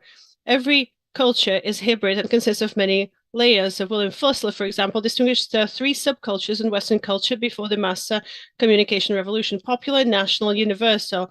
The folk one had a local character. The national one was of the constructed unifying culture of a nation, and the universal one linked nations to a common European cultural set of values. This phenomena, inherent in the USSR, is interesting because of its powerful unifying impulse, but the national culture was replaced by such a complex formation as Soviet culture, which had to absorb both universal culture and a multitude of folk and ethnic cultures. Soviet culture was characterized by exceptional closedness. Thus, the repertoire of books and more broadly literature was completely controlled by a few central publishing houses and a few magazines, slightly different in the degree of ideological indoctrination and permissible freedom. But in general, the whole country watched the same films almost at the same time and read the same books almost simultaneously. In Russia, as in the Nazi Germany, there was a process of conscious and consistent folklorization of literature. The folk stratum was to enter into a synthesis with the national stratum and create, on the basis of the synthesis, an unprecedented type of universality. In this context, mass song, which even in Germany did not occupy such a prominent place. I read some of the materials of the first meeting of writers from 1934. Everybody was talking about how much we need mass song and how all of the literature should become a mass song. In the mid-1930s, a song movement that emerged from the proletarian currents associated with such names as Surkov, Isakovsky, Lebedev, Kumach, and others suddenly emerged and gained weight. The song becomes an ideal of literature, which is intended to bring together the Flusserian triad. This utopia of songfulness was realized in Russia as perhaps in no other country. The popularity of Stalinist mass song, Soviet song, up to the 1980s was unprecedented and captured almost all segments of the population. But this popularity survived the Stalinist USSR. It's enough to remember the communist movement, the Bard movement, even in the late USSR. In fact, we are constantly talking about the reproduction of song orientation, including relatively high culture and its expansion beyond limited cultural strata. The closed environment, which possesses a certain set of values, is constantly reproduced at the expense of forms that have nationwide appeal and as if opening up the closedness of the community. The closed is constantly reproduced as universally open. The closed community I'm talking about is the Soviet intelligentsia, generally dissatisfied with the Soviet regime and ethically opposed to it. This community is closed primarily because the culture it consumed was strictly regulated and dosed. The closedness of this community had other features. In its own way, it corresponded to the dichotomy of open and closed societies proposed by Karl Popper. According to Popper, at the early stage of social development, society has a closed nature. Such a society is subject to a system of taboos and external prohibitions, and in essence eliminates the need to make individual decisions. The whole system of behavior here is rather strictly codified, and the system of values is familiar to everyone. As it develops, the organically closed community gradually evolves into something Popper calls abstract society. In it, people no longer dwell within an imagined family or clan. They may lose the closedness of ties, like I'm quoting, touch, smell, and sight. The Soviet intelligentsia community was a closed and a reduced reiteration of the close community of the Soviet culture, but of course with amendments, deletions, and additions. It's not surprising, therefore, that somewhere in the 1970s, such influential, in fact unique for the world culture trends as conceptualism and socialist art emerged based on the parodic and reflective reworking of common stereotypes of the Soviet discourse appeared in it. This closedness had significant consequences for the community. The fact is that the narrowness of the common cultural and value foundation created a certain type of closed community, which can be called brotherhood. Brotherhood, according to Hannah Arendt, is a typical phenomenon of dark times. Brotherhood has the closedness of the close community, creating comfort for its members, but as Arendt observed, it is accompanied by, and I'm quoting here, a radical loss of peace, such a terrible atrophy of all of the organs responding to it. It's also important that when a group's cultural foundation is very narrow, any utterance uttered in its context easily becomes the utterance of another, indistinguishable from the self. For the essence, fraternity members always speak in quotations. The strange state of indistinguishability between the self and the other is well seen precisely in the most subtle and reflective writer of the late Soviet intelligentsia fraternity, Lev Rubinstein. The first thing that is usually noted about his texts is that they're written on catalog cards. This architectonics isolates each block, each utterance. But the important thing about catalogs is that each card, while somehow connected to those around it, retains a great deal of autonomy and implements around it its own hard-to-define context, referring to collective memory. In 2018, Rubinstein publishes A Whole Year, My Calendar, in which he proposes a different form of organizing fragments, not a catalog, but a calendar. Here, the model was the sheets of a Terov calendar, whose consequence was determined by the movement of days and months. The strangeness of this organization lies in the fact that it is strung together with the passage of time, but the content of its constituent blocks radically ignores time. In another text, Double Optics discusses. He also was very much interested in dictionaries, this mechanical constructs of fragments. In the text Double Optics, Rubinstein discusses the necessity of convergence of two time streams, history and everyday life. I'm quoting, "It's impossible to live with the constant realization that you live in history. One cannot always live in history, ignoring the instructive lessons of volatile everyday life. But it's impossible to exist solely in everyday life without paying attention to the fact that you're still inside history, which expects you to comprehend and evaluate, albeit subjectively. The only adequate perception of any epoch is perception through double optics. This perception is both objective and subjective, simultaneously from within and from without." End of quote. In a sense, the correlation between the historical and the everyday reproduces the complexity of the relationship between the small intellectual community and the national one, which of course is an abstraction. Where the boundaries between the two are located is extremely difficult to say, as Rubinstein is constantly probing these boundaries. He notes, for example, "My good comrade Leonid Hershovich wrote here on Facebook that he cannot imagine that Lev Rubinstein, that's me, could publicly sing the song Buchenwald's Nabat." He's right. He wouldn't have sung it. Wouldn't have been able to. Many of the Soviet songs that Rubinstein enjoyed singing could belong to both narrow and broad cultural backgrounds, and Buchenwald Nabat stylistically could not enter the narrow circle. But Rubinstein would not sing songs that originally belonged to a narrow circle either. He did not use the repertoire of Okudjava and other semi-official songwriters, just as it's impossible to imagine Rubinstein singing Buchenwald's Nabat. It's impossible to imagine him singing Wisbor songs.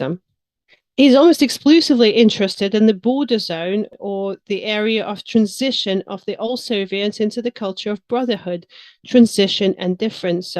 To a large extent, different communities differ from each other, not so much in the use of certain words as in the actualizations of different meanings of these words and even different contexts of the same utterance.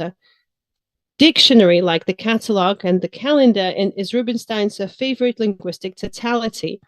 Curiously, it has no presupposed universality in his eyes. In the private dictionaries of communities that interest Rubinstein, I'm quoting, "The meaning of many words and basic categories require translation. Translation from Russian to Soviet, from Soviet to Russian. Nowadays, that's even more bizarre, from Russian to Russian. Not one has yet published these dictionaries, Soviet-Russian and Russian-Soviet, as well as Russian-Russian." End of quote. Rubinstein is interested precisely in the boundaries of communities, which are defined by language paradigms, dictionaries, and the context that are associated with it. Roland Barthes once gave the following definition of discourse. I'm quoting: any finite piece of speech unified in content and transmitted and structured in view of secondary communicative purposes incorporated into culture through non-linguistic factors. Barthes' discourses are always closed to some extent. Their elements can be encompassed by a list, and they constitute a certain collection, the units of which are ultimately repetitive, although they form, of course, diverse combinations. One can say that Rubinstein worked precisely with closed discourses as collections. Rubinstein's most radical collections consisted of cliched phrases or fragments of phrases taken out of context but familiar to readers. The informational load of these fragments was close to zero, and their meaning was only to appeal to collective memory. But such collections themselves do not reflect the boundaries of the community to which they belong. A set of words can be absolutely identical, but their meaning is opposite for different communities. And I'm quoting: when monuments to the victims of communist atrocities are inaugurated by people from the same criminal offices, and they say words that seem no worse than the ones you might say, you clearly realize that no, they're not the same words, they're different, although they sound exactly the same as yours, and like yours, are arranged in the same order. In the end, Rubinstein comes to the conclusion that the actual content of an utterance has little meaning. What matters is the purpose of the utterance, and even more importantly, its subject. I'm quoting again. To put it simply, it's not what or how or even why that matters most, but who. It's in the who that the true content of any utterance and its purposefulness is contained. And if we think about who said what and why, at least we should not forget that we're not thinking about what we said, but about who was said and what was said. Who is said is more important than the content of the utterance. The most pressing question for the author arises the establishment of this who. Who is not a singular subject because its identity is established by its belonging to a community. Only the commonality of the understanding of an utterance can establish the boundaries of the community of speakers belonging to such a who that has to do with truth. He loved the word truth. He loved to use the word truth, and truth is said by the capacity for reflexive irony. The who becomes part of the we. The truth of a statement is determined by the relationship of the speaker or writer to a certain community in the end. But the cultural community, especially in the USSR, encompassed much broader strata than those capable, according to Rubinstein, of functioning in the plane of the truth. Therefore, within the broad cultural community, there is another, a narrow one. Its cultural fund coincides in many respects with the fund of the broader community, and its international and reflexive attitude to this fund is different. But the most important thing here, in a sense, is the refusal of the individual subjectivity of the speaker. It's always we who speaks, a person through whom the contours of a narrow closed community emerges. This is speaking based on a common intonation of irony, which is the only thing that distinguishes truth from lies and falsity. In fact, the formation of different collectives is the only new thing that Rubinstein discovers in literature. He wrote, "There's nothing new. It only seems so. Only the context can be new and unexpected." Actually, the crystallization of the context is a communicative event, and each context generates a new community and collective memory, even though in itself it's determined by chance. An event differs from things in that it has no essence, not even the ghost of stability of being. The communicative events in which he writes may include, for example, a queue, a cluster of people, contained by utter inactivity and expectation and essentially immobile. This random assemblage of people exchanges familiar replicas, which, if catalogued, would give rise to a strange imagined community. But if these replicas are not spoken in a queue, the context will change and the configuration of the community will change. In this context, Rubinstein emphasizes the particular significance of Vladimir Sorokin's The Queue. All this makes one think about the understanding of language and speech that Rubinstein's texts reveal. The first thing that must be stated is the radical rejection of all intellectual and speech individualism. Such individualism in European philosophy goes back to Descartes and thinks of language as an expression of a person's personal experience rooted in the complexes of sensations. Such denial refers to the phenomenon of small literature described by Deleuze and Guattari. From their point of view, the great literature of a nation or empire allows itself to focus on the individual consciousness of characters, while the small literature has no such privilege. Quoting, everything in it acquires a collective value. In small literature, every utterance of its few representatives acquires collective and political significance.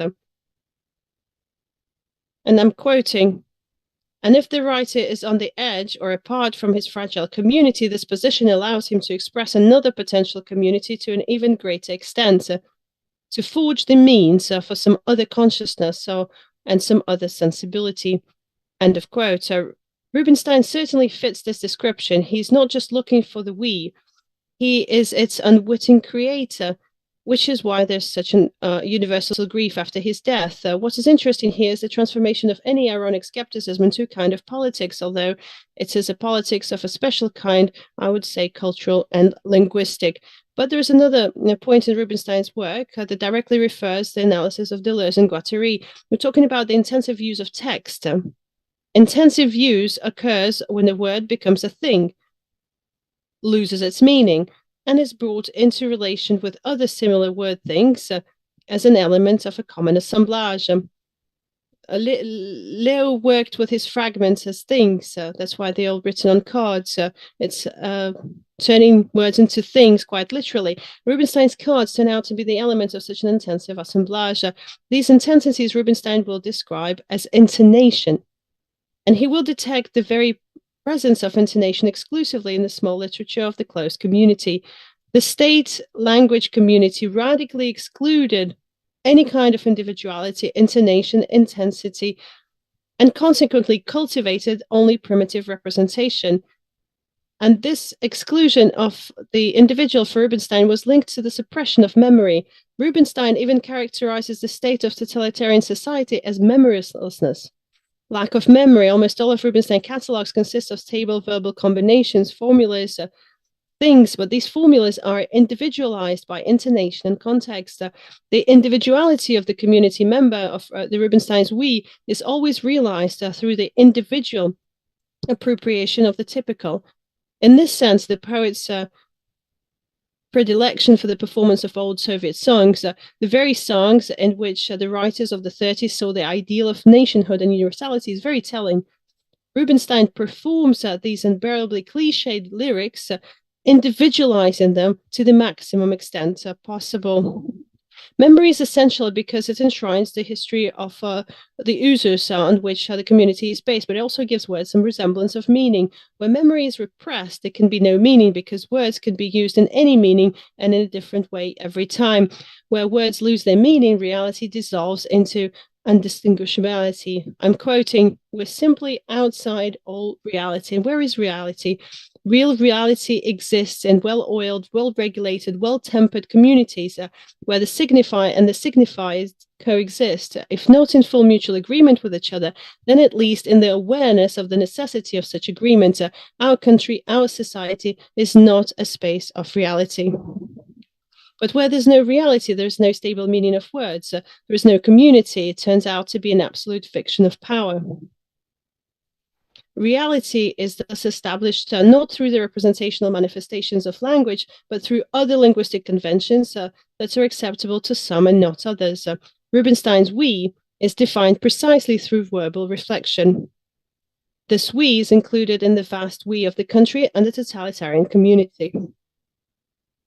These communities share a common cultural shock, largely the same films, the same songs, the same queuing experiences, but their frames are different. And the frame of Rubinstein's we, when I use a word, I mean, it's in Bateson's meaning. In his game research, he talked about a reflection that helps to decipher between reality and game. He calls it a reflexive frame. And the frame of Rubinstein's we runs through the attitude to language characteristic of small literature. It is in the intensification of this frame that for him is the main vocation of literature. It's a matter of making subtle intonational distinctions of intensities that separate reflection from representation. And finally, it should be noted that the establishment of this we comes at a high price, namely the price of a special closure of the emerging community of our own. It's closed to the other culture, to everything that's not an element of the long-established field of collective memory.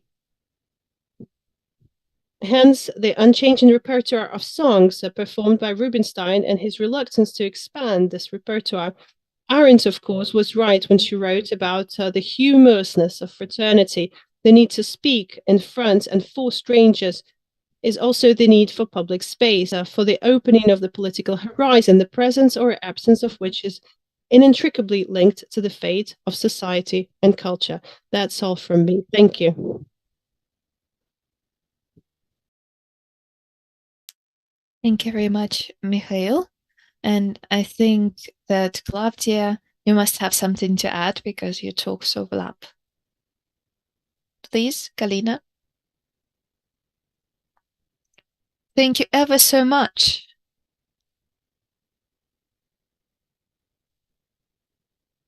I will send all of my PhD students to listen to your talk and the recording. And I have 2 comments, which may turn out to be questions. I understand that it's a matter of the epistemic taste, but still, pardon my curiosity, why Deleuze? And why intensity? Or both?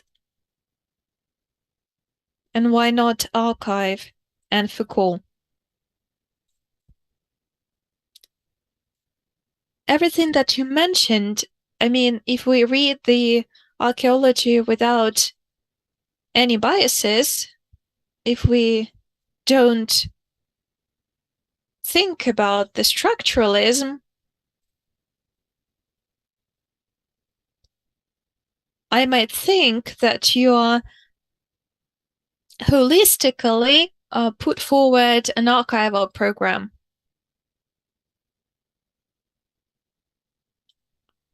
With the analytic procedure and the erased individuation and the material foundation. And I think this is amazing. But it finishes with a completely different world. So I have a question, why not archive? But maybe that's your point. My other question, which is a common too, is about the stance, the position. Thank you very much for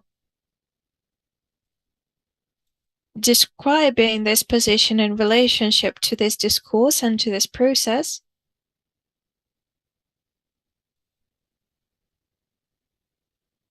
For French analysts, the position was the assembly point for discourse and the indicator and also a catalyzer of the overall state of discursivity. You managed to show how Rubinstein reassembled this position, not through just the meta-positions and the reflection of all kinds. In your opinion, do you think this is a way not only to archive, but also to reassemble and to reinvent this discourse? And this reinvention is hidden behind purposefully boring and repeated procedures. And about the discursive community. When you talk about this community as closed, how does it relate to any kind of an empirical description and strong political statements? I mean, how transparent they are. And as you understand, I'm curious about membranes. what interested me in this whole narrative? The Russian intelligentsia was part of the Soviet culture, and I think of myself as part of that community because I lived in that time. We were all very Soviet people. I mean, we can see it clearly in the retrospect. At the same time, we took a very negative stance to the community, part of which we were. So we excluded ourselves, but how we did that is a mystery. It's a huge question because, as Lev Rubinstein wrote, we said the same words as those people. We read the same books, and we thought that we were different from those rascals. I don't think that Foucault gives the foundation for these differentiations. Why I was interested in small and minor literature. Deleuze and Guattari say that any writer, even the most marginal one, cannot speak on behalf of the individual. He or she always expresses the voice of a community. This community is small. In the big culture, the community is huge, so we can speak on behalf of different characters, we can analyze their traits, but as soon as a representative of a minor community speaks, he or she speaks on behalf of we, and it becomes political. And his statement is political because there is a group behind it. For example, if it's a German-speaking Jew in Prague, he or she speaks on behalf of the whole community of German-speaking Jews in Prague.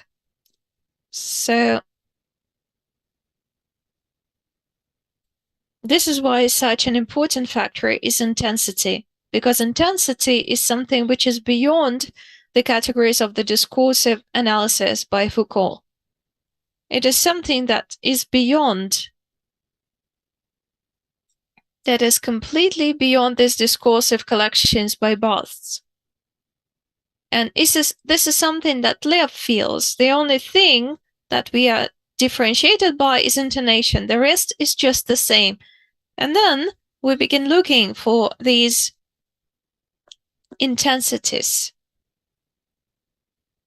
Intensity itself does not make sense. It is represented just in intonations. And Lev is trying to describe these intensities through reflexive categories. I am ironic, I don't accept something, and thus I am not part of the Soviet community, I'm part of another sub-community. And Sots art, for example, reproduces all stereotypes of the Soviet art, but ironically. The intonation there is completely different.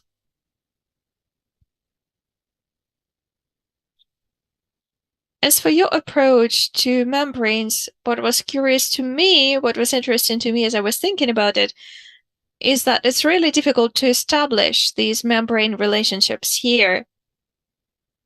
Because membranes have the inner and the outer much more clearly, although you show that it's also complex.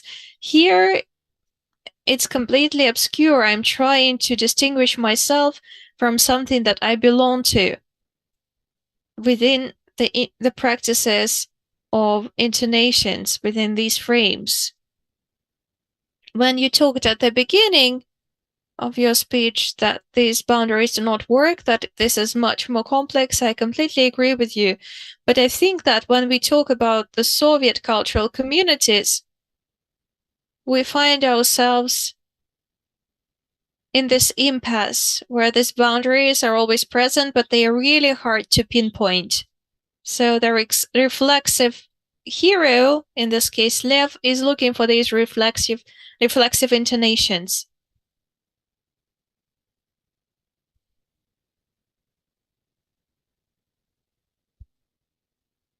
I think this is a very important part of this Soviet culture, belonging and exclusion. I belong to all this, but ironically. Thank you.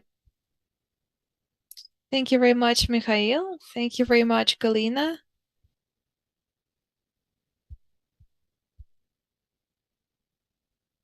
I think the overall concept is very convincing. When you were talking about Soviet songs and you rhymed it with Rubinstein, I thought that here we have to take into account the other side of the matter, the technical substrate of culture. Because the mobilization of the Soviet culture in the Stalinist era happened when radio broadcasting became available throughout the whole culture, the whole country.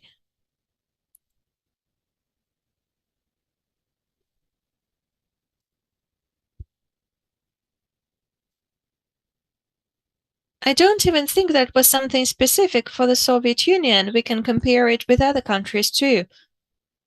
For example, one of the old films by Woody Allen shows that something similar happened in the US of that time. And then the technical situation changes rapidly when Lev Rubinstein grows up. Radio loses its monopoly, which it had when he was a child, and he talks about it in his memoirs.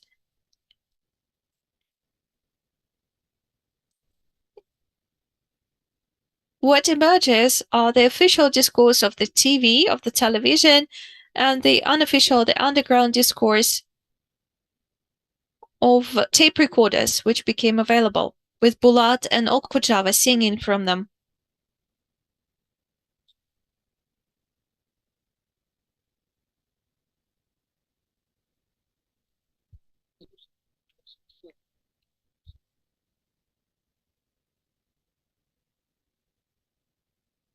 So on the one hand, Lev Rubinstein refers to these Soviet songs which were transmitted on radio, but I think that he is constructing a kind of a middle line. He is returning to the archaic situation of a direct contact with the audience, beyond all the technologies of broadcasting data and information, looking into the eye of the audience. And the result is the specific estrangement, not just of the songs, but also of the culture they emerged in. I think it is worth including in the socio-cultural discourse that you outlined. I agree with you completely. Thank you very much for this valuable remark. What mattered for me there was also that this is the society that Rubinstein denied any intonations, but actually it had its own intonations, and I think they are very clear. I call them heart to heart. For me, it's something completely unbearable. It's an unbearable marker of the social culture, and weirdly, Lev Rubinstein is infected with it. He takes this heart to heart intonation from Shulzhenko, from other authors, and he adds reflexive irony to it. So it's a very complex play of intonations. But for me, this Soviet humanity, heart-to-heart talk, as you say, the radio and all of these songs and singers that are deprived of anything human, singing about the party, singing about the politics. Some communities start emerging, start assembling through these intonation models, even on the official level. It is more complex, but I agree with you completely that the media aspect is very important.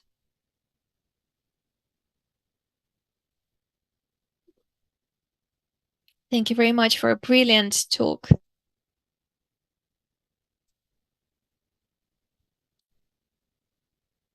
I came to Russia, to post-Soviet Russia at the beginning of the 90s as I was working on my thesis.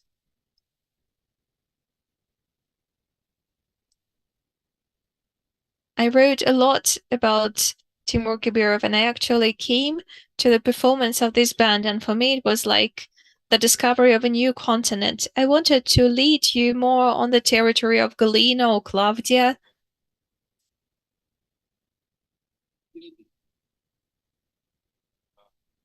With a question about the legacy of conceptualism. Rubinstein, of course, is a saint. And I'm saying it with no irony at all.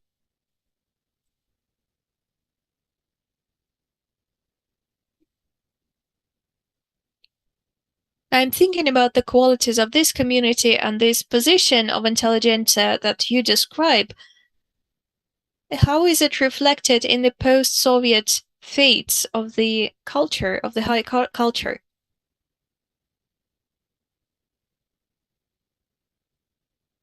Do you have any guesses about how it is connected?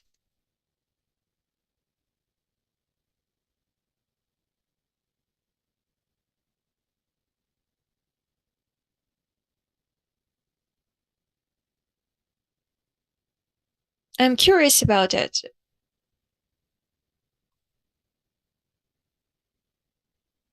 How this closedness, how these communities and maybe even gender politics of the underground influenced the separation between the elites and the post-Soviet Russia and the broad public.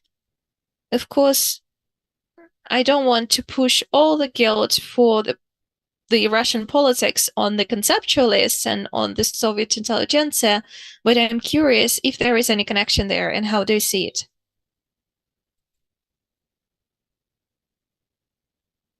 What is valuable for me and what stands out to me is that Lev started writing essays exactly because his texts were so much related to that era of conceptualism. In the times of the Soviet culture, we could treat something else ironically and define ourselves through this. Prigov used to tell me that conceptualism existed only in the 70s and the rest was just basically reproducing the same forms. All of these are just the Soviet, more or less articulated number of communities. There is the official discourse, the unofficial discourse. They are more or less articulated. Of course, what happened after the crash of the Soviet Union is the crash of these clear, holistic units.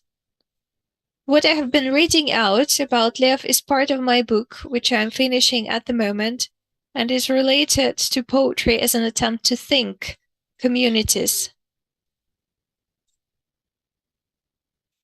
I think that the first part will be dedicated to Georgy Dashevsky, who was radically against the lyrical I.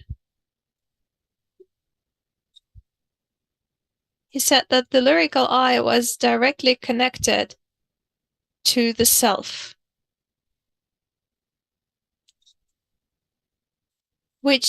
around which mimetically a certain community emerges, and this self has to be destroyed. Hence, we need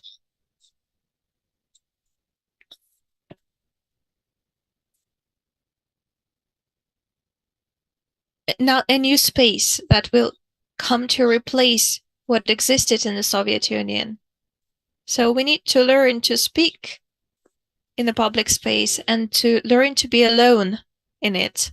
This is very curious. For him, the model of the post-Soviet speaking is absolute isolation, absolute loneliness addressed at others. It was important for him to think poetry as the one located in the space of the cold, not in that suffocating warmth that he associated with the Soviet period when everybody had to stay in crowded kitchens, in the fraternity that Hannah Arendt writes about.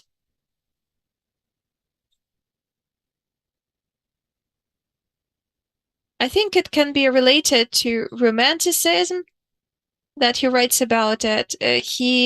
In his paper of 2012, he writes about the Bolotnaya Square, what happens when there is no community. He sees the Bolotnaya Square events as an imitation. The community is no longer there.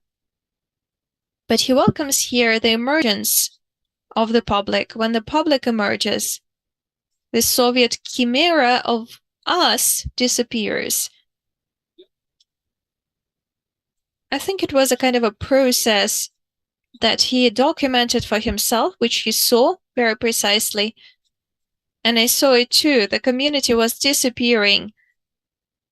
And the public emerged with this coldness, but still with a political dimension, with the possibility of the political, not replacing the political with the culture, with songs and poems by Pasternak and by Brodsky.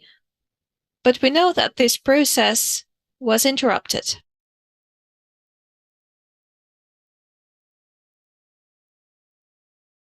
And he, which is interesting, completely transformed the poetic discourse.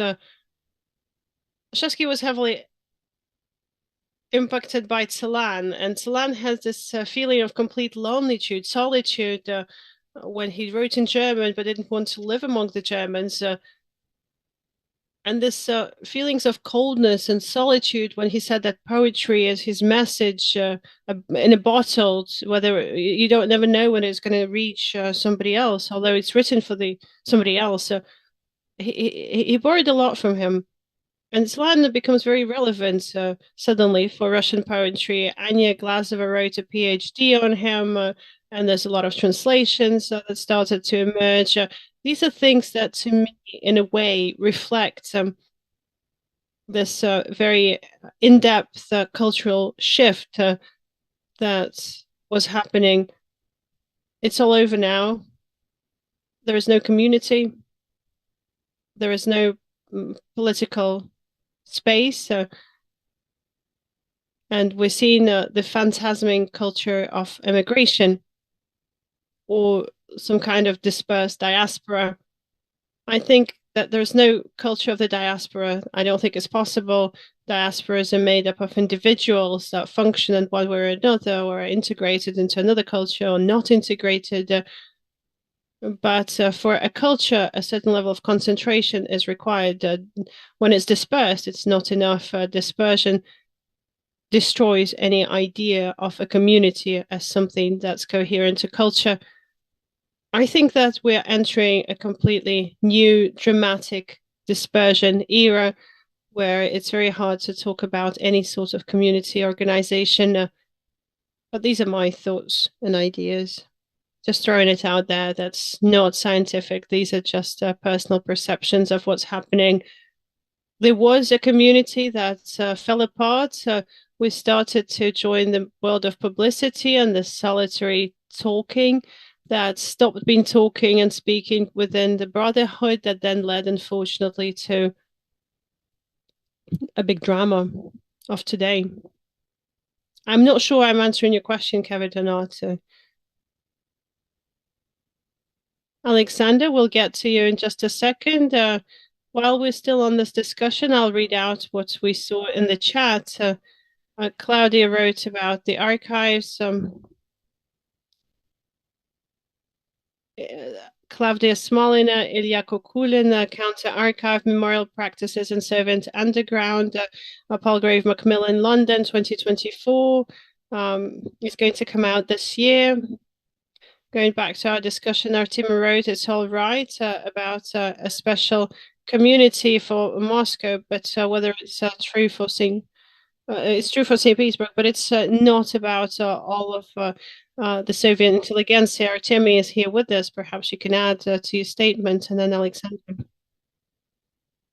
It's not an in-depth comment from me.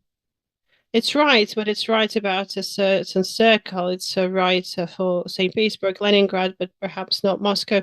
Skidan, I wanted to go back to Rubinstein, back to the 70s and the 80s. What function was performed by his writing on his cards vis-a-vis we, these micro communities that you were talking about? Was he constructing it, objectivizing it, criticizing it? What are the mechanisms that are in play here? Or is it a distant portrait? Maybe something else altogether? That's my first question. And my second question, I don't know to what extent it ties into the first one, but it came about when you started to get carried away with Dostoevsky and this collapse of the communities of the Bolotnaya community. It seems as if politics assumes a community as a collective group.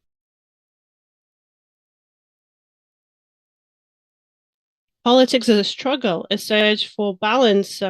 It's this medium between the various social groups. You would think that the opposite is true. How can politics happen in a public space if we only see solitary nights of the night, solitary subjects locked up in the solitude? Mikhail, I'll start with your second question.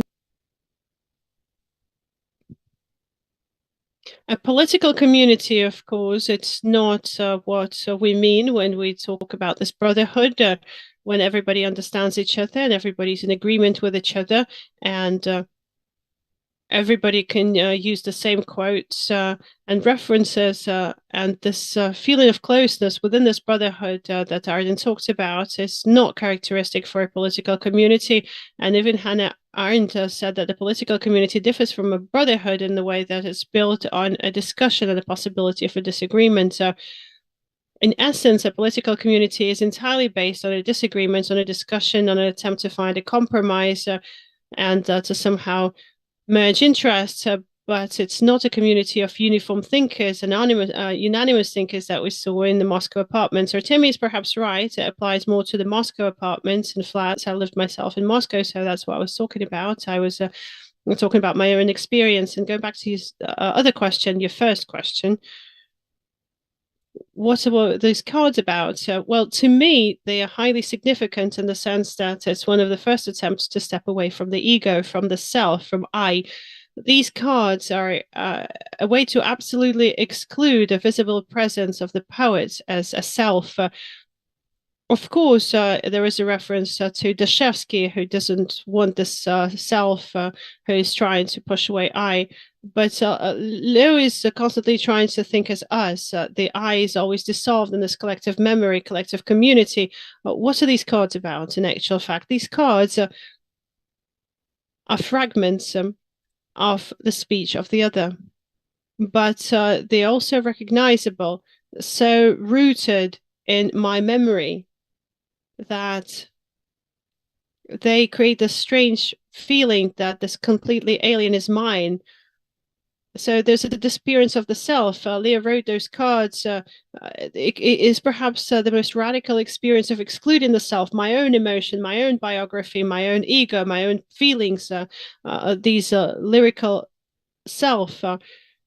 Buchner said, talks in these poetic tones.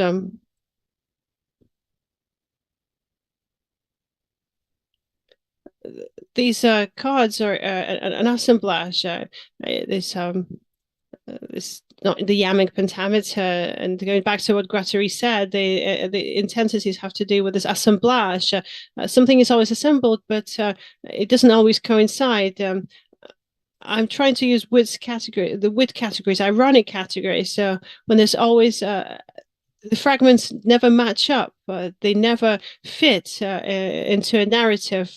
They never quite assemble into a flowy discourse. There's always an assemblage that helps this wits happen, this ironic wits. but it's an assemblage of other people's statements, other voices, other people's voices. He had a great intonation memory, in fact, and he was able to reproduce other voices perfectly, creating a set of speech fragments created by the other as a collective us. The us was what really interested him, and I think this is what came about through these cards when he was trying to step away from the poetic self. This attempt to step away from the poetic self is highly interesting when comparing to Brodsky, who is the last romantic self holder that the Moscow intelligentsia would really willingly associate with. And then there's a whole set of poems that's talking about stepping away from this idol of the self in poetry. And this is something I found incredibly curious and a milestone in terms of reconceptualizing the relationship between literature and the community that it's related to. Thank you so much, Mikhail. If there are no further questions at this point, we do have a question. Galina, please go ahead.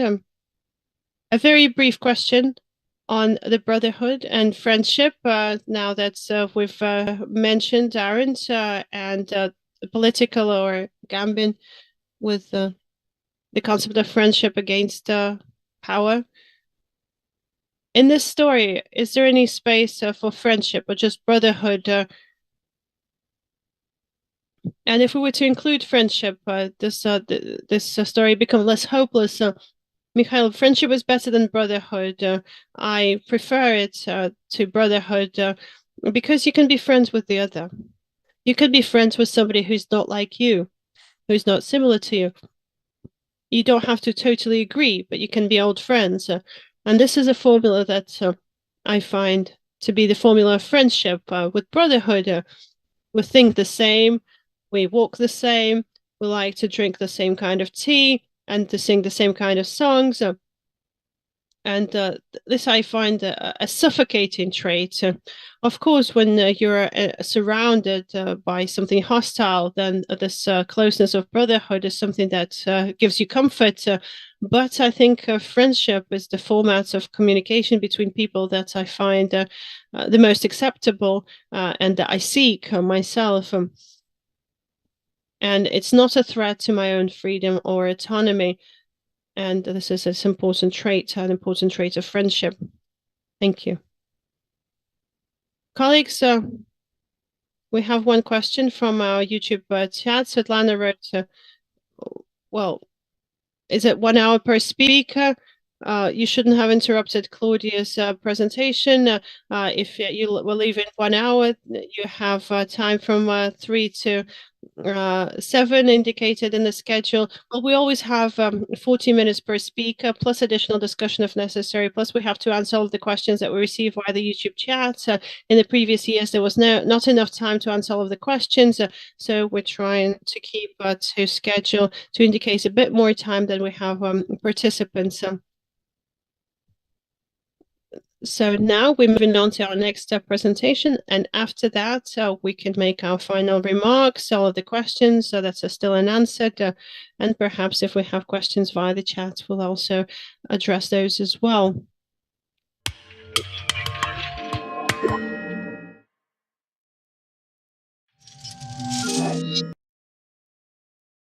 And we are on air, and it's my joy to present our final speaker for the day, Kevin Platt, University of Pennsylvania.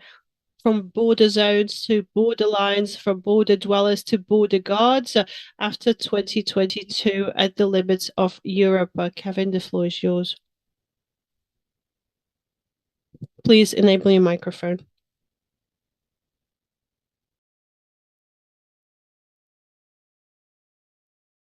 Thank you, Tatiana. Thank you, colleagues, for your wonderful presentations. Thank you for the invitation to participate.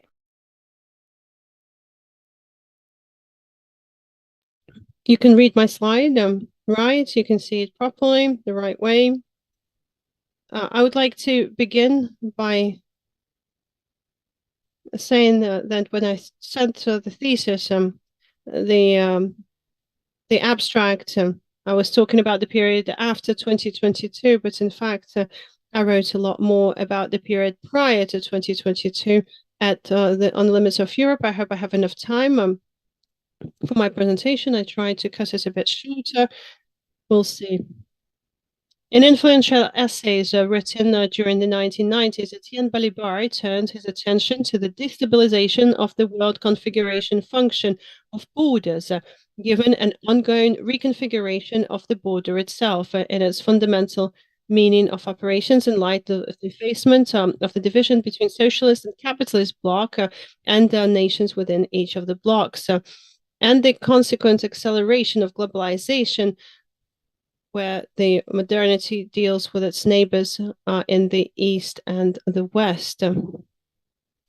In Balibar's account, international borders as a whole had lost their former coherence, functionality, and self-evident meaning, and were being called upon to articulate new significances and to shape new civic and national identities at what he called, and I quote, the triple points of heresy, in the etymological sense of heresy, which is also the foundation of its theological political sense, to choose one side rather than the other in the symbolic order, and thus to represent error as truth and truth as error. End of quote. So, Balibar's thinking was in particularly spurred by events in the former Yugoslavia, where processes of rebordering were expressed in the most violent and tragic manner. But new triple points of heresy led to rebordering processes of varying degrees of agonistic social and political conflict in varying manner everywhere in the former socialist and Soviet during the 1990s. The Baltic states and Latvia, which will be the focus of my discussion today, are a case in point. From the national majorities of Latvia and various other former Soviet states, the Soviet collapse was a rebirth of national sovereignty and independence from an illegitimate authoritarian domination. Not withholding the hardships of those years, for all that the experience of national redemption was buttressed by hegemonic accounts of the historical significance and justice of the Soviet collapse, emanating from the ascended liberal Western order. They felt as at home everywhere across the Soviet Union. This status had often been hardly acknowledged by the Russians themselves, yet it was patently illegitimate in the eyes of many of the non-Russian neighbors, and especially from the perspective of Baltic peoples such as the Latvians. Overnight, as the Latvian neighbors were being centered in novel border regimes that were then taking shape, Russians found themselves cast into an unsettled historical and geographical border condition. They became bordered, we could say, in English.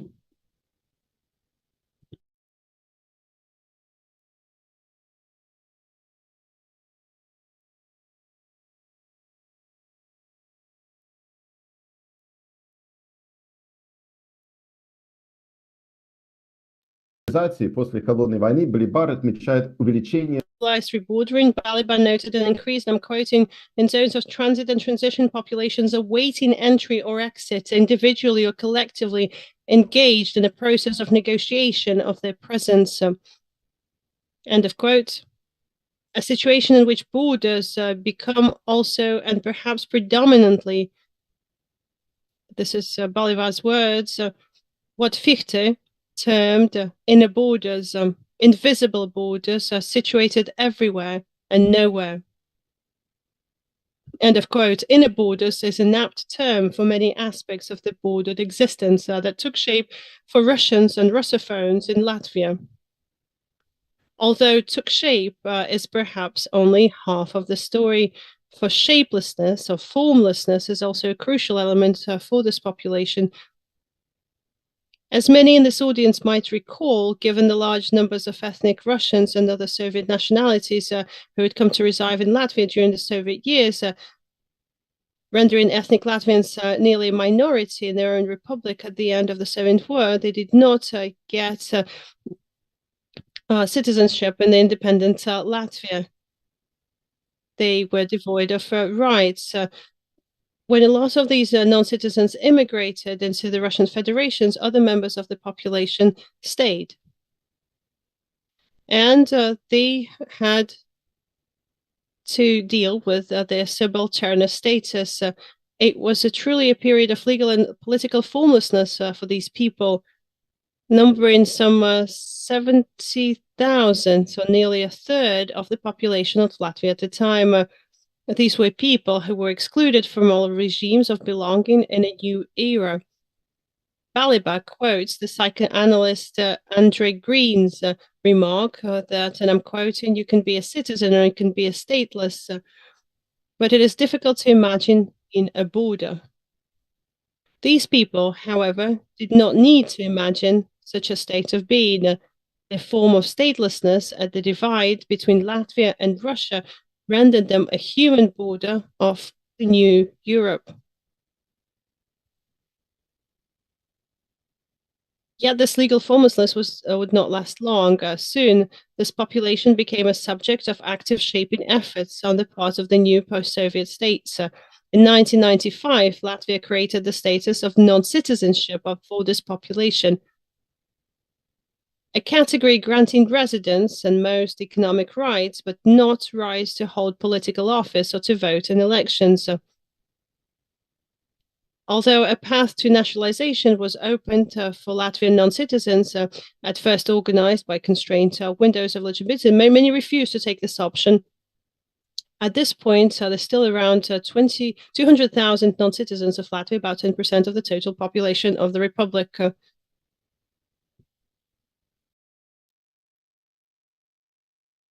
On the other hand, as in a symmetrical response, by the end of the decade, the Russian Federation had created the legal status of compatriots abroad that grants various rights and privileges to former Soviet citizens living in the so-called near abroad. In the years since then, compatriots abroad have been organized into congresses, granted prizes, given media platforms, and defended with military interventions. I've written extensively elsewhere about the legal and cultural specificities of the categories of non-citizen and compatriot abroad. Here, let us remark at a more abstract level on the complexities for identity that they present. These are two halves that don't add up to a whole, both in terms of time and in terms of space. Each marks these people as out of place.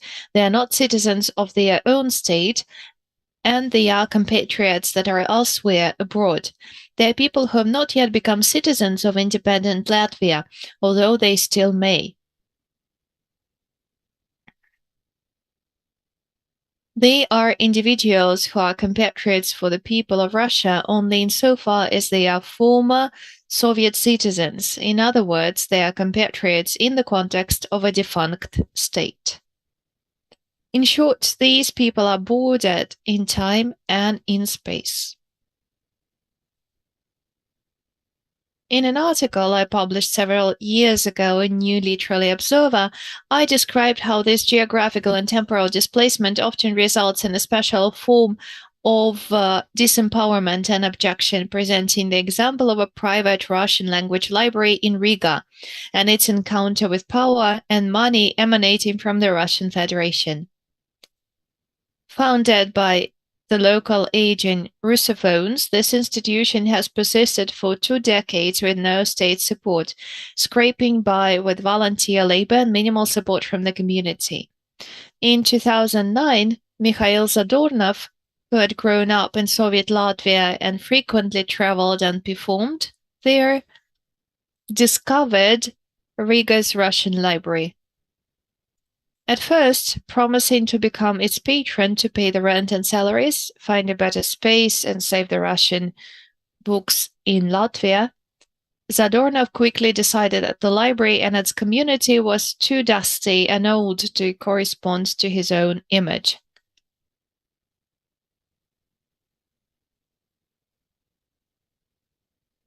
Instead of supporting the Russian library as it was, he decided to found his own library, a competing institution, which would have shiny new books donated by his Moscow celebrity friends, including Alla Pugacheva and Evgeny Yevtushenko, and by the publisher AST.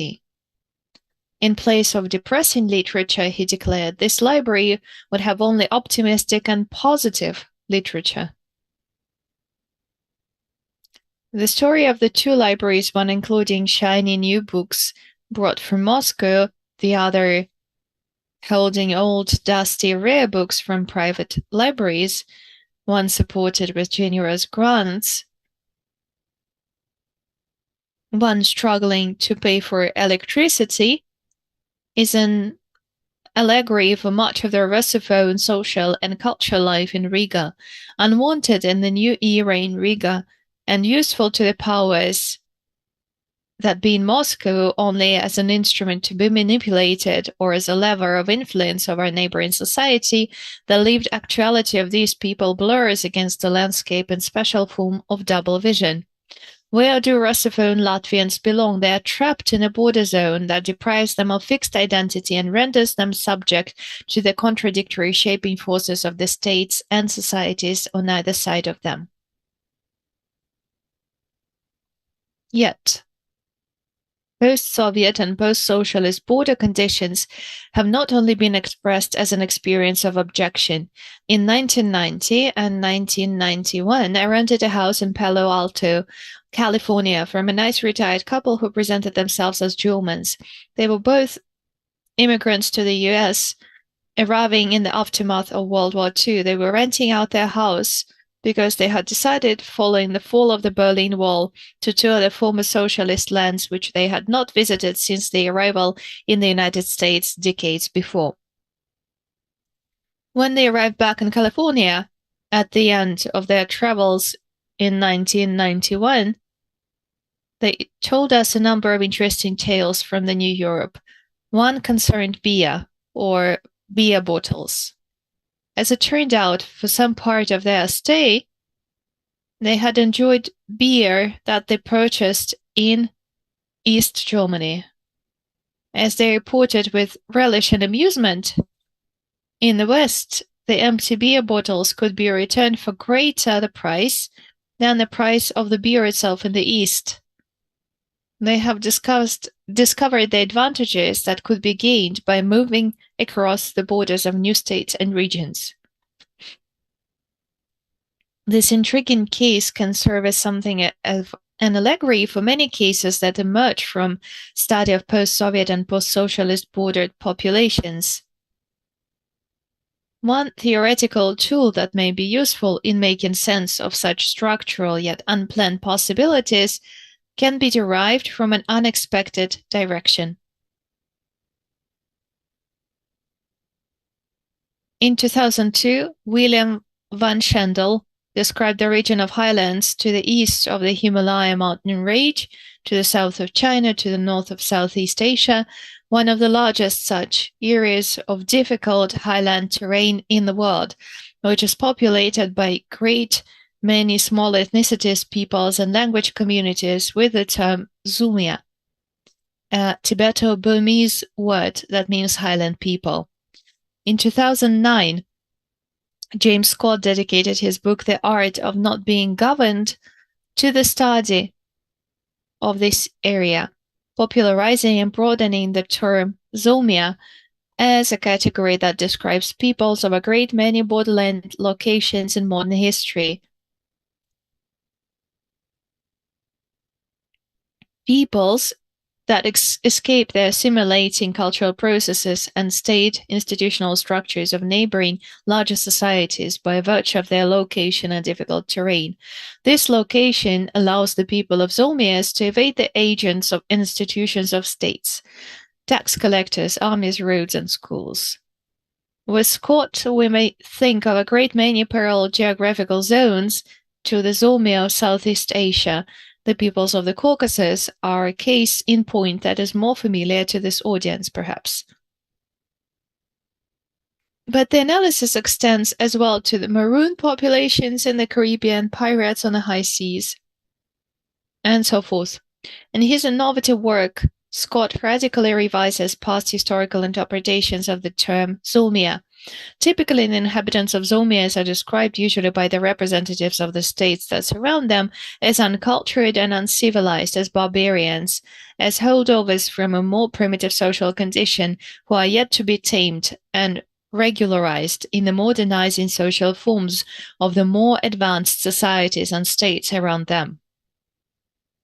Scott posits that the people of the Zomias should be viewed instead as a peculiar form of modern social form that stands in opposition to states and that exists in a complex interdependence with them. The Zomia, in his narrative, constitutes a relatively free, stateless population of foragers and hillhommers. Zomia's situation at the frontiers of lowland state centers has contributed to its relative isolation and the autonomy that such isolation favors.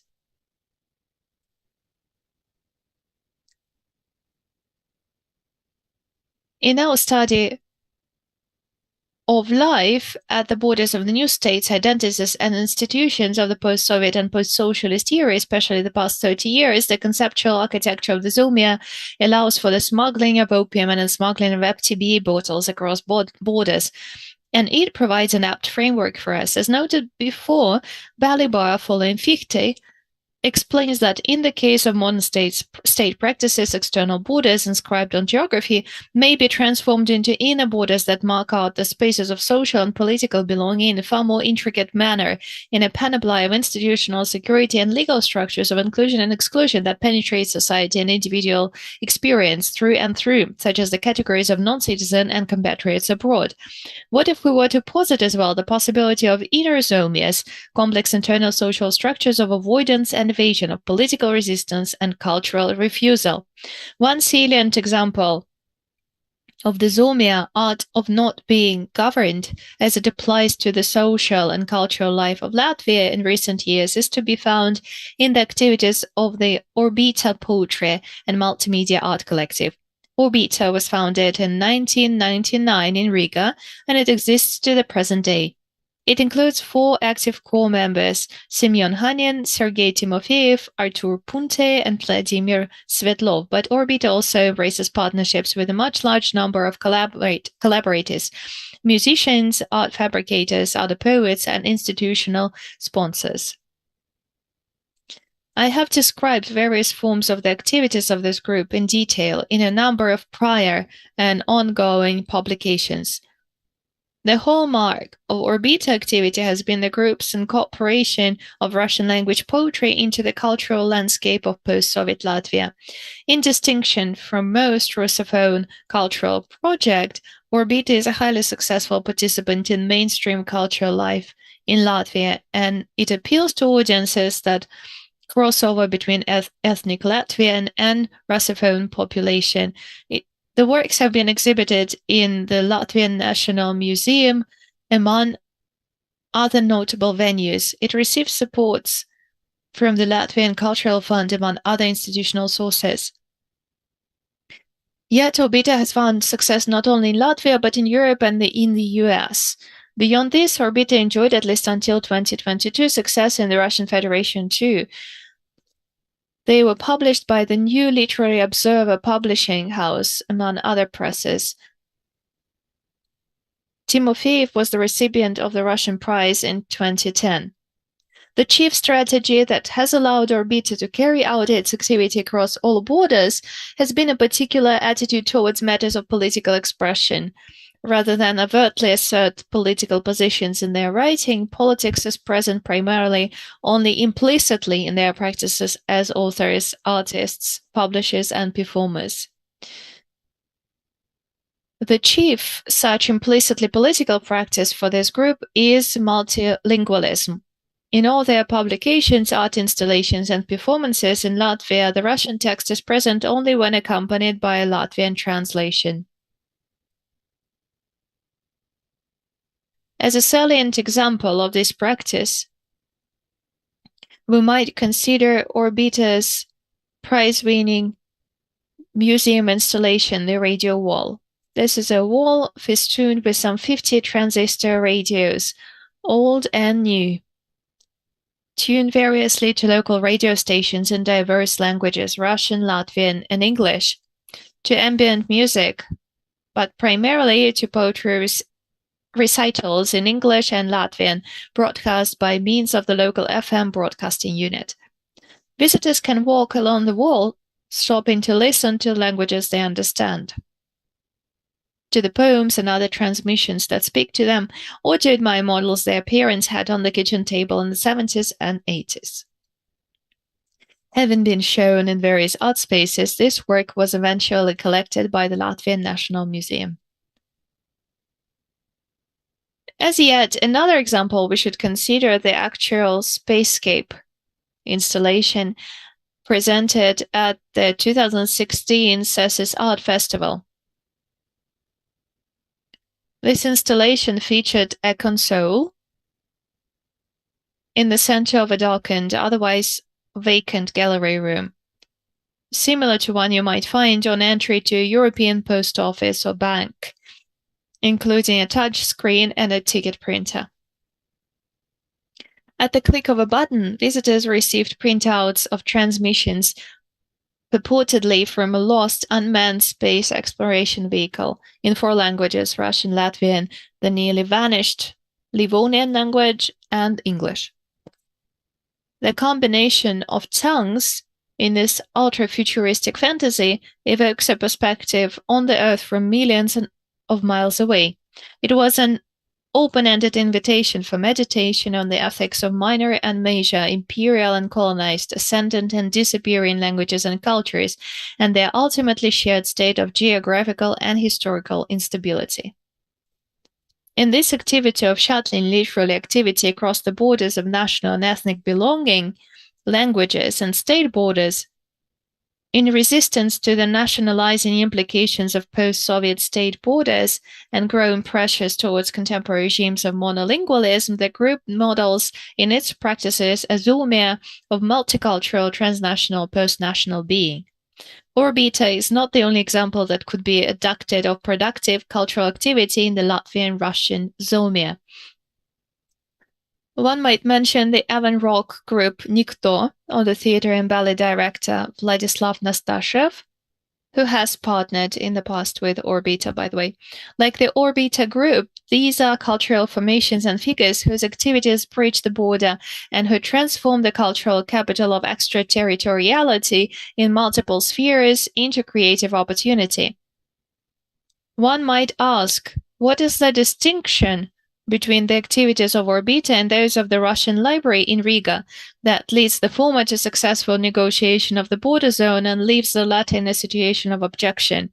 In his theoretization of Zomia, Scott explains that the autonomy of the cultures and peoples of the highlands is in proportion to what he terms friction of terrain. The geographical feature is most importantly altitude, but also waterways, lack of transportation, infrastructure, weather, etc., that rendered the area of the zoomia inaccessible to the agents of state power. In the case of contemporary inner zoomia, we may posit the equivalent of the friction of terrain as a friction of culture, or a semiotic friction. The intentional construction of cultural activity as a zone of autonomy that is insulated from hegemonic state processes by hermeneutic challenges that make it difficult to assimilate to the straightforward, rhetorically reductive language of political belonging. Orbita achieves transborder and translinguistic effects thanks to its construction of a zone of autonomous cultural exchange that makes possible translation between languages, but that cannot itself be translated into more simplified political terms without a complex work of analysis.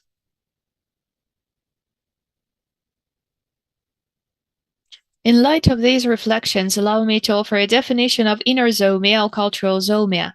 An inner zoomia is a set of durable social structures and practices of personhood that allows a community to balance at the borders between hegemonic state formations.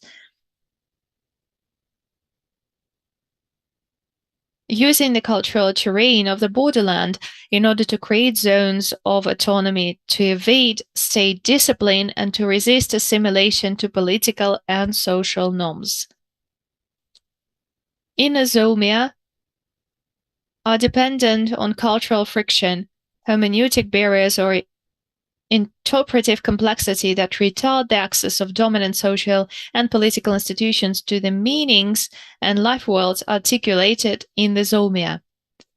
They depend as well on semi-porous border regimes, the analogy to the irresolution of borders in early modern Southeast Asia, described by Scott.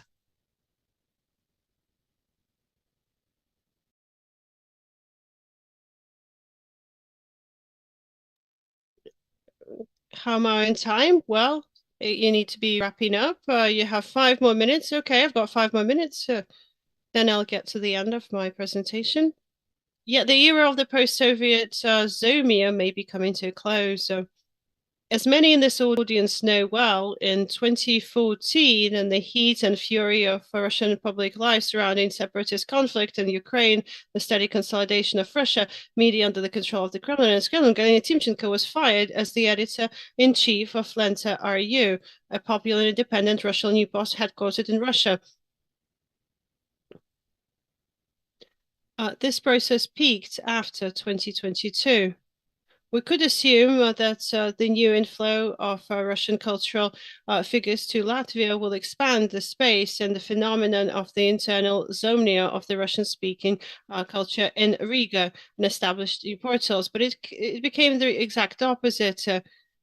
Alongside thousands of fugitives that crossed the border from Russia to Latvia, before the border was fully closed, though, in September 2022, evidence a rapid escalation of repressive measures against independent voices. Instead of making transgressional activities possible, these cultural figures, both in the old-speaking Riga and the new ones, had to choose one side or the other of the border. Participants stopped publication or any other activity in the Russian Federation. One of the members of the group said that he's not going to perform poems in the Russian language. Theatrical director Yaroslav Nastashina on the opposite side made the decision after February 2022 to stay in Russia, where he continues to work on his stagings in Russian poem. Based on the reaction in the media, Nastashev is going to struggle to find work in Latvia in the future. The state of Zomnia narrowed down. The most telling sin of turning the border area is the Dost situation, the TV channel, TV Rain. They were called the hostile organization in Russia, but their fate in Latvia was also challenged through a series of problems with the coverage of the Ukrainian conflict, and their license was recalled.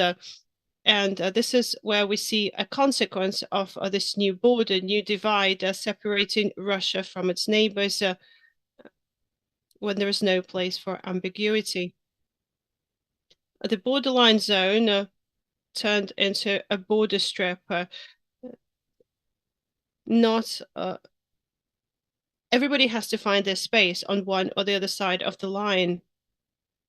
Those that cannot do that and cannot have a single position are rejected by both sides. Internal borders are now going back to the background compared to external one. Bolivar said there is a triple point of heresy prominence again. Everybody has to choose a side, one side or the other, symbolically. Thank you for your attention. Thank you so much, Kevin. Dear colleagues. Does anybody have any comments? Artemi, please.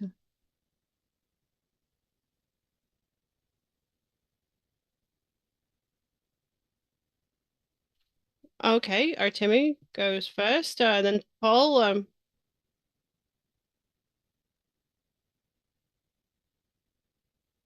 Thank you so much, Kevin, for your presentation.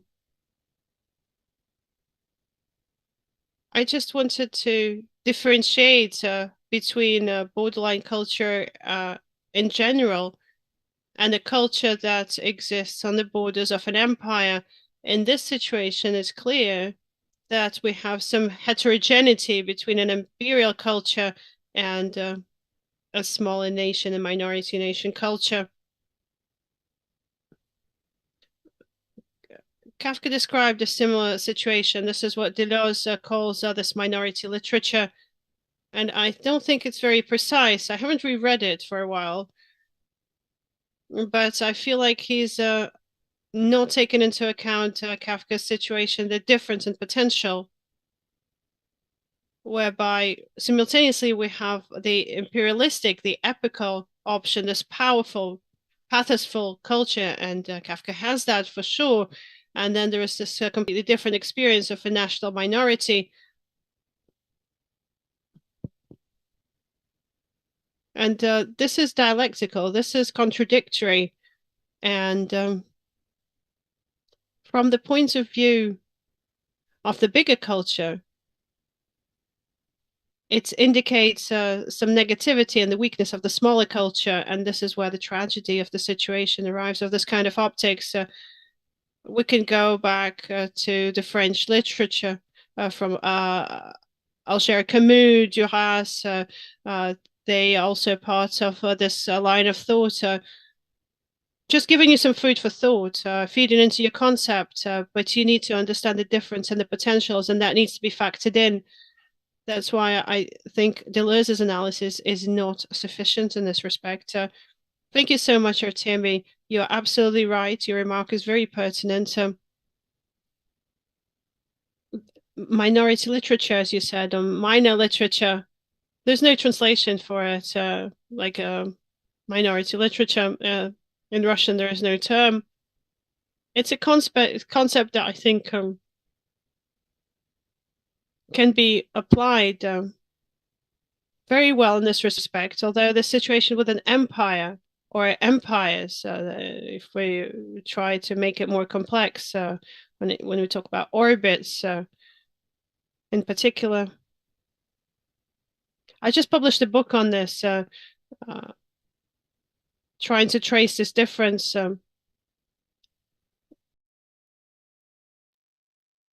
An orbit is a border between the two hegemonic imperial formations, the Empire of Europe and the Empire of Russia.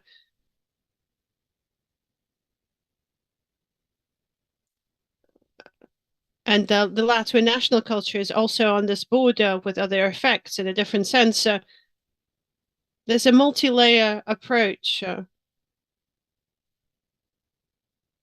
that's all happening concurrently, but I think ethically and politically, an orbit is about a deliberate acceptance of the position of the minority in the Latvian cultural life. It's about trying to separate the Russian-speaking culture from their imperial nature. If it's doable, of course, if it's feasible, but of course this is a challenging and a contradictory process. But if we were to focus, it's very hard to trace the way they treat the heritage of the Russian poetic traditions, the Russian canons. These are people that are looking in a different direction to find their poetic environment and their poetic heritage. They're looking towards the West, they're looking towards Western Europe, Anglophone culture and poetry, and Latvian poetry. It's a very interesting formation, in fact. The difference here versus minority literature lies in the fact that it's borderline literature that is developed on the borderline between languages. Minority literature is literature that develops within the big imperialistic language that deals with the perceptions of the minority and the self-representation of a minority. And here we're dealing with a slightly different situation, a completely different situation, in fact, where the poetic culture exists between two languages. I think that's what makes it stand out very significantly compared to Deleuze's thinking. Paul? Thank you. Thank you so much for such an interesting presentation. I can't wait for the opportunity to read your book that had been recently published. I have two questions. Number one, talking about the last part of your presentation, the last 5 minutes approximately, about how the space of ambivalence is disappearing and Zombia can't continue its existence for too long. A lot depends on external events, starting perhaps from 2014. And in your opinion, before that point in time, how did the trends evolve? Could Zomia continue to exist for longer without these specific moments in time? And as far as I understood, you said that because this space of ambivalence is fading, it's disappearing, each person, each community has to make a choice now. And it's just curious what choice is made by the Russian speakers, the Russian-speaking population in Latvia.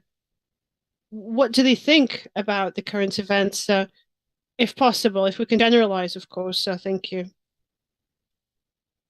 Going back to your first question, I would say that if we were to look at the last 3 decades, why Zomia is a very relevant concept in this case. It's because we have indicative processes that are occurring. Of course, we were all hoping for a utopian future back in the 90s, whereby this divide, this border would get more and more blurred.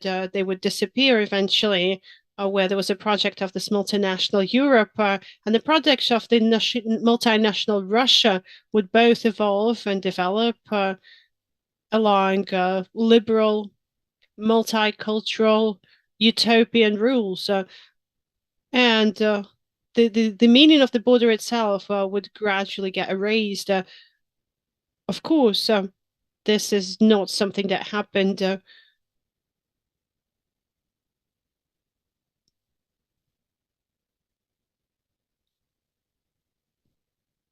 There were some glimpses of hope where some boundaries do get erased. There is an increase starting from the beginning of the 2000s. So that there's an escalating tension for political borders, civilization borders between the Russian Federation and Europe. Zomia is a good concept to explain this process where we can talk more or less about permeable borders, so where some of this tension can be relieved, where from both sides there is an attempt to assimilate by an attempt from the population, and whereby Russian speakers in Riga can exist at the same time within the European communal space, and they can buy newspapers in Latvian and English, and at the same time they could be looking towards watching Russian television in all of the bars at the same time. They would exist in a single Russian space as well. And it seems like, well, in the world, when there's no tension between these two spaces, then the borders would lose meaning. We don't need Zomia. We can exist as a Russian speaker in Latvia. We can exist in Russia, anywhere in the world without any issue. It's only when there is a semi-permeable border plus the tension that keeps escalating. And these harder borders, that's when Zomia is applicable. In order to answer your second question, I'm not a sociologist. Just as anybody, I read sociological surveys that are carried out in Latvia. I can just retell what I read, but my informants in Latvia, it's a very small circle. They're not very typical. They're not very numerous. And mostly they choose the European side. But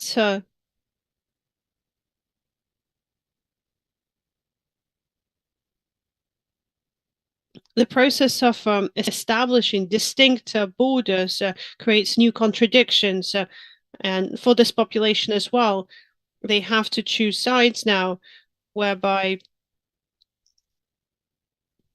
these sides are a mirror image of non-imperialistic trends.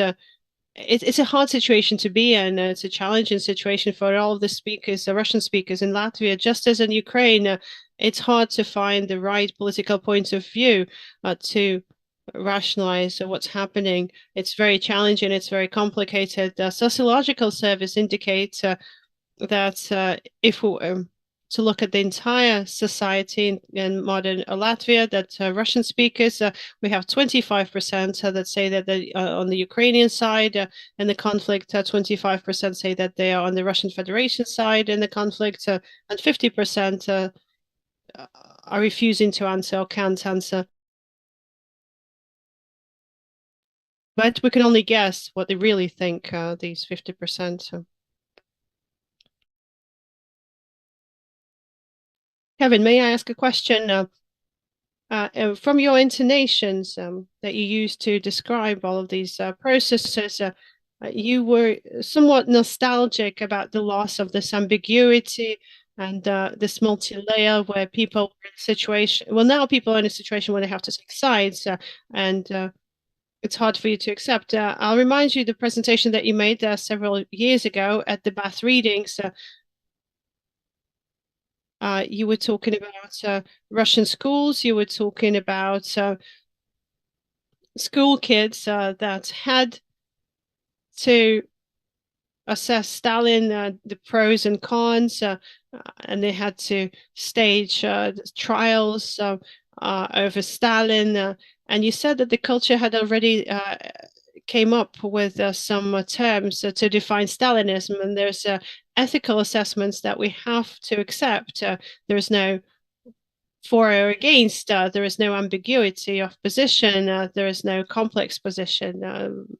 It's always, there's no black or white. In this situation, the problem might be not because these borders are there, they're more distinct and they're a stumbling block, but the situation is pushing people to take sides legally and ethically, like you described yourself several years ago. Kevin, yes? Well, back then you're saying that I was promoting a more specific side taking. Tatiana, yes, you were talking about that sometimes there's no ambiguity, there's no for or against, there's no pros and cons, you just have to take sides. Okay, and that's right. But these are very different cases, very different instances in terms of ethics. Perception of Soviet politics is one thing. Of course, we need to find a more complex interpretation of the Soviet past if we look at it holistically at the entire Soviet project. But when we get to Stalin, I think, Tatiana, well, when we get to Stalin's figure, when we get to 2022, perhaps people have to take sides in this situation ethically and legally, and not have this nostalgia for ambiguity and complexity, because the situation is pushing you to take sides. Kevin, yes, but I'll repeat, I think the situations are very different. Back in 2014 and back in 2010, I think we could have found more specific non-ambivalent position when it came to the history of Stalinism.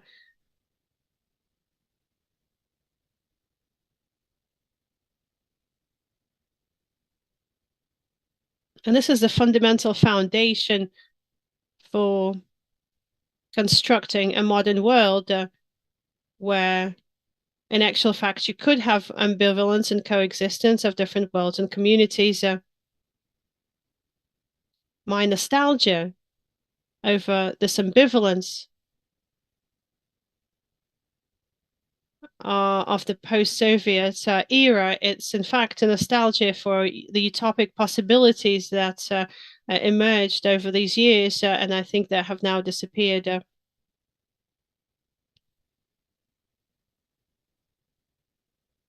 Going back to the politics of memory, I could talk indefinitely about it, and I think I'm sidetracking with this from explaining the mirror principles of building inadequate historical principles in Eastern Europe and the Russian Federation that exist in a complementary fashion through pushing away some complex interpretations that are necessary to understand and rationalize the 20th century. So, in short, when you trace it all down to Stalin, this is the overall way of interpreting the Soviet history, but it's just as inadequate as the understanding of other times. We have to understand the history, how it led us to our today's reality.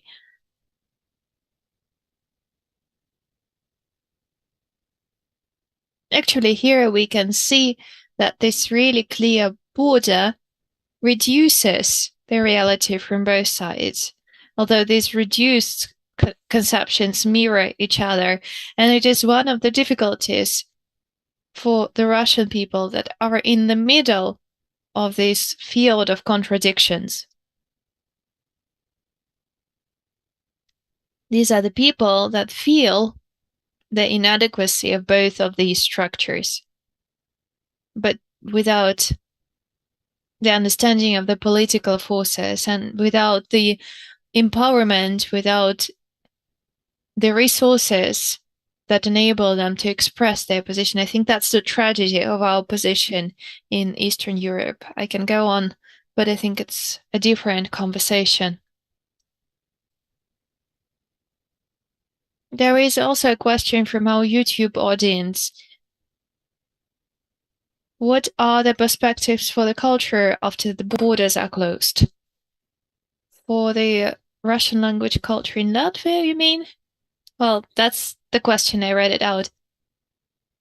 And whether physical borders are meaningful for the history of culture.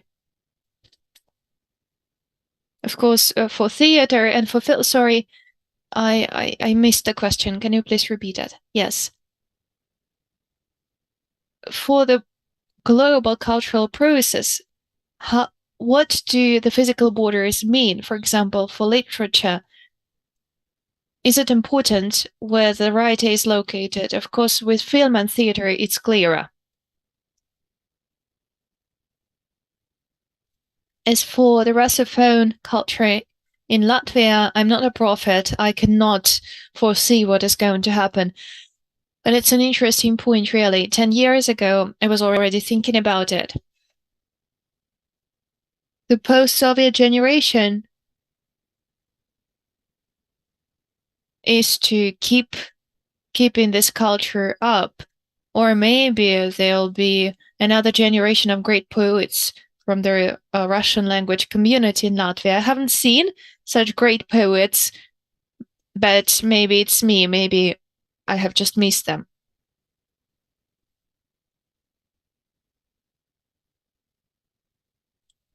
The next generation of the Russophile community assimilates quite fast to the Latvian culture. I think there are not a lot of perspectives for example, Russian language poets. I think it's a very weird person, the one that chooses such a path for himself or herself. But that was 10 years ago. I think that now there are new influxes of the Russian language cultural figures in Riga that do their own cultural projects. And maybe it means the beginning of a new era. I don't know. It's a difficult question. As for the second question you have asked, of course, the problem of one's location is very important, especially if we look at it from the perspective of infrastructure. Of course, over the past 30 years, there have been a lot of extraterritorial poets, writers who were very successful. They were very successful, though based in Israel or in North America or somewhere else. But these are the people that published their things and still they found their audience in the Russian Federation. The Russian Federation is now closing itself from extraterrestrial public figures. NLO, New Literary Observer, is one of the last places where we can somehow virtually interact and discuss our ideas. But I think nobody knows whether it'll be possible for long. For film, it is even more difficult. Cinematography depends on money. Infrastructure matters for film.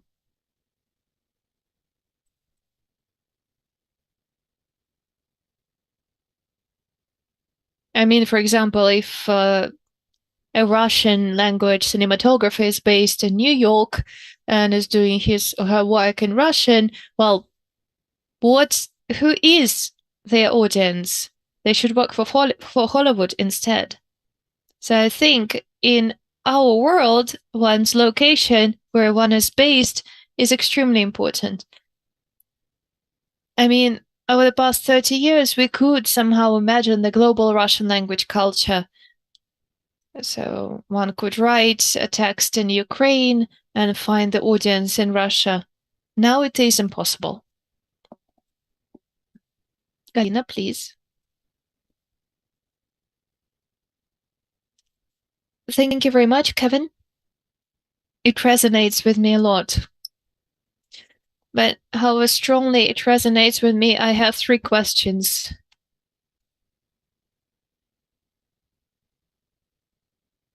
Do you think that isolation can be a utopia? What is the utopian potential of isolation? The second question. These are not sociological questions, so it's not about statistics. It's just about your opinion. What do you think is happening? Well, you said that the inner boundary is disappearing, but what is happening to those that are excluded by both parties, by both sides? Do they have any potential to create other boundaries? I mean, the objected. Do they get another level of freedom and despair? And the third point, I will read the book for sure.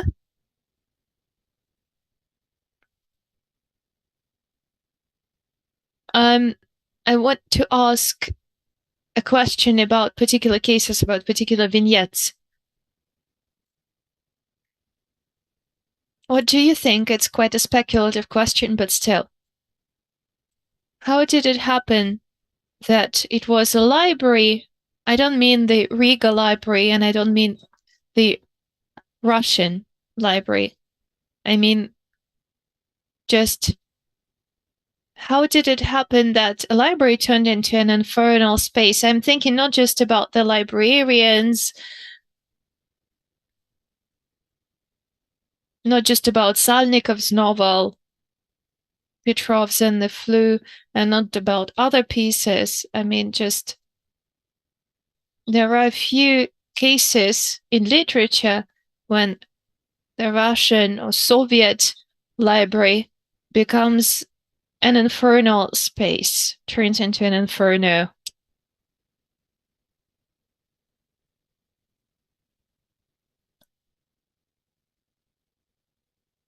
Do you think this reflection requires another level of management and help? I understand that, by the way, I don't know, so I don't want to talk for yourself, but I think that you acted as an anthropologist in this situation, but anthropology can also be different.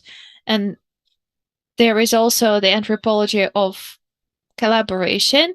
You're documenting the absence of any potential to create the areas of transition and additional connections, and these retired people that turned into the objected things.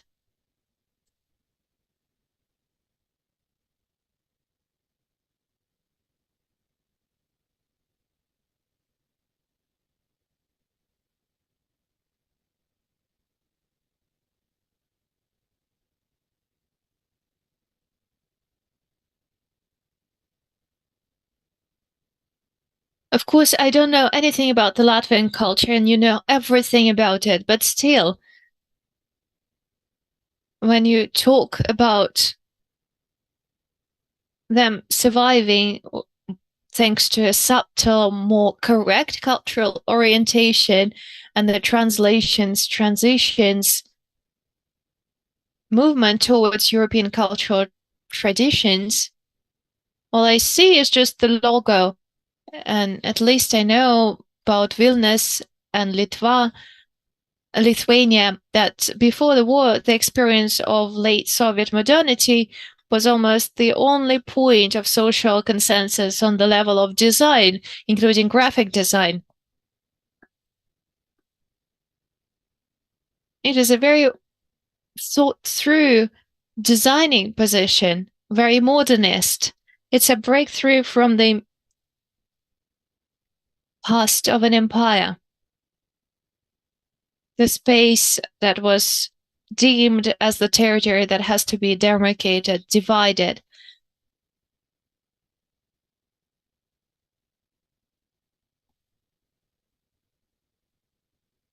All the cases that you shared look very deep and very rich. How do you manage this?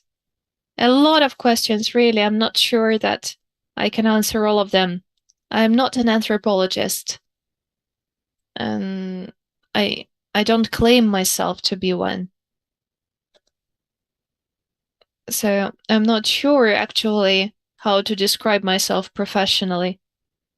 I have read a lot of cultural anthropology, but I am a cultural historian of contemporaneity in this book, I think.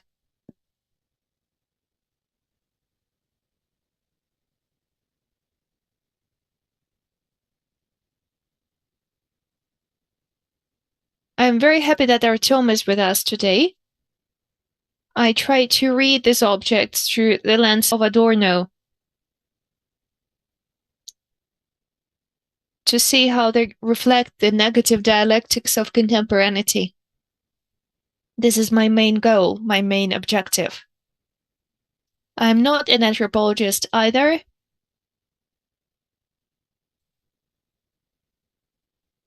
I don't collaborate with the library in particular or with any other institutions. As for Orbita, I am their main translator into English, so I am their part, actually. I help them in many projects currently. What else? Do you have any specific question? Well, the question was about the those that are excluded by both parties and the utopia of the closedness. Those that are excluded by both parties. I mean, if you're a cultural figure, then you leave for Amsterdam. This is what happened to Dost, the TV channel. And this is a very interesting story, right? Why can't you stay there on this border as a TV channel? Why can you keep being Medusa or Beta, but not Dost, not the TV channel? This is a subtler politics of political norms of this territory. They keep changing every minute, and I think they are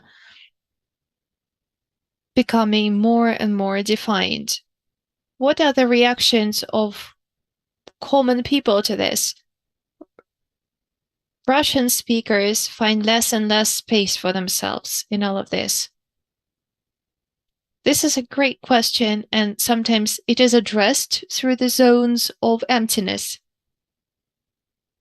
Some authors describe them as the zones of emptiness on the border with Russia, and I have thought about it a lot too. What does it mean to be a Russian speaker in this country? And before 2014, these were the people that didn't have their own public institutions. And this is why they needed small projects.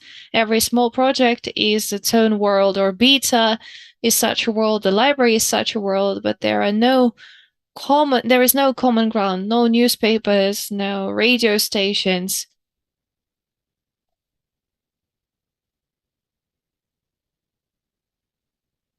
There are certain Russian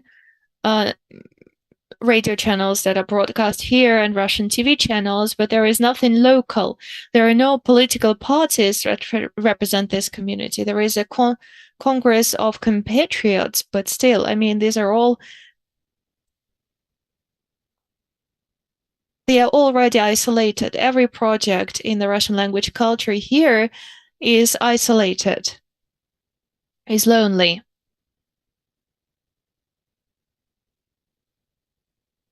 It is they all are in isolation.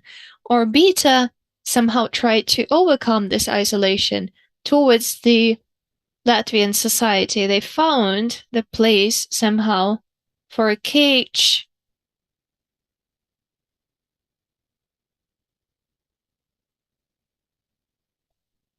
for this marginality. As for common people, I think they all deal with their own small projects, their own business, their own profession, their own family. They don't watch television. Sometimes they watch Netflix films or TV series, some Hollywood production, maybe Russian blockbusters, and this is it. They exist in isolation. Their life is devoid of political. And I think it is increasing the isolation from the whole world. And Zinovska describes it. The feeling that everybody has abandoned them, that there are no infrastructures, no states that are interested in them. They exist on their own.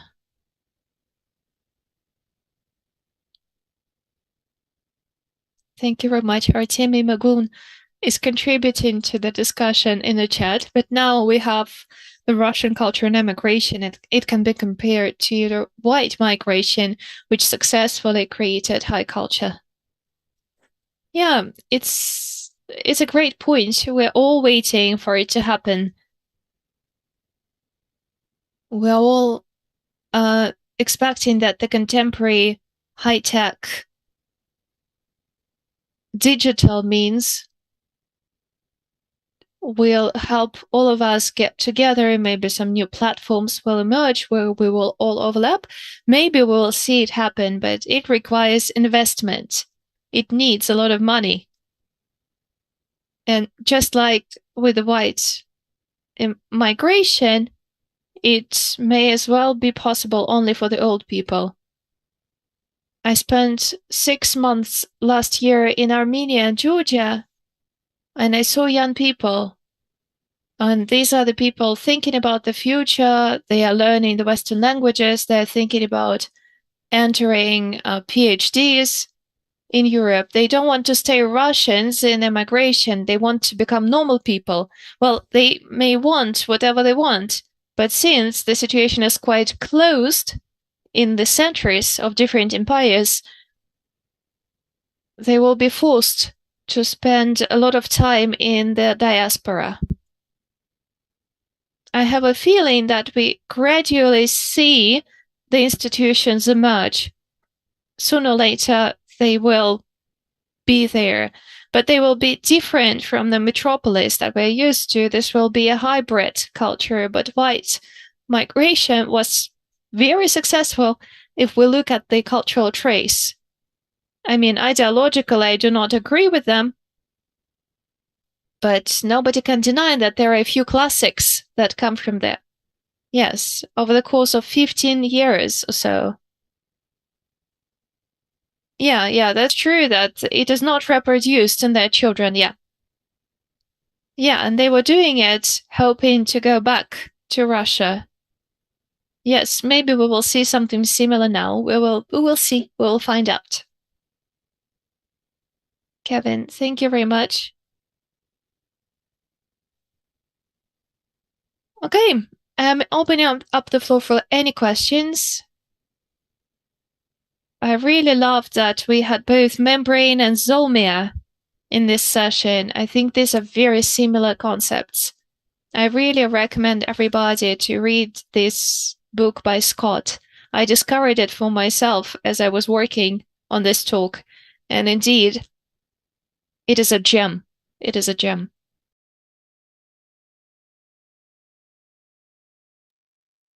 Claudia, a question to you, if I may, because we perhaps rushed through questions with you. Today and yesterday, we were talking about borders and divides and how it changes its meaning depending on what it's attributed to. And you talked about the borders of the visible and the researchable and the zones of visibility and the need to delineate. How do you see this? What would make these borders visible? How do we perceive their visibility when we draw this line? How do we view them, their traceability? How would you clarify when a border becomes visible in the way you understand it? My approach is rather cultural and historical. It's less philosophical. It's in terms of rather how it worked out in such a way that's an important intellectual mainstream in Russia, and just not just in Russia, in the post-Soviet space, why these zones of invisibility emerge. And here I'm trying to explain it historically on the one hand, talking about this dependence on the center, this dichotomy thinking that still possesses us, this lack of experience of differentiating as a result of our Soviet experience, this binary opposition.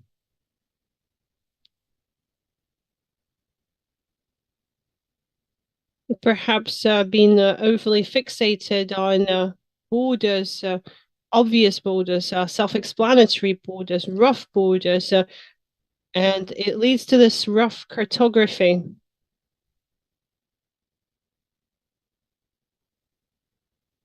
And it wasn't just it's applied to gender, but your question doesn't apply to gender alone. The invisibility of various ethnical differences and subalternus perhaps has to do with the fact that in the late post-Soviet times, and even before that, the West was this highly desired space, and everything that was progressive, everything that was democratic went to the West. And Hemingway, that was an important figure as well.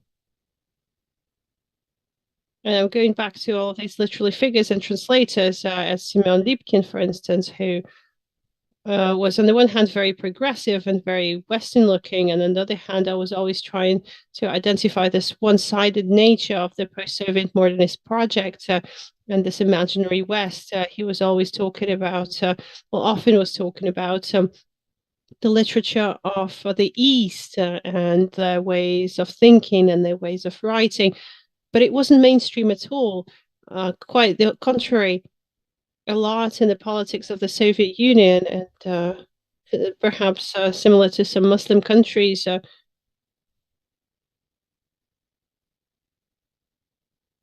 this anti-colonial Soviet project that when supported by a lot of dissidents, it's a very rough cartography that has to do with dissident thinking, this pro-Western thinking. Of course, it would be rejected. This anti-colonialism of the Soviet nature wasn't interesting for a lot of dissidents. And this is the way I would respond to your question. It's like a movement of thought and ideas that led to an oversimplification of this invisibility. And there's a good article in the Slavic Review, I think it came out last year, Rostia Galf, who wrote about the chauvinism of our right-wing liberals, those that were in opposition and rather progressive, but activism and an engaged agenda had to do with the Soviet ideology. And this is highly problematic, particularly today. But, well, here, that's what I have to say on this. I guess it's not a clear answer to your question, Tatiana. Well, thank you. Thank you. You clarified it somewhat. Olga Zavyalova from YouTube is asking a question to all of our participants. Language barriers.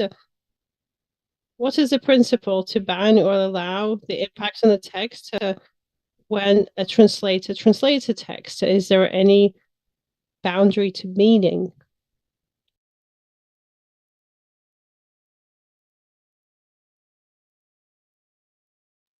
What is the principle to allow or to ban an impact on a text when a translator translates a text? Are there any boundaries of meaning? I've never seen any bans or permissions to alter a text, and nothing explicit. I don't think it exists. It's called a free translation or an inaccurate translation down the line, or a distorting translation, if you will. Kevin? I don't quite understand the question, to be fair. Perhaps we can ask the listener to perhaps reformulate. Different types of translations based on a cultural contract in different contexts, and translation can undergo different disciplinary transformations. It has different functions or not have them. Tatiana, in the New Literary Observer, we had this small block, even 2 blocks, on the cultural politics of translation, and that's where we showed how, depending on the political context, the translators are either prescribed to work with a text in a certain way to highlight certain meanings, how classical authors were translated or contemporary authors were translated with a certain highlight of meanings that would depend on the existing power paradigm, for instance. So, Kevin, right, precisely. I think translations are a political construct and a construct of boundaries and a construct of a contemporary cultural life, in the sense that the boundaries is created by language, not the other way around. National languages of contemporary Europe and the contemporary world are created through processes of this homogenization of language resources, geographical heterogeneous zones.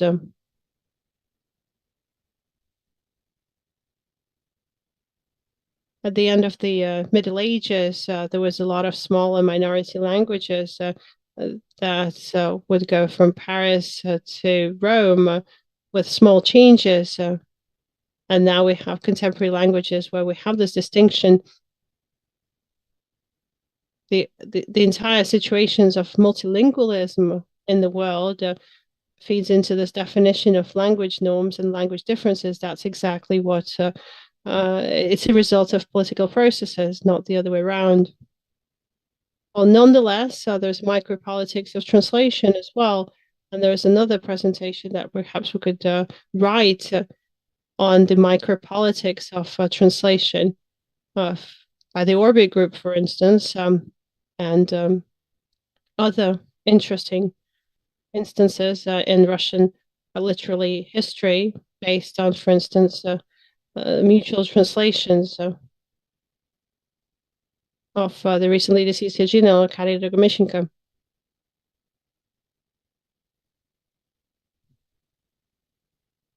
Galina, you wanted to say something? No, you just agree, nodded in agreement. No, I've lost the train of thought now. Okay, well, colleagues, I guess at this, have any further comments, questions, thoughts?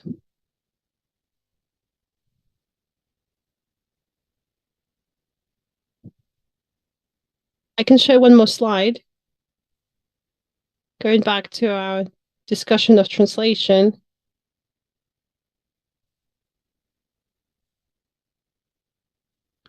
It's a poem by Sergei Timofeyev. I really like it because it's impossible to translate. So it exists in a group that focuses on the practice of translation. The world, the way I understand it, starts at the Miera street. Mir in Russian is peace. So this is a Latvian word that means peace. It's the same word, of course, as the Russian mir.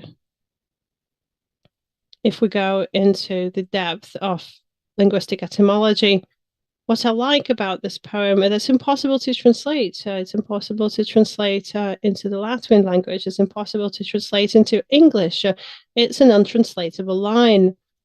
It's impossible to translate, and this impossibility of translation, if we're to focus on translation as an act of linguistic communication, it becomes impossible, untranslatable. A translation is something that we always do when we communicate with each other, and it's always untranslatable. It's always impossible to replicate. Each act of communication is translation, and in this line, we can see that the Russian mir, peace, is not the same as the Latvian miera, but at the same time, it's the same word etymologically that has been repeated over and over in this communication between people that speak these seemingly separate languages.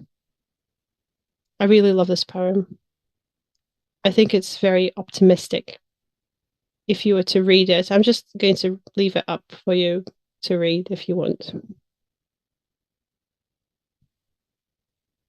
Okay, colleagues, I guess on a beautiful note, we can wrap up, say our goodbyes. Thank you so much for your valuable time, for your attention. I would like to invite you to our session tomorrow.